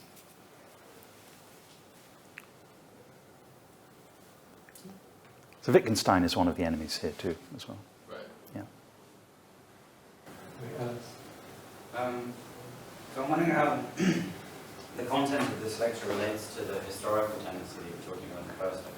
Right. So the historical tendency was something like either to try to analyze consciousness in terms of intent, like representation of states, Yeah. or to treat them as somehow radically distinct and different in a way that's problematic. So I take it that you're trying to describe, make us think about certain mental phenomena in such a way that then you don't take these two things to be radically distinct. Yeah, that's right. Right. So, so here's a way of hearing what you said, in which it's not clear that you've done that, and then you can. Yeah. So you distinguish between there's two senses of content, right? So one is as representation, and the other is sort of like the metaphor of the thing inside of something. So the contents of something. Yeah. Maybe I misunderstood that. Yeah. So then, and the second sense was this broader sense that can kind of include both consciousness, aspects of consciousness, and representation and content. Yeah. And then you're saying that we can think of certain mental phenomena like perception as having both of those aspects to them. So that makes it look like there are mental states which have these two different things. So they're still very distinct things. It's just that you're saying that certain states have both aspects of them. But then I can't see how that's going to be not an example of treating them as radically distinct. It's saying there's a single state that has both of these aspects, but they're still, we might still think of those two aspects as radically distinct in the way that was supposed to be problematic. Right. So I'm wondering, presumably I've gone wrong. Right. Well, maybe I didn't make it clear enough. I mean, it's not that I think there's one thing which is content in the sense of representational content in the usual sense, and then there's what the experience contains. Maybe that wasn't that important, what the experience contains. I was just trying to align my terminology with Susanna Siegel's.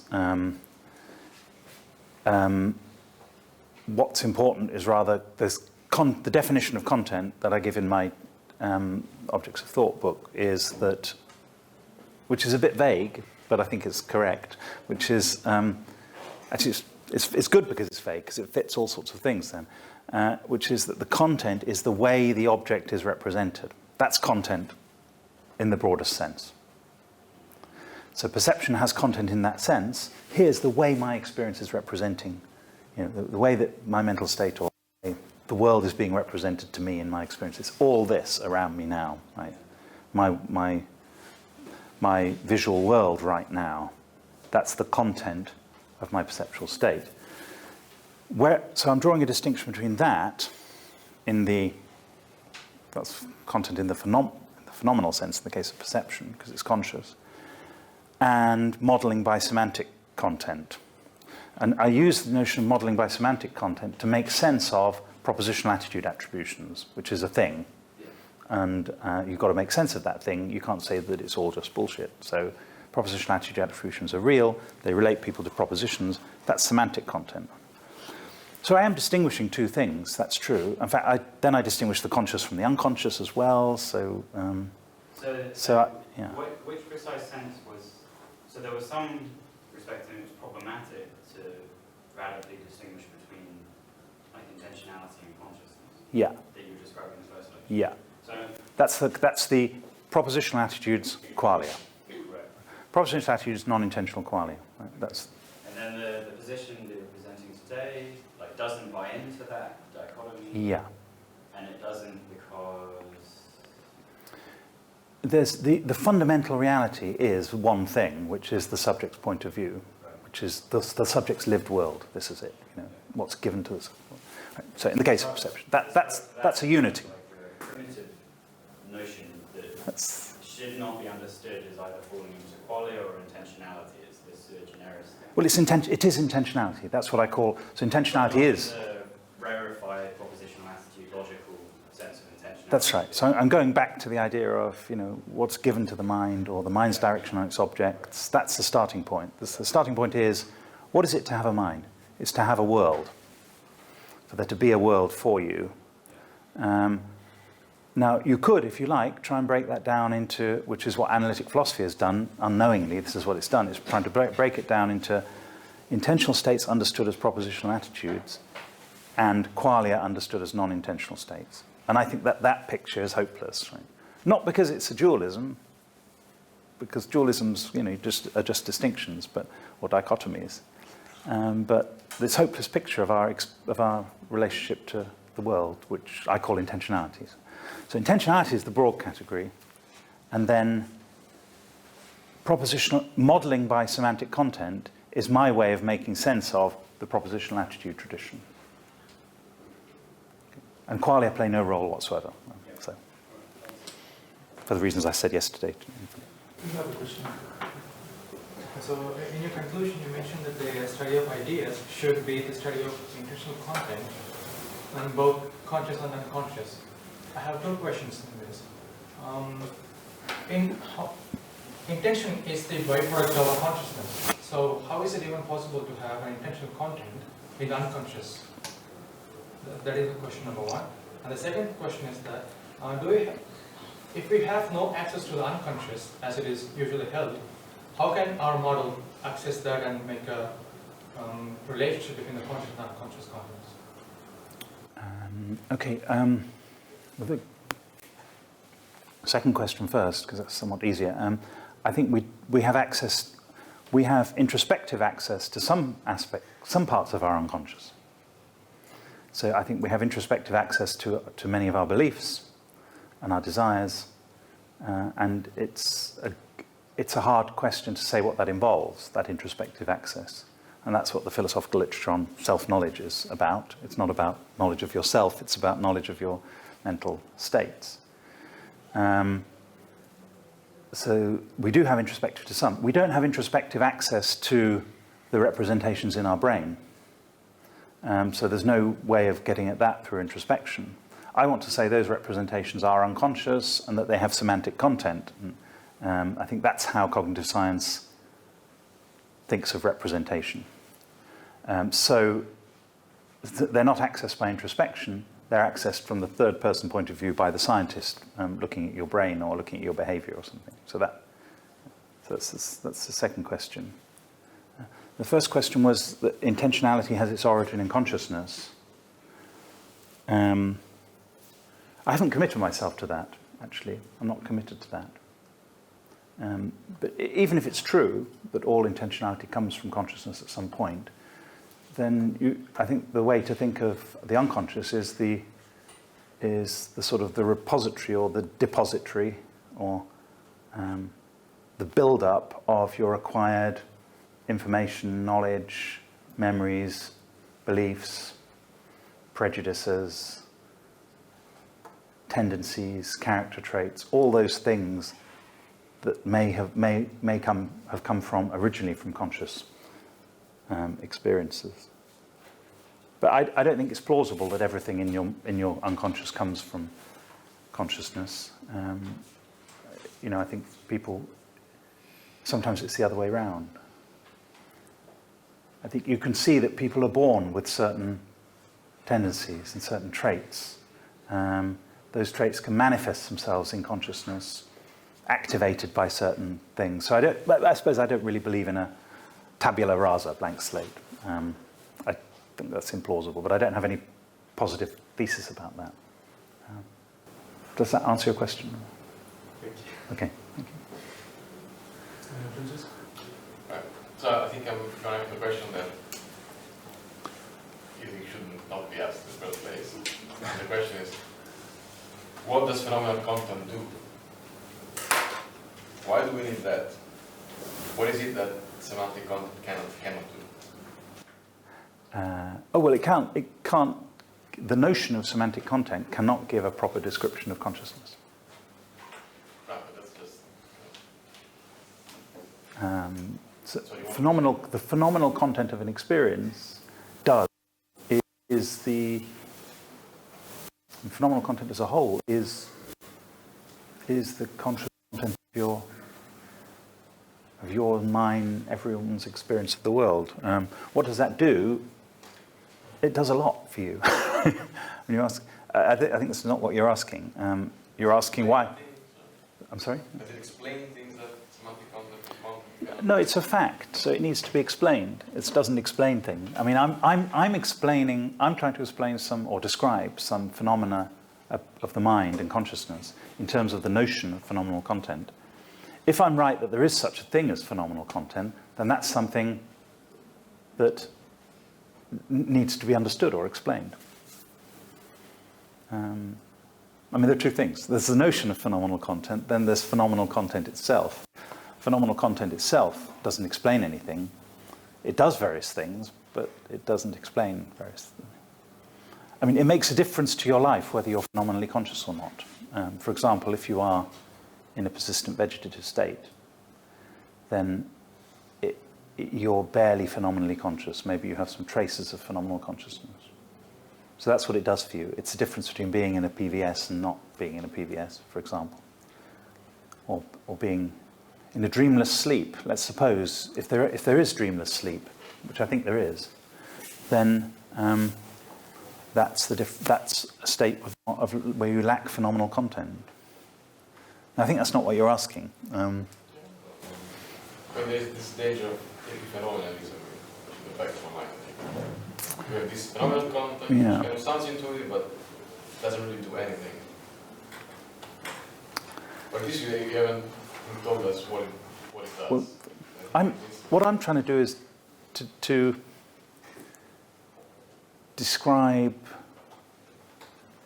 certain phenomena of mind. I'm trying to give a systematic description, or as systematic as I can, description of what it is to have a mind.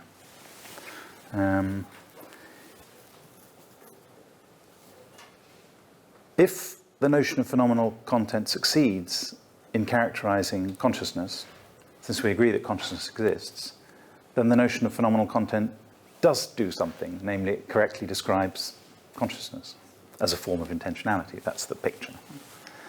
If the notion of phenomenal content fails to describe consciousness, then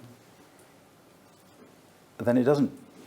Then it shouldn't be used. But not because of anything to do with epiphenomenalism. It's because it's a bad notion. Like qualia. See, I'd say my objection to qualia is that it's a bad idea.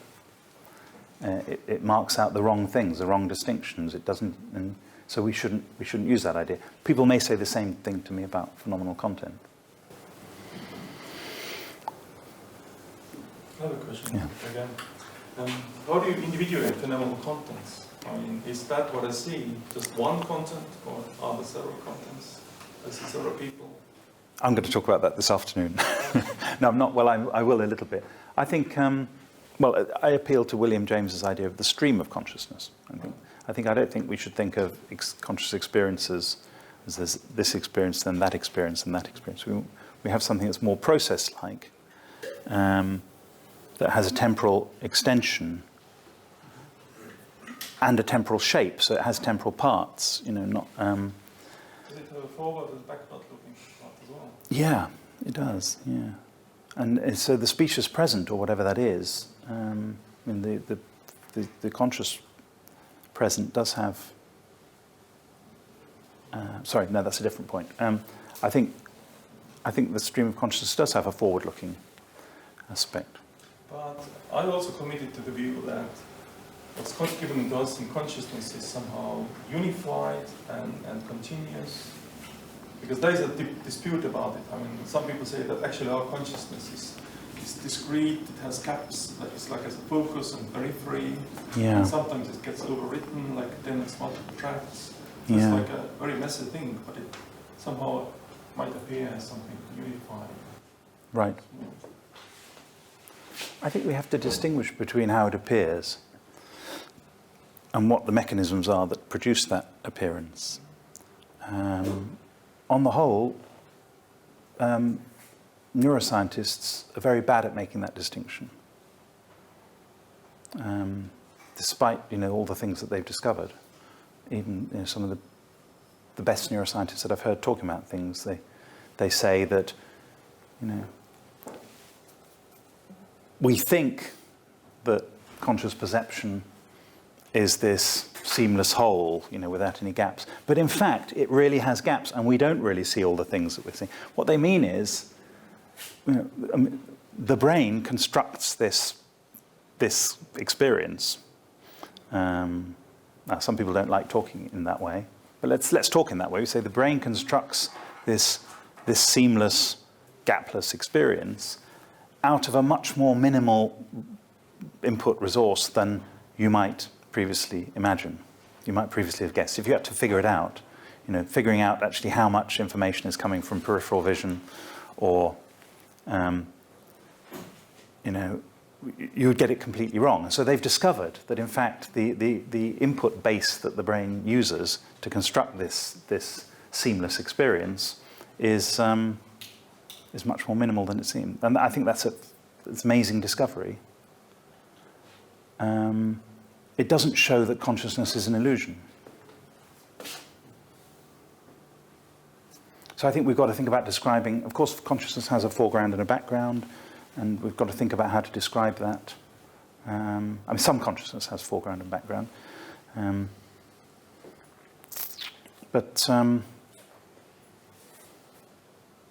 want to distinguish very sharply between a description of the phenomenology and the mechanisms that give rise to that phenomenology. Yeah, thank you very much. My question may sound very absurd, but let me try. If I understand correctly, there are four possibilities, four kinds of phenomenal content. The contents are composed of consciousness only, or unconsciousness only, or both consciousness and unconsciousness, or neither consciousness nor unconsciousness.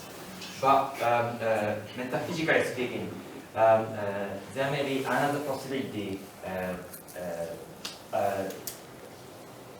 something different from consciousness and unconsciousness, which is the fifth possibility, like the Buddhist metaphysics. Some early Indian Buddhists distinguishes 5 kinds. So in your worldview, is there any possibility outside consciousness and unconsciousness? I think I have to say no to that. I think that my mental phenomena are either conscious or unconscious. I don't think there's a third way, so to speak. I don't know the Buddhist thinking on this. I'm sorry to say, but I would like, at some point in my complete understanding of human thought and reality, I would like to get to understand that. But at the moment, I'm working on the strong assumption that, or strong conviction, that mental states are conscious or unconscious. Okay.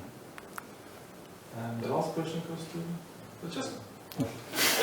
So let's try to speak your language. So the world is given to us intentionally in 2 ways, roughly.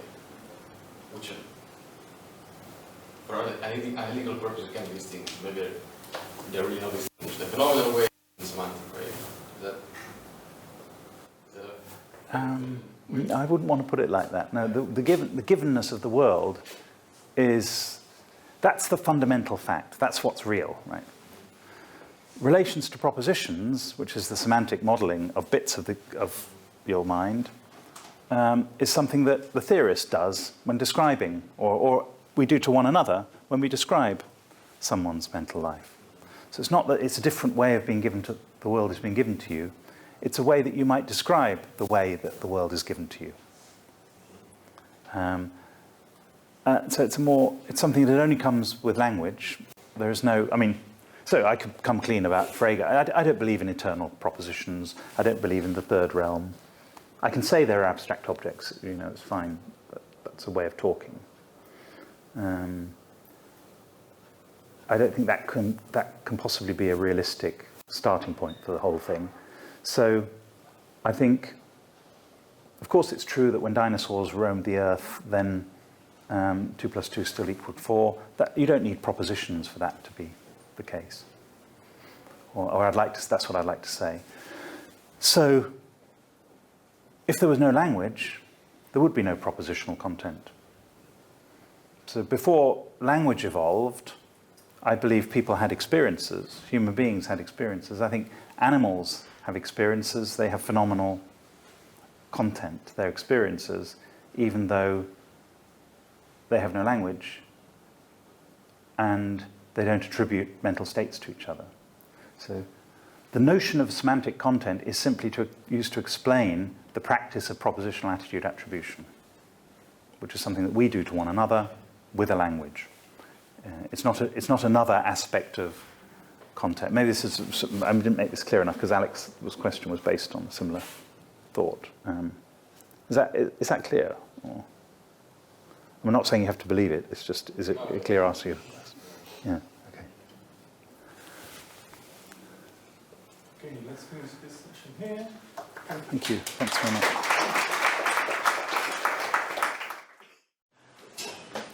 So my last lecture is on the subject of thinkers.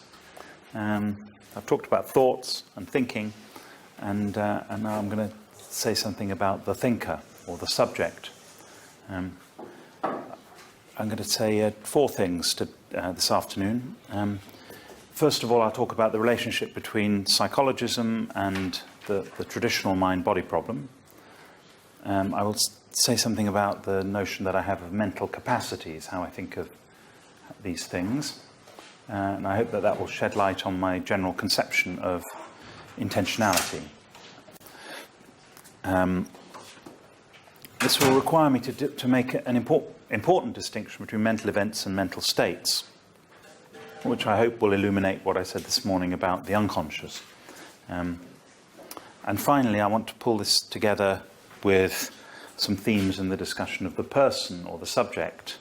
It seems to me that philosophy is often very compartmentalized and divided into sections and subgroups, and someone could spend their life working on the topic of personal identity without touching the issue of the nature of the mind, for example, or they could spend their whole life working on the mind-body problem without touching the issue of subjectivity and what it is to be a subject and the subject-object connection. I'd like to try and bring some of these things together because I think they have to be connected. There is, in a certain sense, one subject matter here, and I will try and describe my big vision of that subject matter, big-ish vision of the subject matter at the end. Okay, so first of all, let me say something about the mind-body problem and psychologism. I haven't talked in this way in these lectures, but I sometimes describe psychologism as the view that there is a self-standing psychological reality, by which I mean there's a psychological reality that is there to be investigated, which is not the same as investigating our mental concepts, our folk psychological concepts, and it's not the same as investigating the brain, and you need a variety of different methods and approaches to understand this autonomous psychological reality. And understandably, some people might think that this commits me to some kind of dualism or non-naturalist view of the mind. And so I have to explain how I take a stand on the traditional distinction between dualism versus materialism or physicalism. I'll use the words materialism and physicalism interchangeably. You can use them for different ideas, but I'll use them for the same idea. Now, just to so there's no suspense about what I'm saying, I'm going to say that psychologism is actually independent of the question of physicalism, of the mind-body question. And talking about an autonomous psychological reality in the way I do should not be thought to be committing myself to dualism. My own position is that I'm not a physicalist. I don't think I'm a dualist either. I'm a dualist in some sense, but not in any offensive sense. So, but that's not part of psychologism as I understand it. So the mind-body problem, I think of the mind-body problem as having two parts. And one part is the problem of causation or causal interaction between mind and body. How the mind can have an effect in the physical world. And this has been part of the whole mind-body dialectic since Descartes' correspondence with Princess Elizabeth.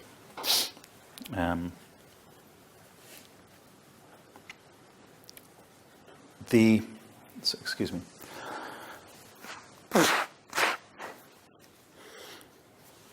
The problem of mental causation is the problem of the causation of physical things by mental things, so how your desires and intentions and decisions move you to act in the world, thereby making a change in the physical state of the world, or the state of the physical world. There's not thought to be a comparable problem in the relationship between the physical world and the mental world. So those philosophers who are epiphenomenalists think that mental things can be the effect of physical things even if they don't cause them. Now, I won't say what this mental causation problem is, except to say that I think that it points you towards a materialistic or physicalistic view. That it's in other words, the only argument, as I can see it, for physicalism about the mind, it comes from the existence of mental causation, and it's a strong argument. I think all the arguments for physicalism are versions of the mental causation argument. I think it's a strong argument for physicalism, but I think it's not ultimately a successful argument. But I think it's true. It's fairly true to say that the source of materialism is something like, the argumentative source of materialism is something like the mental causation problem. But on the other hand, you have consciousness. And consciousness, thinking about consciousness, points you away from materialism because, as I was saying yesterday, it just seems incredible that states of consciousness could be the product of this 2 kilos of, well, I don't know, maybe 1 kilo of yogurty, fatty substance in your brain. That is your brain. I mean, that just seems very hard to believe. So I think of the mind-body problem as a sort of dilemma, in a way. On the one hand, you have causation, which forces you towards materialism, but on the other hand, having arrived at materialism, you're forced away from it by the phenomenon of consciousness. Now, I've formulated in that way, independent of what mental and physical things are. Often the question about mind and body is formulated in terms of two kinds of substance, whether we have one kind of substance or two. And as you know, I'm sure, Descartes thought that the material world was one substance, it was one thing, and each of us was an individual mental substance or a soul. Now the thing is that if that's the question, then it presupposes a concept of substance. It presupposes the intelligibility and the applicability of that concept of substance. And we don't necessarily have to work with that concept of substance. Descartes' concept, of course, was the concept of something that was capable of independent existence. We don't have to work with such a concept. We might want to work with another concept of substance, or we might want to abandon the concept of substance at all. It seems to me that most of analytical philosophy, of metaphysics, of the last 60 years or so, has not employed the concept of substance. So if it hasn't employed the concept of substance, then what's all the fuss about with respect to physicalism? Well, I think it's not about substance, so we don't have to think in terms of substance. And materialism or physicalism does not have to be conceived in terms of the idea of substance. How should materialism be conceived? Well, one way to conceive of it is as the idea that everything is physical. I'll say physicalism rather than materialism.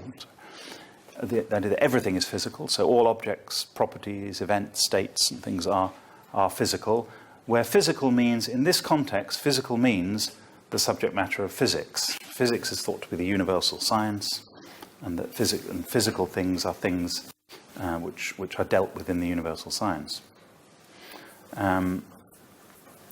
So that doctrine is a very strong doctrine, and I think most physicalists think, or people who are trying to articulate the physicalist thought, think that that's too strong a version of physicalism.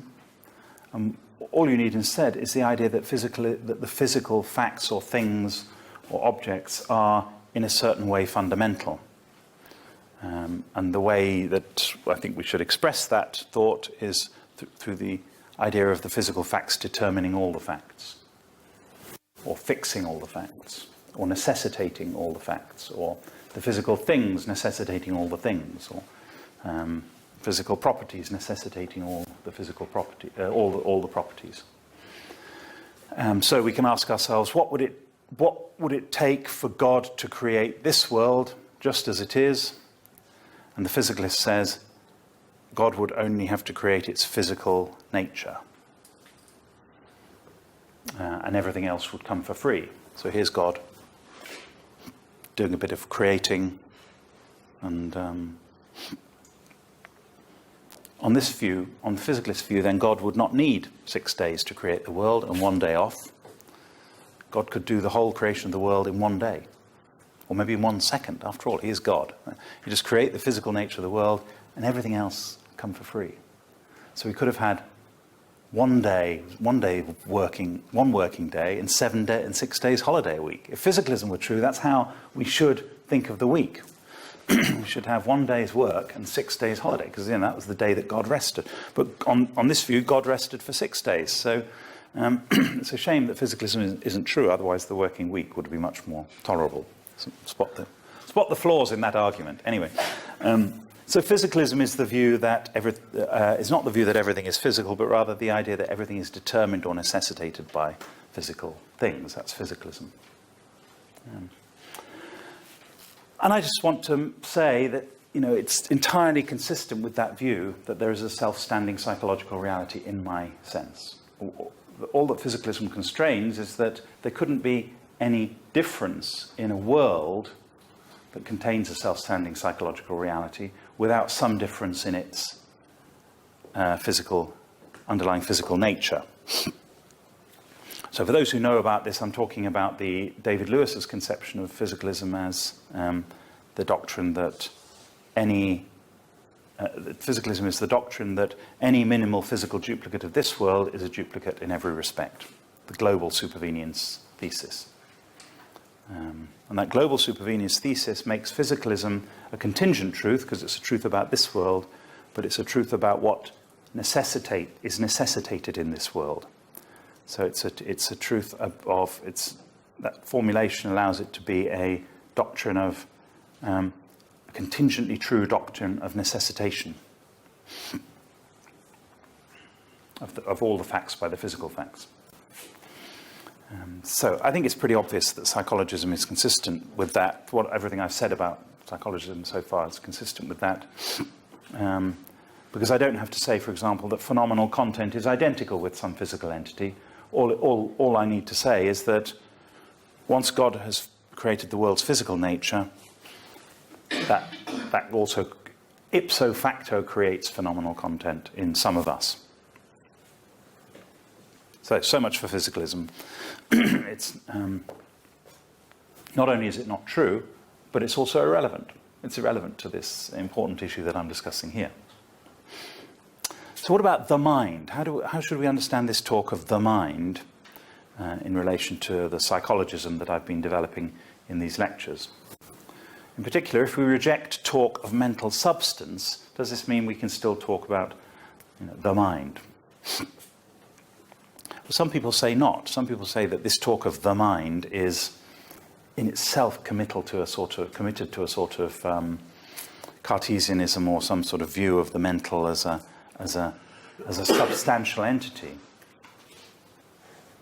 Here are some examples. Donald Davidson said that there are no such things as minds, but people have mental properties, which is to say that certain psychological predicates are true of them. That's Davidson's view in an article entitled Davidson, Donald. What it is actually is it's a sort of self-portrait of his views in a companion to the philosophy of mind from 20-odd years ago. Putnam says, more sort of assertively, the mind is not a thing, Putnam says. The mind is not a thing.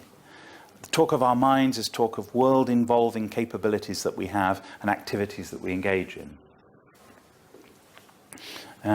Now, of course, if you thought that thing means substance, then I've just said that the mind isn't a well, I've said I'm not committed to any doctrine of substance. I think even if I were committed to a doctrine of substance, I wouldn't want the mind to be a substance. I think the most plausible doctrine of substance is the Aristotelian concept. Well, yeah.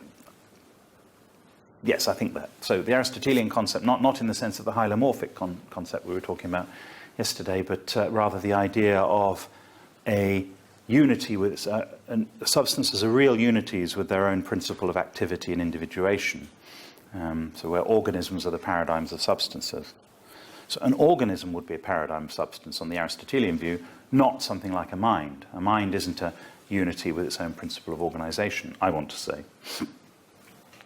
But not all things are substances in most senses of the words. I mean, thing is the most general ontological category, and there are many things that are not substances, in any sense of the word substance. So I say that it's possible for the mind to be a thing without being a substance. My assertion, my claim, my thesis, for which I don't have any argument, but I'm just going to describe this claim. I think when I describe it, you'll see that it's obviously true. I once heard John McDowell say this, that John McDowell said that what we are trying to do in philosophy is that we are trying to describe things in such a way that when we've described them in that way, it just strikes us as exactly right. He said so. It's much harder than it looks, if you have any sort of standards. The mind, I want to say, is a collection of mental capacities, and a collection can be a thing. Mind is a collection of mental capacities. And the first thing the consequence of this, I think, is that you can make sense of a different kind of mind by collecting different mental capacities. So a bat, for example, that has the ability, let's assume that there is something it's like to be a bat, that the bat has subjective experiences and has a mind in some sense, but the bat has this echolocation way of perceiving things. That's a capacity that we don't have. It has a different kind of mind, it has a different capacity. Dogs have ability to hear very high-pitched sounds. They have a different capacity for hearing than we have. Pigeons are tetrachromats, so they see different colours from the colours we see. They have a different capacity and therefore a different mind. So the notion of different capacities it falls out of the idea that a mind is a collection of capacities, that we can have different kinds of minds, which I think is something we should want to say, and that there isn't a sharp distinction between anything and anything. Actually, that's my view. There's no sharp distinction between anything and anything, but in particular, there's no sharp distinction between minds and non-minds. So my next topic then is the idea of a mental capacity. So if I have this thesis that the mind is a collection of mental capacities, actually, sorry, I should have said, even within a species, we should then allow that people can have a mind even if they don't have some of the mental capacities. So people who lack the capacity for hearing something can still have a mind. It's not this. So it's not what I want to say is there's no. It's not that there is one capacity that is essential to having a mind. There is consciousness, of course, and there is intentionality. Those things are essential. Those are not mental capacities. I'll come back to that in a minute. So consciousness and intentionality are not mental capacities.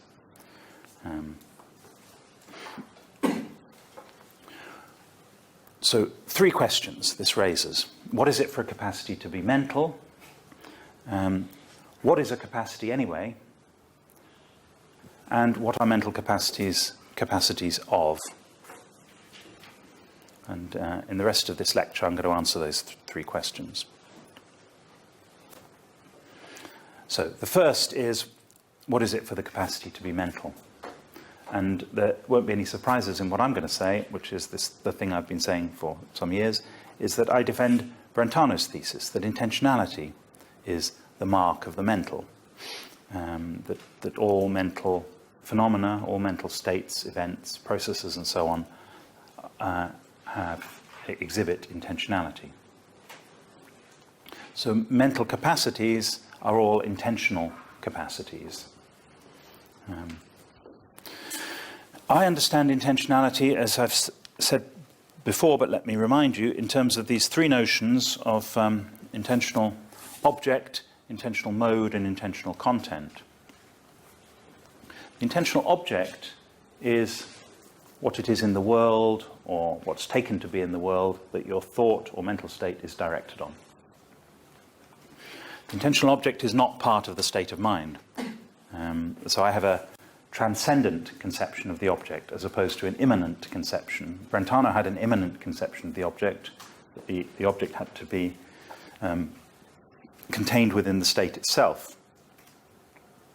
The object had to be in the state itself. That's why he talked of inexistence. Intentional inexistence means that the object exists in the state itself, or in the act itself.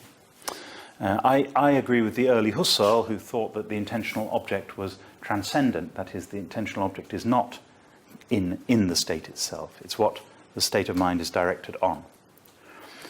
The state itself can be dissected into its intentional mode and intentional content. Intentional content, as I said this morning, is the way the object is represented. So every intentional state has an object. Every intentional state represents its object in some way or other, or under some aspect. In every intentional state is a state of some mode or some mental modality. And what I mean by that is something like, I take this term from John Searle's book, Intentionality, and I mean a mental kind, like belief or decision or intention or sensation or imagination or feeling, or it's an empirical question what the intentional modes actually are, but they're the kinds of mental attitudes or states. So some people call them attitudes. I call them modes. I think Chalmers calls them manners. I call them intentional modes. Not the same thing as Frege's mode of presentation. Perhaps I shouldn't have used the word intentional mode, but I'm stuck with it now, so I don't want to change the terminology again. Frege's mode of presentation comes here, really, in sort of intentional content end of things. So an intentional state is this compound of an intentional mode with an intentional content. And the intentional object is something else. Even when it doesn't exist, the intentional object is not part of the mental state, if you know what I mean. Well, that's a whole other issue. But this is what I'm saying here is that for the capacity to be mental, it has to exhibit intentionality. And to have intentionality is to fit in some way into that abstract structure that I've just described. Now, one thing that I really want to emphasize is that intentionality then as such has no further essence.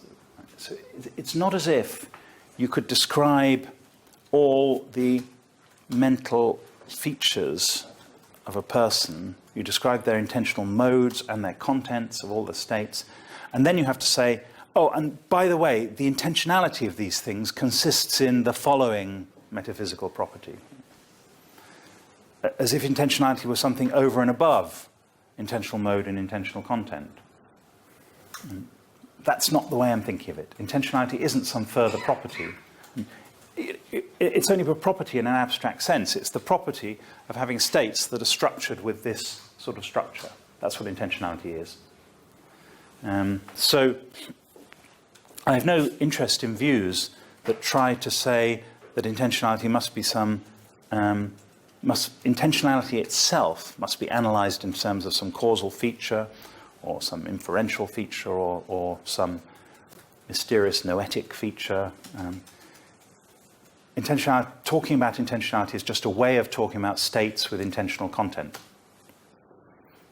So that's a very important part of my view, to me. That's a very important part, that intentionality isn't some further thing. So it's not some mysterious quality or something that needs to be injected into mental states. The concept is a way of describing the structure of our mental states. So the way to say more about intentionality then, if people want to say, well, what more have you got to say about intentionality? You've talked about content, you've talked about mode. The way to say more then is to actually go into the intentional modes themselves. And I've tried to do that a little bit in these lectures by talking about belief and perception. Those are intentional modes. But that's the way to do it. You don't invent more ways of saying that the mind is directed on its objects. And since I'm not a physicalist, I'm not obliged to adopt a theory of content. What I want to do as a psychologistic intentionalist is to talk about the intentional modes. So the intentional modes, as I say, are psychological kinds. And by psychological kinds, I mean things like, here's a list: perception, will, memory, reasoning, emotion, language, imagination, bodily sensation, including proprioception, kinesthesia, and interoception, if interoception is mental, which I think it is. Now, that's not supposed to be an exhaustive category, and I don't know how you could have an exhaustive category of the mental. And this is the good thing about talking about a collection of mental capacities. You have these capacities: the capacity of perception, the capacity of the will, capacity for memory, capacity for reasoning, emotion. Well, that's a ragbag category that involves some other things that needs to be addressed on a separate occasion. The capacity for language, the capacity for imagination, the capacity for bodily sensation, to feel pain, and so on. Those are the psychological modes, the psychological kinds. Studying intentionality is studying those kinds. And it's worth pointing out, these could be, with the exception of some of them, I think the will is a contentious case, that these could be the chapter headings in a psychology textbook. If you begin any psychology textbook, it will actually have, if you open a normal psychology textbook, that will be the list of things. They don't start off by saying, the mind, mental events, mental properties, mental processes. They say, perception, chapter 1, perception, chapter 2, language, chapter 3, reasoning, chapter 4, I don't know, imagination or something, memory.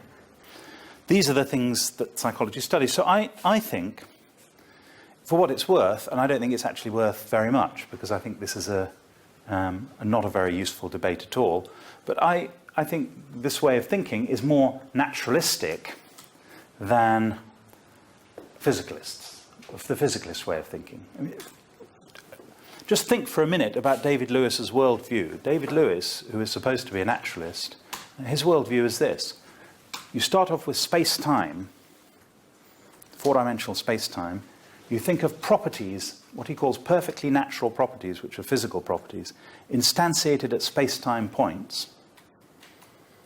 And then you say that's the arrangement of, that's the Humean mosaic of properties in the universe, and everything else supervenes on that in the way I described earlier on.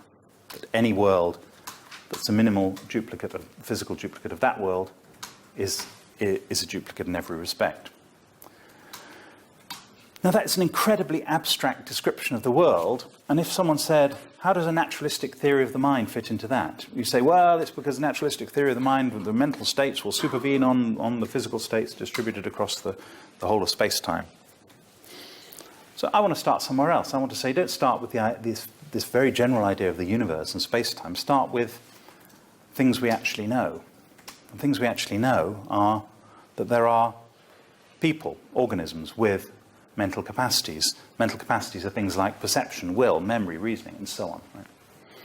So this is a sort of ad hominem point who against people who say that my view is anti-naturalistic or something. And I say, if naturalism means fitting in with the rest of knowledge of nature, then I think my view fits in better naturalistically than some of the more magnificent physicalist constructions. So, capacities then. What are capacities? This is the answer to question 2. What makes something a capacity? I want to distinguish between the capacities and their exercises. The exercise of a capacity is what happens, is the result of that capacity being activated. Either the activation of the capacity can be something that's under the control of the subject, or it can be something that's automatic, or something that just happens that the subject is passive with respect to, like perception, for example. You open your eyes, and then you're off. Your capacity to perceive, your capacity to visually perceive is activated. And the result of that are specific perceptual experiences. Well, Bruno asked this morning, and it was a good question, how do you individuate these experiences? Well, I think it's pretty arbitrary what you decide to call one experience rather than another. The upshot of a perceptual capacity, a visual capacity, is the visual stream of consciousness, and you can call that different perceptual experiences or processes if you like. But it's not as if the capacity is producing experiences as a tennis ball machine shoots out tennis balls. It's not like that. It's more like a flow. So you have the capacity for perception, capacity that you have even when you're not exercising it, and you have specific perceptual experiences. Another example then is judgment, or the capacity for judgment. Perhaps this is part of your reasoning capacity. And then the specific judgments that you make on specific occasions. These are the exercises of your capacity. The will, if you believe in the capacity of the will, which I do, then the exercises of the capacity of the will are decisions. So you have the capacity to make decisions, which is your will, and you exercise that capacity by deciding to do things, and so on. So that's the picture we're distinguishing between capacities and their exercises. Capacities are a kind of property. So they're a property in the sense that you have the capacity for visual perception or for memory, and that capacity is a property of you. It's a very complex property, so maybe it's some sort of structured collection of properties, I don't know. It's a disposition. It's something that you have even if you're not exercising it. So a capacity is I could say dispositions if you like, but I like, for some reason, I like the word capacity, mental capacities, I think, or mental faculties, I think sounds closer to the way that I think psychology thinks about these things than mental dispositions. It's a complex disposition. The capacity to perceive is a complex dispositional capacity. I say it's a disposition because you have that capacity to perceive even when you are asleep with your eyes shut.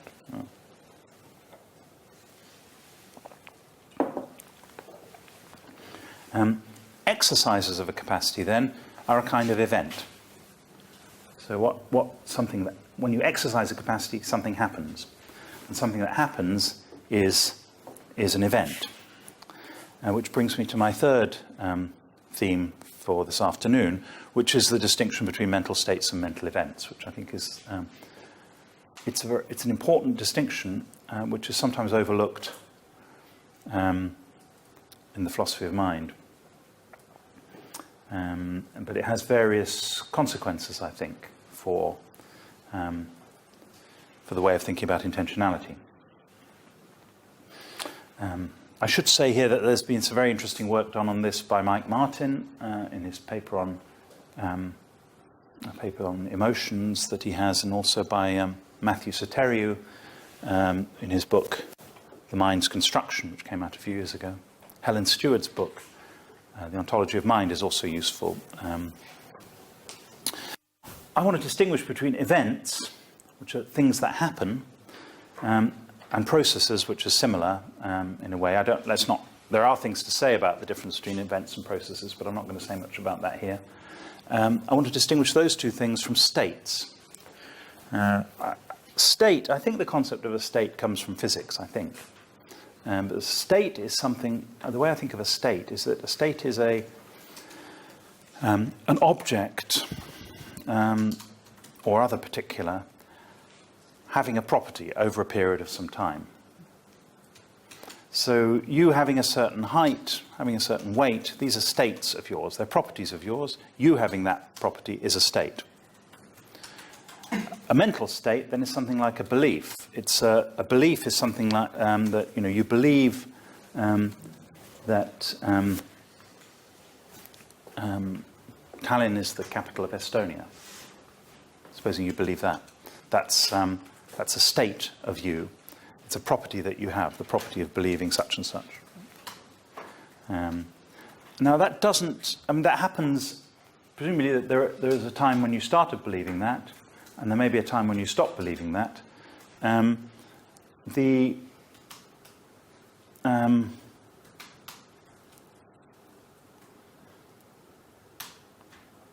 fact that the belief has a beginning and an end in time is not what I mean by having a temporal structure.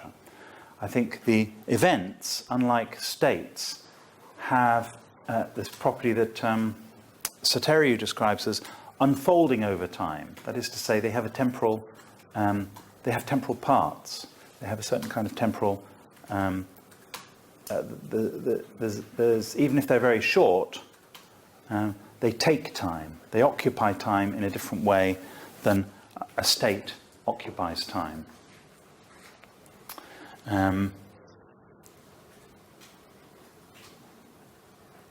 So I think this is a really important distinction. An event is an occurrence, it's a particular. A state is an object having a property. And some mental phenomena are events and some are states. We should note different uses of the word event in this context. Jaegwon Kim wrote many papers trying to defend another concept of event, where an event is a thing having a property to time, so it's something more like a state. This seemed to me to be a rather unhelpful reorganization of ordinary terminology. It makes you having a certain weight over a period of a certain number of years. It makes that an event. So it ignores the distinction between things happening, that is taking up time by unfolding over time, and things merely being a property of you. So I think that wasn't a good way to think. I mean, David Lewis also calls events classes of space-time regions. The person I would follow in this is Donald Davidson, who's wrote very clearly about this matter. Seemed to me settled it in some papers on events in his collection called Essays on Actions and Events. But we can talk about that if you like. But I'm following Davidson's way of thinking when I talk about states and events. Now, how does that relate? How do capacities relate to states and events? Well, I said that the exercise of a capacity is an event, something that happens. So there's your capacity to judge, or your exercise of that capacity is a judgment. But the result of that exercise can be a state. So if you think of you've got this capacity of reason, you make a judgment, and the judgment is a formation of a belief, which is then a persisting state. And the thing about a belief is you don't have to keep on judging that it's true. You've committed yourself to the truth of something. So when you judge something to be true, that judgment is an event, and if all goes well, it adds a belief to your stock of beliefs, which then persists beyond the judgment and beyond the moment of consciousness. And we find a similar structure in the case of the will. I think the capacity of the will, the exercises of the capacity are decisions, and decisions, if all goes well, result in the formation of an intention. And an intention is a state which is created by the making of the decision. So you make a decision to go to Tallinn tomorrow on the 9:30 bus, and then by doing that you form the intention to do it. And the intention then is preserved in your mind, so to speak, but you don't have to keep on reconsidering it or keep on making the decision. And this is, in fact, one of the arguments for intentions that is a distinctive psychological state used by Michael Bratman and Richard Holton and other people, is that you need intentions to serve this kind of planning function, so that you're not constantly having to make decisions all the time. You can make it's efficient and rational for you to make a decision now about what you're going to do in the future, to commit yourself to doing something in the future, rather than leaving that open and wasting all that time wondering which bus you're going to get. And these arguments are very convincing, I think. So we have this general structure, and I don't know if it works in every case, but we have the capacity, the exercise of the capacity, and the state that's produced by the exercise of the capacity. That's the picture. Now let me say how this relates to consciousness. And I said, I've explained to you what I mean when I say intentionality is not a mental capacity. Right? It's not intentional. It's the mental capacities have this property of intentionality, which means they have that structure that I described. That's it. I also think consciousness is not a mental capacity. And actually, you don't find consciousness as a chapter heading in a psychology textbook. Why not? The reason is that some states and events are conscious and some aren't. So, of course, we can study consciousness, but if you're going to study consciousness psychologically, you're going to have to study some particular psychological mode. You're going to have to talk about conscious will, as Libet and Wegner and others have done. You talk about conscious will, that is to say, the decision-making. Or you talk about conscious perception, or you talk about conscious sensation. Or you could talk about conscious imagery, as when the psychologists worked on image rotation, for example. They're talking about conscious imagery. So it's not that consciousness is some extra further capacity that we have. It's rather that consciousness is a property of some exercises of the capacity. Consciousness is not a property of the capacity, it's a property of some exercises of the capacity. That's how consciousness fits in to the picture. So that's why I say consciousness is not a capacity. Consciousness and intentionality are the defining qualities of the mental, but what the mind is a collection of mental capacities, and consciousness and intentionality are not mental capacities. Some states or events are conscious and some are not. Can we explain that? Well, that's the $65 million question. And the problem with that question is that no one can really quite agree what it means. And no one quite agree what it means to explain consciousness. I'm going to take it for granted that postulating qualia is not an explanation of consciousness, but rather a statement of that consciousness has a certain character. So if the qualia enthusiasts can postulate qualia and say that there are qualia, and that's part of the story about consciousness, and I can say some intentionality is conscious and some isn't. In other words, some exercises of intentional capacities are conscious and some aren't. I don't think I have an explanation of that, but I have a story about it. About how it all fits together. I think conscious thinking, by which I mean thinking in the more specific sense, not including perceiving, I mean thinking something through. So you're thinking about some problem, or you're planning something, and you're thinking consciously about something. It's episodic, it's event-like or process-like. And conscious thinking occupies the stream of consciousness. And here is William James on the stream of consciousness. I won't read this. what I will do is I will give all the slides to Bruno, and if anyone's interested in having the slides, they can have the slides, and we can find a way of distributing them, because you might want to keep some of these quotations. William James says that in talking of consciousness, let's talk of the stream of thought, of consciousness, or of subjective life. So the image of a stream is two things. It's process-like, and it's sort of continuous. It's not chopped up into bits. Now, how does that relate to the idea of believing? So I think this is where I want to come back to believing and to belief, and explain what I said this morning, which is that belief is never conscious. So belief is not in the stream of consciousness. Belief is not a state in the stream of consciousness. I think the stream of consciousness can be thought of as a process, but it's there are also states which are conscious, but belief isn't one of them. So why do I say that? It's actually quite important to me because of my story about the worldview. Wittgenstein said, in his inimitable way, believing is not thinking. A grammatical remark. So grammatical for Wittgenstein means something like it's a conceptual truth. What it certainly doesn't mean is grammatical. When he says it's a grammatical remark that one plays patience by oneself, the card game Patience, it's a game that you play on your own.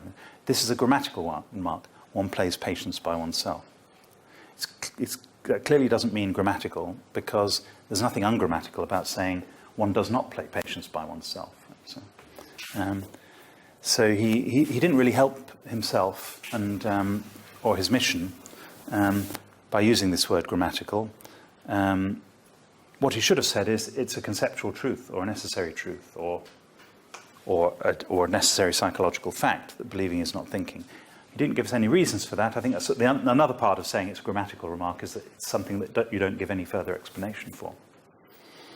Here's a rather better description of the situation by the great Kent Bark in a very underrated paper called An Analysis of Self-Deception.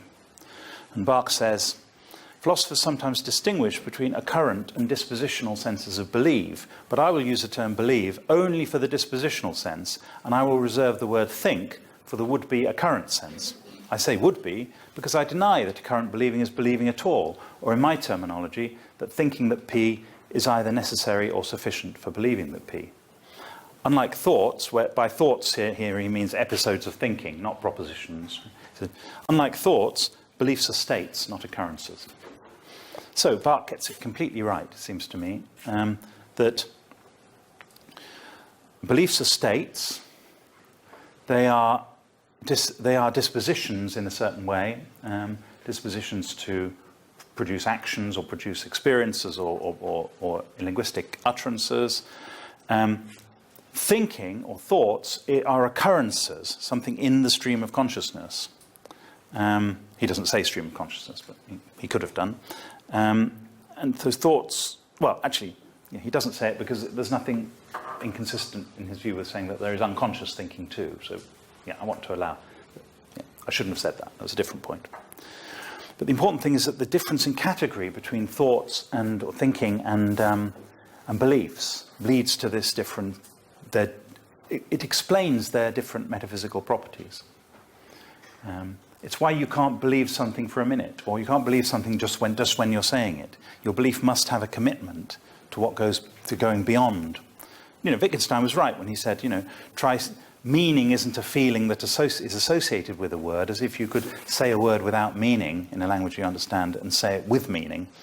It can't work like that. But similarly, believing isn't like a feeling that you have for a moment. Believing is the commitment to a truth of something. If you really believe something, then you believe it beyond the moment that you're conscious of it. And that's why believing is not itself an episode of consciousness.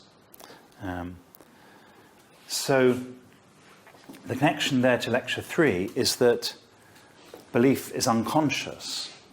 Belief is what I'm now I think of as the products of your capacity to your belief forming capacity, whatever that capacity is to track reality as it is, the products of that, or the product of that is your worldview, what I was calling your worldview, which is this unconscious structure of commitments.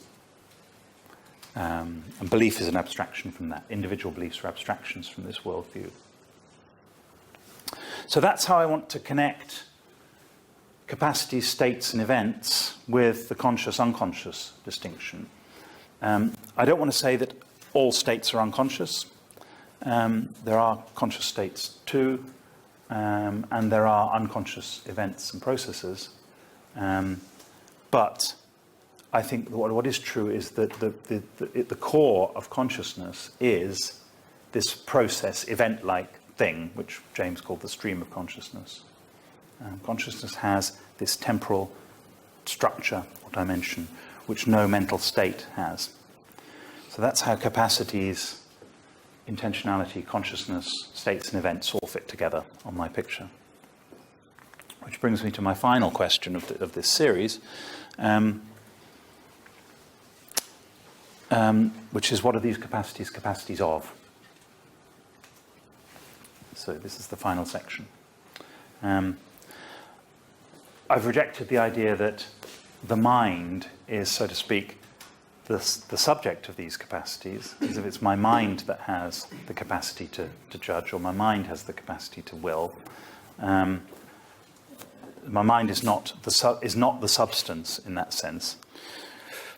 If there were a substance in the vicinity, and sometimes I'd like to believe in this, the substance would be the organism, and it'd be a substance in an Aristotelian sense, of a primary substance. But as I said, people often discuss these things separately. Aristotelian substances, the subject, the mind, and the person. People discuss these things in a disjointed way, but surely there ought to be some connection between them. All of us have minds, all of us are subjects of experience, all of us are people, all of us are organisms. So are all these different ways of saying the same thing, or are they distinguishable? So in the last few minutes I just want to say how I see this matter. So I think there should be some connection between these things. I've said that the mind is a collection of capacities. These capacities are, first and foremost, the capacities of the organism. The organism is the persisting thing. This is why I think the organism has the claim to be the substance. The organism is the persisting thing that has the capacities. By the organism, I mean the animal that each of us is. I also think the organism is the subject of experience. So because if the capacities are capacities of an organism, the organism has the capacity to have sensory experiences, then it's the subject of those experiences. How is that related to the concept of the person? Well, for some philosophers, the person is the subject of experience. They're the same thing. E.J. Lowe, for example, in recent philosophy, thinks this, that the person is the subject of experience. I think psychological theories of personal identity, on the whole, tend to hold that view. For Derek Parfit, I think, insofar as he thinks of persons or people at all, he thinks of them in terms of being connected series of experiences or mental states or memories. So that goes with the psychological criterion of personal identity, to think of the subject as the person as the subject of experience. But I want to reject that idea, and I'll reject it for a very simple reason. And the reason relies on actually on Locke's conception of a person, that a person is a thinking, reasoning being that thinks of itself as itself, the same reasoning being at different times and places. The person, it has to be a reasoning being. And the subject of experience can exist, I think, without being a person.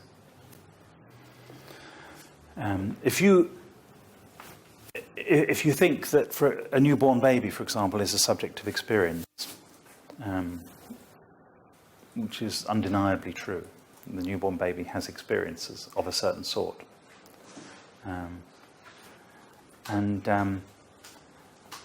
But I think the newborn baby is not a person.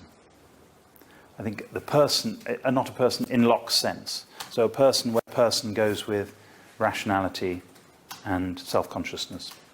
Self-consciousness, having a sense of yourself as a person, in other words, is what David Wiggins once called a phase sortal. It's a sortal concept, a concept that sorts things, which applies to an object at a certain phase of its life. So it's like the concept of a student. A student is a sortal concept. Some of you are students. You are the very same thing as the student who you are. Right? There's no extra thing, the student as well as you. Right? But you are a student for a certain period of your existence. And then you stop being a student and you don't go out of existence. So it's not a substance sortal, as Wiggins calls it, but it's a phase sortal. I don't know whether that's useful terminology, but that's the way I think we should use the term person. And I think that this, once we think in that way, then the doctrine of animalism becomes very clear and very compelling to anyone who takes the animal seriously, or the organism seriously, as part of the understanding of the mind. So some people say that animalism is a doctrine about personal identity, the doctrine that we are animals. That surprising truth that we are animals is a doctrine about personal identity. I'd rather not think of it that way. So I follow Paul Snowden here, and I say that animalism is not a theory about what the person is. Locke had the right view of what a person is, for what it's worth. That's the person is the reasoning, rational being. Animalism is a theory about what we are. We are not always persons. Not just for the reason that we're not always that the person is not always a subject of experience, or that a subject of experience is not always a person. But rather that if you agree with me, or if you believe that you were ever a fetus, then it's true that you existed without being a person, because a fetus is not a person. Now, I think the fetus may or may not be a subject of experience, and when it becomes a subject of experience is a important but insoluble question. But the fetus, you were a fetus, but the fetus was not a person. So you existed without being a person, but the animal that you are existed throughout that time. The animal that you are exists throughout your whole life. You occupy you occupy the role of being a person for a part of that life. And when you gradually acquire rationality and self-consciousness. So just as we are not always subject of experiences, we're not always persons, but we are animals. And on that grand and surprising conclusion, I'm going to end my series of Frege Lectures. Let me just sum up this lecture and then sum up what I've said in the series. So, psychologism, I say, is neutral on physicalism and dualism. I wasn't interested in pursuing how you could have a physicalist version of psychologism or a dualist version. But if someone wants to do that, they can. The mind is a thing, I say, against Putnam and Davidson. The mind is a collection of capacities, and the collection of capacities can be a thing. The capacities are characterized by intentionality, but intentionality itself is not a capacity, nor is consciousness. I've distinguished between capacities and their exercises and events and states, and I've indicated some of the ways that can help in the categorization of mental phenomena. And finally, I've said that the capacities are capacities of the organism, an organism who may also be, and it normally is, a person, and may also be, and normally is, a subject. So that's lecture 4, and then I can just step back and perhaps summarise what the take-home message of each lecture. Lecture 1 was really a critique, a historically based genealogical critique of the propositional attitude project. Lecture 2 was about the proper role and the proper understanding of propositions, or what Frege called thoughts. Lecture 3 was really a way of introducing the concept of phenomenal content. And I also introduced the unconscious, but that was, I said less about that. And in this lecture, lecture 4, I've explained how the idea of intentionality relates to the idea of the mind and to the subject and the person. So I'd like to thank you very much for your attention. It's been a real pleasure to speak to such a attentive and excellent audience. Thank you.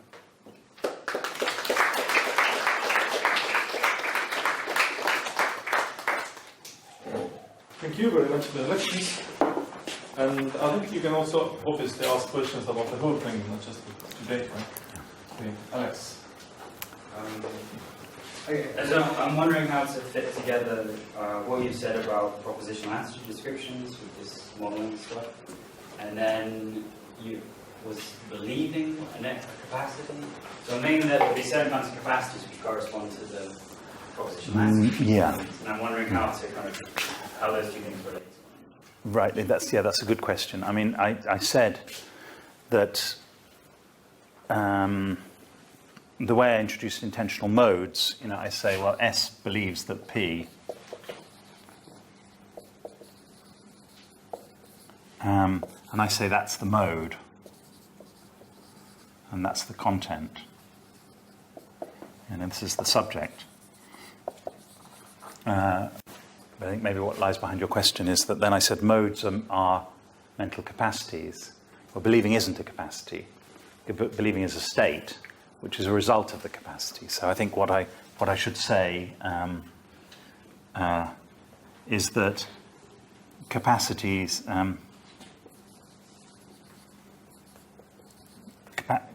capacities have some sort of connection to modes. I mean, what we classifying capacities is a way. Talking in terms of capacities is a way of classifying together certain modes. So capacities are a way of, are kinds or groups of modes or something. So I think the capacity, in the sense of the heading in the psychology textbook, is something like reasoning, or I don't know, the belief system, if there is such a thing. Does that make sense? Yeah. Okay. Thanks very much for that, Alex. Actually, I have a follow-up to this. In the psychological textbook, there's a special chapter titled language. Language, yeah. And what sort of mode is language? Is it language mental? Yeah, so I think language is mental, yeah. So language, the capacity is the linguistic capacity is the capacity to speak and understand a language. It's the exercises of that capacity are either acts of understanding or acts of speaking. So, if someone's speech acts, that's what they're called, aren't they? Speech acts. S says that P, the capacity to say that P, or to assert that P, or to ask whether P, and so on. These are the modes that correspond to the exercises of that capacity, or the products. Maybe this is the way I should think of it, that intentional modes correspond to exercises or states of a capacity. So these are the modes that correspond to the exercises or the states, or the modes that are the exercises or the states of the capacity to speak. Is that? And you said something like that it's an empirical question which kinds of intentional modes humans have. Yeah. So I'm wondering what kind of empirical evidence would make you revise your list of mental capacities or intentional modes? Right. So what I mean by that, first and foremost, is that we have a large psychological vocabulary, and which is actually different in different languages as well. And we shouldn't assume that every difference in our psychological vocabulary indicates a difference in mode, in real, genuine psychological mode or in capacities. So, is wondering a distinct mode? Wondering whether something is speculating a different mode from thinking about, or from thinking in the non-judgmental sense, or that's the sort of thing I have in mind. Or maybe actually a very clear, concrete case is, we have in English and in other languages too, we distinguish between seeing that something is the case and seeing things. So in seeing that something is the case, the verb takes this complement clause with a sentence, with the that clause. And seeing things, the verb just takes a simple noun phrase.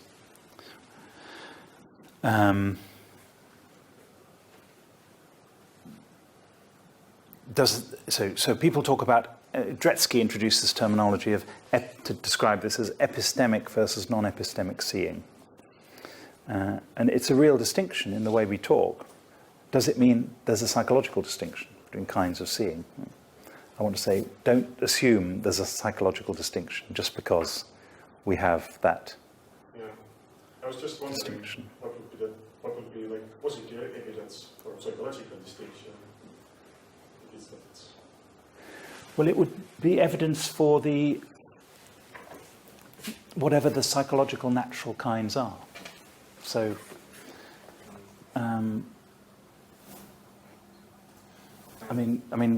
why do we distinguish between?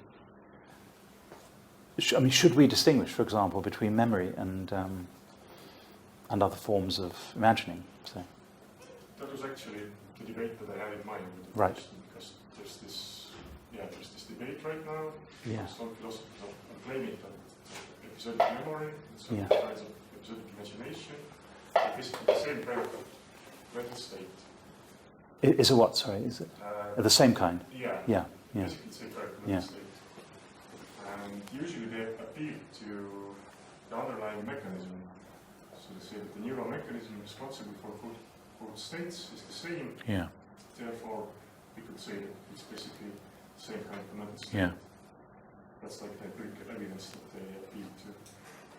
But yeah, that's quite physicalist way of thinking. So that's appealing to brain processes. Yeah, I'm psychological distinction, which goes somewhat against what you're saying about self-standing psychological reality. Yeah, that's a really good point. I think it doesn't go against what I want to say. I think I don't deny brain evidence for things, and if that's, I'd like to ask you actually about the details of the literature on this later on, but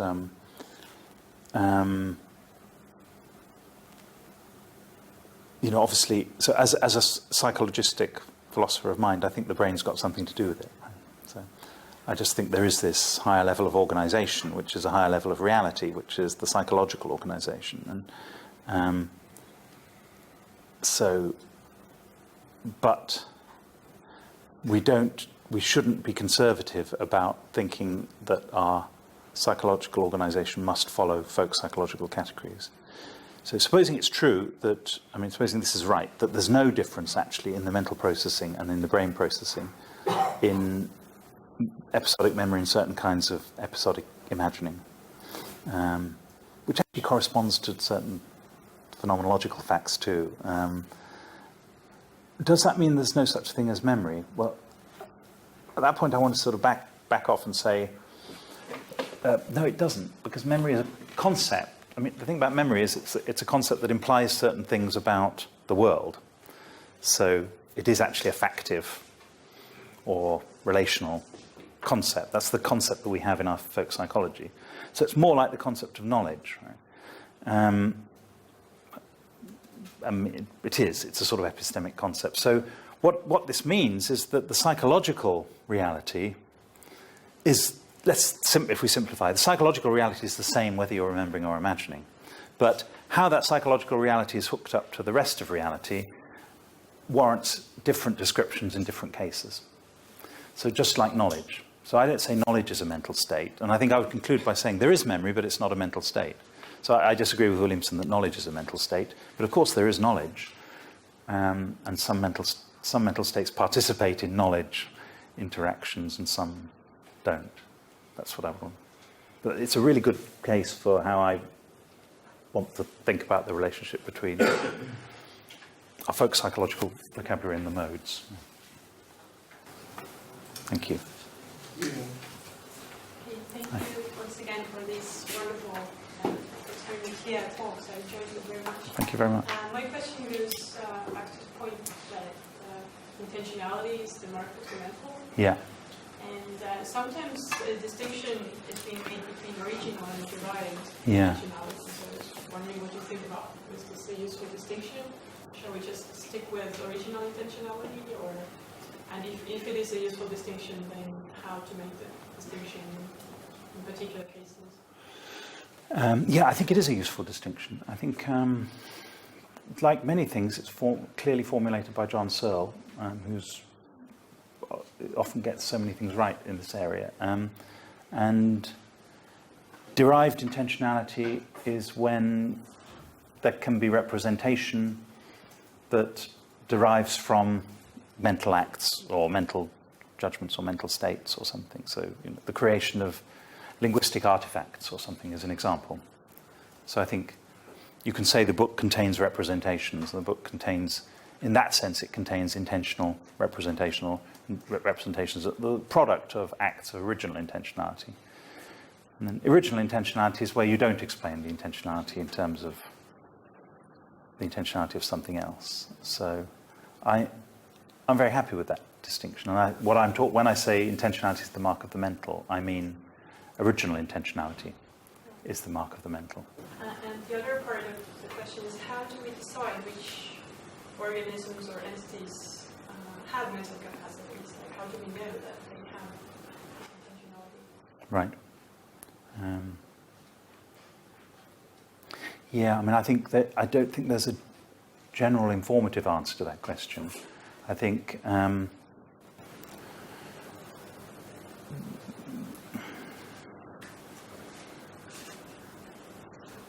concepts that we have and this conception that we have of intentionality is geared to understanding each other in the first instance, understanding people like us who we know points of view on the world. We understand their behavior and their points of view. So we use it to understand or explain their behavior and points of view. I think it's a true description of people's behavior and points of view. Then we can also extend this to animals, and it's more or less successful with different kinds of animals. With some animals we can actually make quite precise distinctions. Say that certain apes can have some idea of what other apes know, even if they don't have an idea of what other apes believe, say. There's some fantastic experiments on that.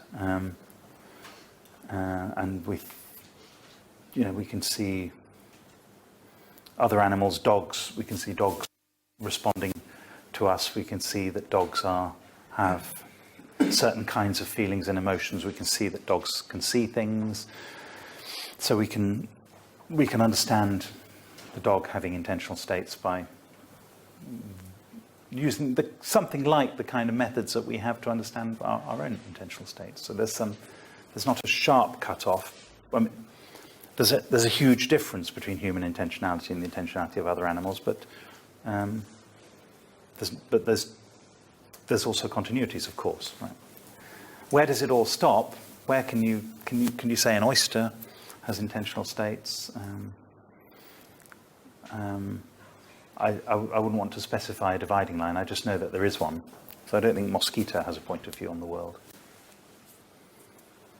I hope not. I don't want it to, because I kill them with pleasure. Normally after they've done their damage. Someone said, well, it's a great thing. If you think being small, you can't do anything, just think about being in the room with a mosquito at night. Yeah, so I don't know if that answers your question. It's very vague what I've said, I feel, but we've got this way of understanding ourselves. We can extend that to other creatures. I think it's important that they're organisms, actually. So I don't know why. But yeah. Yeah. With a computer, it would pass the Turing test counts as having intentionality. No, I don't think so. No. Passing the Turing test is a behavioristic test, which doesn't imply a point of view. The computer doesn't have a mind. He doesn't have mental capacities. John Haugeland once said, the thing about computers is that they don't give a damn. So giving a damn has to have something to do with it, I think. Caring. Heidegger. Where's the Heidegger? Are there any Heideggerians? Yeah, mosquitoes were the word into two, like suckable blood and not. Yeah, well, maybe that's right.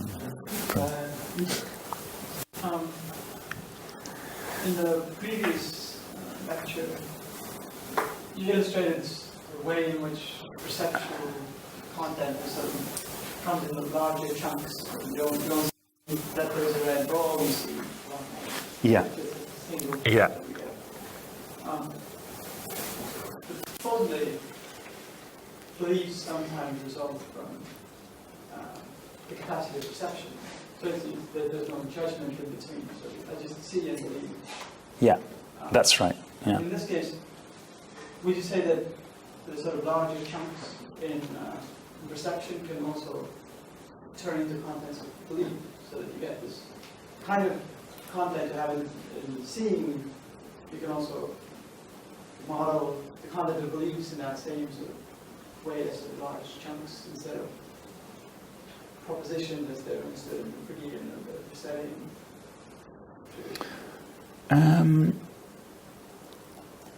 Do you think that there's the transition from like capacity to a belief, exercise like capacity to a belief, that the transfer of content can also occur in that same way?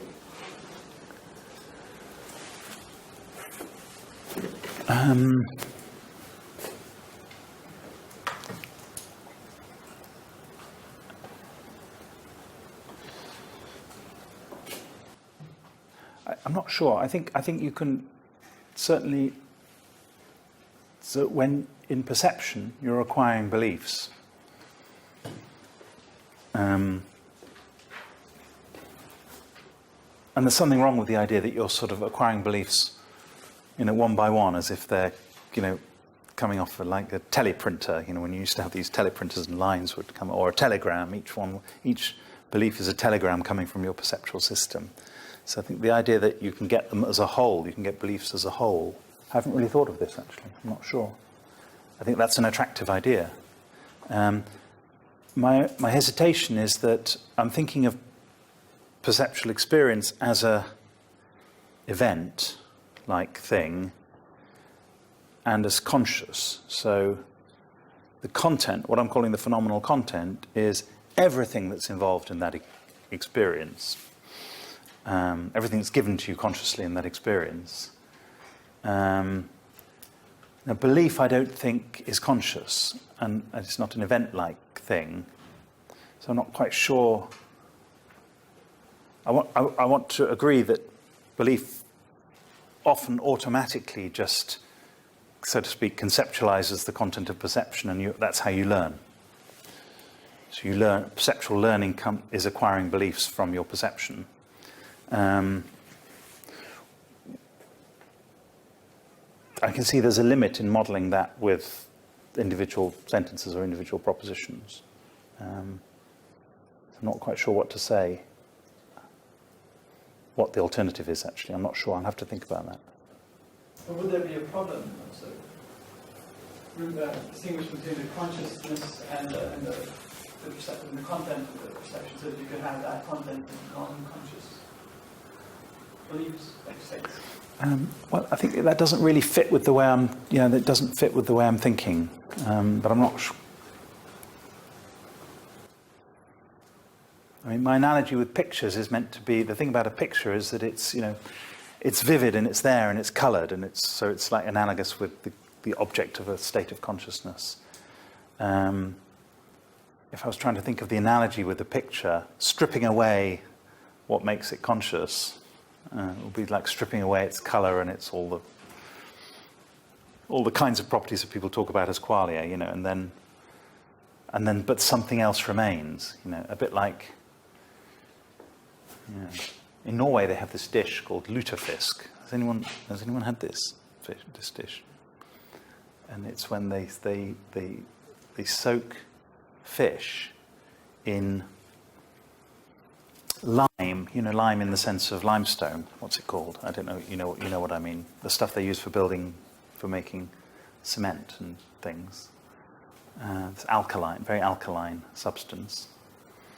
And not lime in the sense of the fruit on the tree, but lime. You know what I'm talking about, lime. They soak it in that, and that destroys the lining of the cell walls, right, basically. So you're left with this kind of jelly-like fish, which smells faintly of ammonia or something. You have to cover up that taste by then cooking it in milk and pouring fried bacon on the top. And that is the Christmas speciality of Norway. Who's had it? Who's had lutefisk? No? Yeah. It's disgusting, isn't it? So it's interesting. So that's what I was thinking. Sorry, I was thinking of stripping away, so to speak, what makes the phenomenal content conscious, and then leaving the content. My metaphor sort of runs out. My image runs out. I don't know how to think about that. So I suppose at the moment, I'm committed to thinking of it as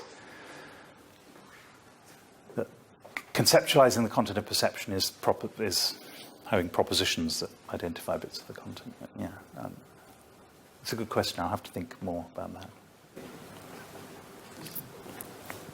So I was sort of wondering how you describe the nature and status of the philosophy that you've been articulating in these lectures, because you say various other philosophers have really just been modeling the phenomena that you're addressing here, but it looks like you claim to yourself some kind of privileged access to these phenomena. You're not merely modeling, you're doing something else. And so what's the nature of this sort of privilege?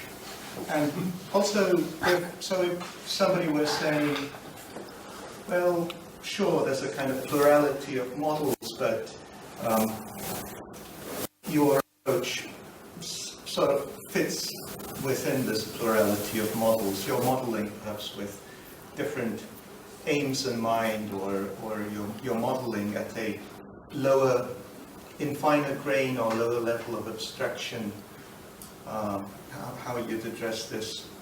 And also, well, I'm curious about the idea of philosophy as conceptual analysis. Would that fit in with these different approaches in any way anywhere? Is that what they are doing, and you reject this approach? Yeah, thanks.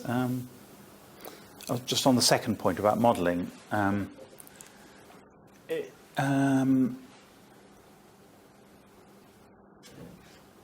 yes, you're right. I mean, I'm not. I think so. I shouldn't really say what the other philosophers are doing is simply modelling, whereas I'm getting, so to speak, I'm mainlining this stuff. I'm sort of getting it straight as it is from the horse's mouth, so to speak. This way of talking is just modelling too. When I talk about phenomenal content, my talk of phenomenal content is a model, conscious experience. That's true. So thinking of conscious, so thinking of conscious experience in terms of a Husserlian noema is, or the content in terms of a Husserlian noema, is just as much a model as thinking of conscious experience as propositional. My criticism wasn't that they were modeling and I'm not. The criticism was that the particular model that they have, the propositional attitude model, is of very limited value for understanding consciousness, and that the struggles that philosophers have had to try and articulate consciousness within the propositional attitude framework are an indication of something wrong with that model, not an indication that they're just modeling. So I shouldn't have given that impression. So I could say, well, what I want to stress with the talk of propositional attitudes is the semantic modeling. So it's like using a concept that's basically a semantic concept having to do with truth to describe certain mental states. That's the limitation of the model. That's what it is. My model is broader, the model of phenomenal content, and that's a different model. Okay. Then you asked two other questions. The first one was, where do I get my authorities to say these things? Or how do I know that what I'm saying is any good? Maybe that's one way to put it. And the third was about conceptual analysis. So conceptual analysis.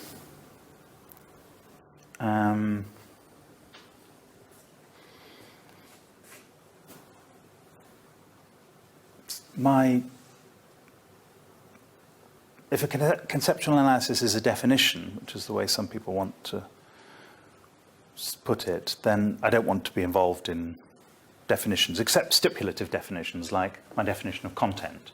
So content is not a normal word. Intentional content is not a normal word of English, so I can define it. And a stipulative definition should try and keep pace with the philosophical tradition, even if it departs from some of the things. So it wouldn't be.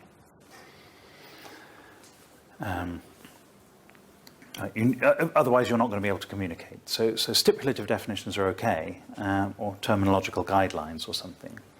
But other kinds of definitions of the sort that people used to try and do, like, I don't know, giving necessary and sufficient conditions for knowledge, or something like that. I don't want to get involved in that so much. So I agree with Nietzsche, that nothing that has a history can ever be defined. And I think these concepts that we have a history, and they have a history both inside and outside the philosophical tradition. So you have to have some sensitivity to the philosophical tradition, what they were trying to do with these concepts. And you have to have some sensitivity to what life is like outside the philosophical tradition. But we're not trying to figure out what people outside philosophy think about intentionality or even about consciousness. That's not my main concern. So we want to try and get some balance of what makes sense to say, kind of independently of philosophy, and what the philosophers have said and why they're saying it. So this is why I think some sort of historical perspective is really important. So that's my method insofar as I have it, some sort of balance between the philosophical concept and then what it's sensible to say. So then you say, well, what do you mean what it's sensible to say? What justification do you give for saying that something's sensible or not? And in some cases you can give reasons, an argument. So I can dispute things that Dummett says, because I've criticized Dummett on a number of occasions and pointed out that he's wrong about certain things. Or you can show that someone's inconsistent, or you can bring counterexamples against claims. But in other cases, you're not going to be able to do that. You're just going to have to describe a picture. You're going to do this thing that John McDowell says, that you're trying to tell it as you see it, such that it strikes you as exactly right. And that's I think that's a big part of philosophy. People often think, analytic philosophers don't like to admit that that's what they're doing, but they are doing that a lot of the time. They're telling it like they see it, and they're hoping that you're going to agree with them. And sometimes now they call it intuition, but they don't have no one has an account of what intuition means, and I think Lewis is right that intuitions are just opinions. Or maybe they're the opinions that you have that you can't give any further reason for. That's that. So you've got to say things that are sensible. And I think one of the problems in philosophy is that people are too prepared to say things that aren't sensible. And they think that they can live with saying things that aren't sensible because they say that's where the argument takes them, or that's where, no one's ever said this before. Hey, it's a crazy idea, but maybe it's just right. Maybe that crazy idea just kind of works, There's a bit too much of that. When I say sensible, I don't mean we should necessarily conform to common sense or something. You've just got to be sensible. You've got to have good judgment. Now, then you say, what's your authority for saying that you have good judgment and not? What can I say? I mean, I don't know. I think I'm right about certain things. Some things I'm really not sure whether I'm right about. And some parts of this picture I'm not sure. But there are certain things I'm convinced by, and I want to try and convince you of it through using various techniques. Part of my view is that I think my view is more sensible than other views, like David Lewis's view. I don't think there's a method. I think sorry, can I say one more thing about this, since we're on this grand theme of what is philosophy and everything? I think it shouldn't distress philosophers that there is no method for resolving their disputes. I think because if they did settle on a method, supposing they did settle on a method that was agreed universally among all academic philosophers, supposing they all adopted experimental philosophy or conceptual analysis or Husserlian phenomenology, supposing they agreed on that, then another discipline would start up somewhere else, would question whether that was the right method to do deal with those problems. That discipline may not be called philosophy, but it would be philosophy. So that the discipline, I'm sure you agree with me about this.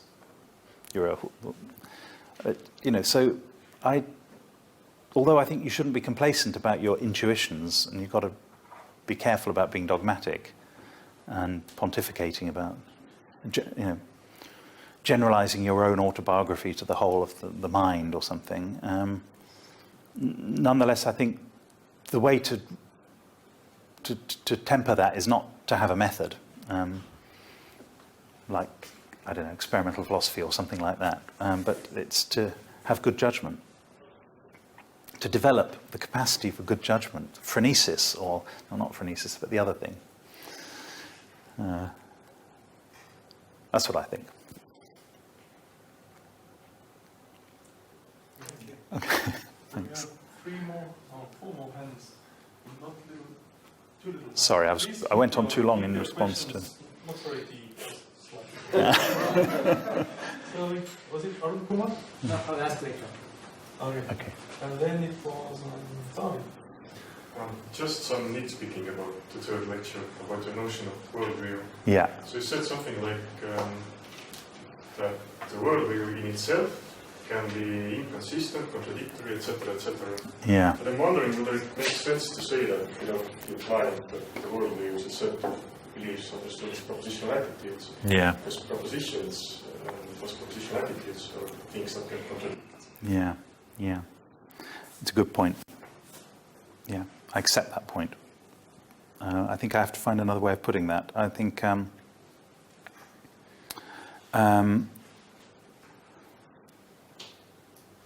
assume sort of functionalism or something like that, then think of the worldview as the functional causal structure of your belief system. Then that causal network, something like even the best model of that causal network will model it using contradictory propositions or something like that. That's the thing I have in mind.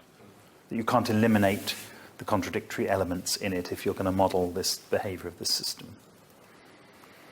Yeah. But that's a good point. I also had a question about the lecture. But I'll just keep it very brief. So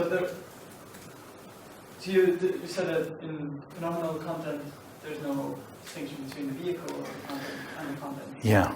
I'm wondering, what would you say about examples like the Necker cube, and or cases where you just draw a stick figure in lines, or you draw it in dots? I mean, would that be the way I understood it? I thought those would be cases where in the Necker cube case you would have, I would like to say there's one vehicle but two contents. And in the other case, the two stick figures, different ways of drawing it, but the shape is exactly the same. You say that there are two vehicles with one content. And, is that right? That's a good question. I think I wouldn't want to say. I think in the case of the neck, so in both cases there are two experiences where there's something the same and something different. And so you want to say, how does that line, is that best thought of as in terms of the distinction between vehicle and content, as in, for example, words and their meanings? I'd like to say not. I'd like to say what's going on in the Necker cube is that a shift of attention changes the phenomenal content. So you've got two different phenomenal contents that can be brought about by shift of attention. And in the other case, there's a difference in phenomenal content, even though there's also a similarity in what's represented. The similarity in what's represented and difference in phenomenal content is perfectly good for me. So I don't think those are cases of vehicle content distinction. Thanks. Yeah, I have a question about changing a belief consciously. Yeah. If I understood correctly, then like beliefs are modes, and modes are largely unconscious. And well, belief is an unconscious mode. Yeah. There are conscious modes as well. Okay. Yeah. But belief is an unconscious mode. Yeah. So like, can we be conscious about beliefs, and can we change them like consciously? Yeah, I think so. So I think changing your belief, making a judgment, is an event in consciousness, or can be an event in consciousness. But that change of your belief is not itself a belief. So it's because supposing you come to believe some important scientific theorem, you believe it for the rest of your life, right? So the moment when you come to believe it cannot be identical with believing it. So I would rather say that, you bring what you believe to consciousness. And I've written something about that elsewhere, but that is one way to talk about judgment. Another way to talk about judgment is to say that you brought what you believe to consciousness and you realize that that's wrong, so you correct that belief, and you change your mind, and then you've changed your beliefs. But what about like beliefs that you bring to your consciousness and you realize that rationally they're wrong? Yeah. But yet they're so ingrained, so you can't really do anything about them. Yeah, that's an important phenomenon too. That shows that we are not rational beings, or not ideally rational beings. So it's not sufficient. Yeah, so it's not sufficient to bring to change your belief, to bring it to consciousness. I think we all have. I mean, the puzzling thing here is, of course, the phenomenon that is known as Moore's paradox, which is the idea that you can't actually think. I believe that P, but P isn't the case. So I think we never describe it to ourselves like that. But you might bring something to consciousness and you think, this may not be quite right, but I don't know what to put in its place. Yeah, that'd be great. There are many different kinds of case, I think.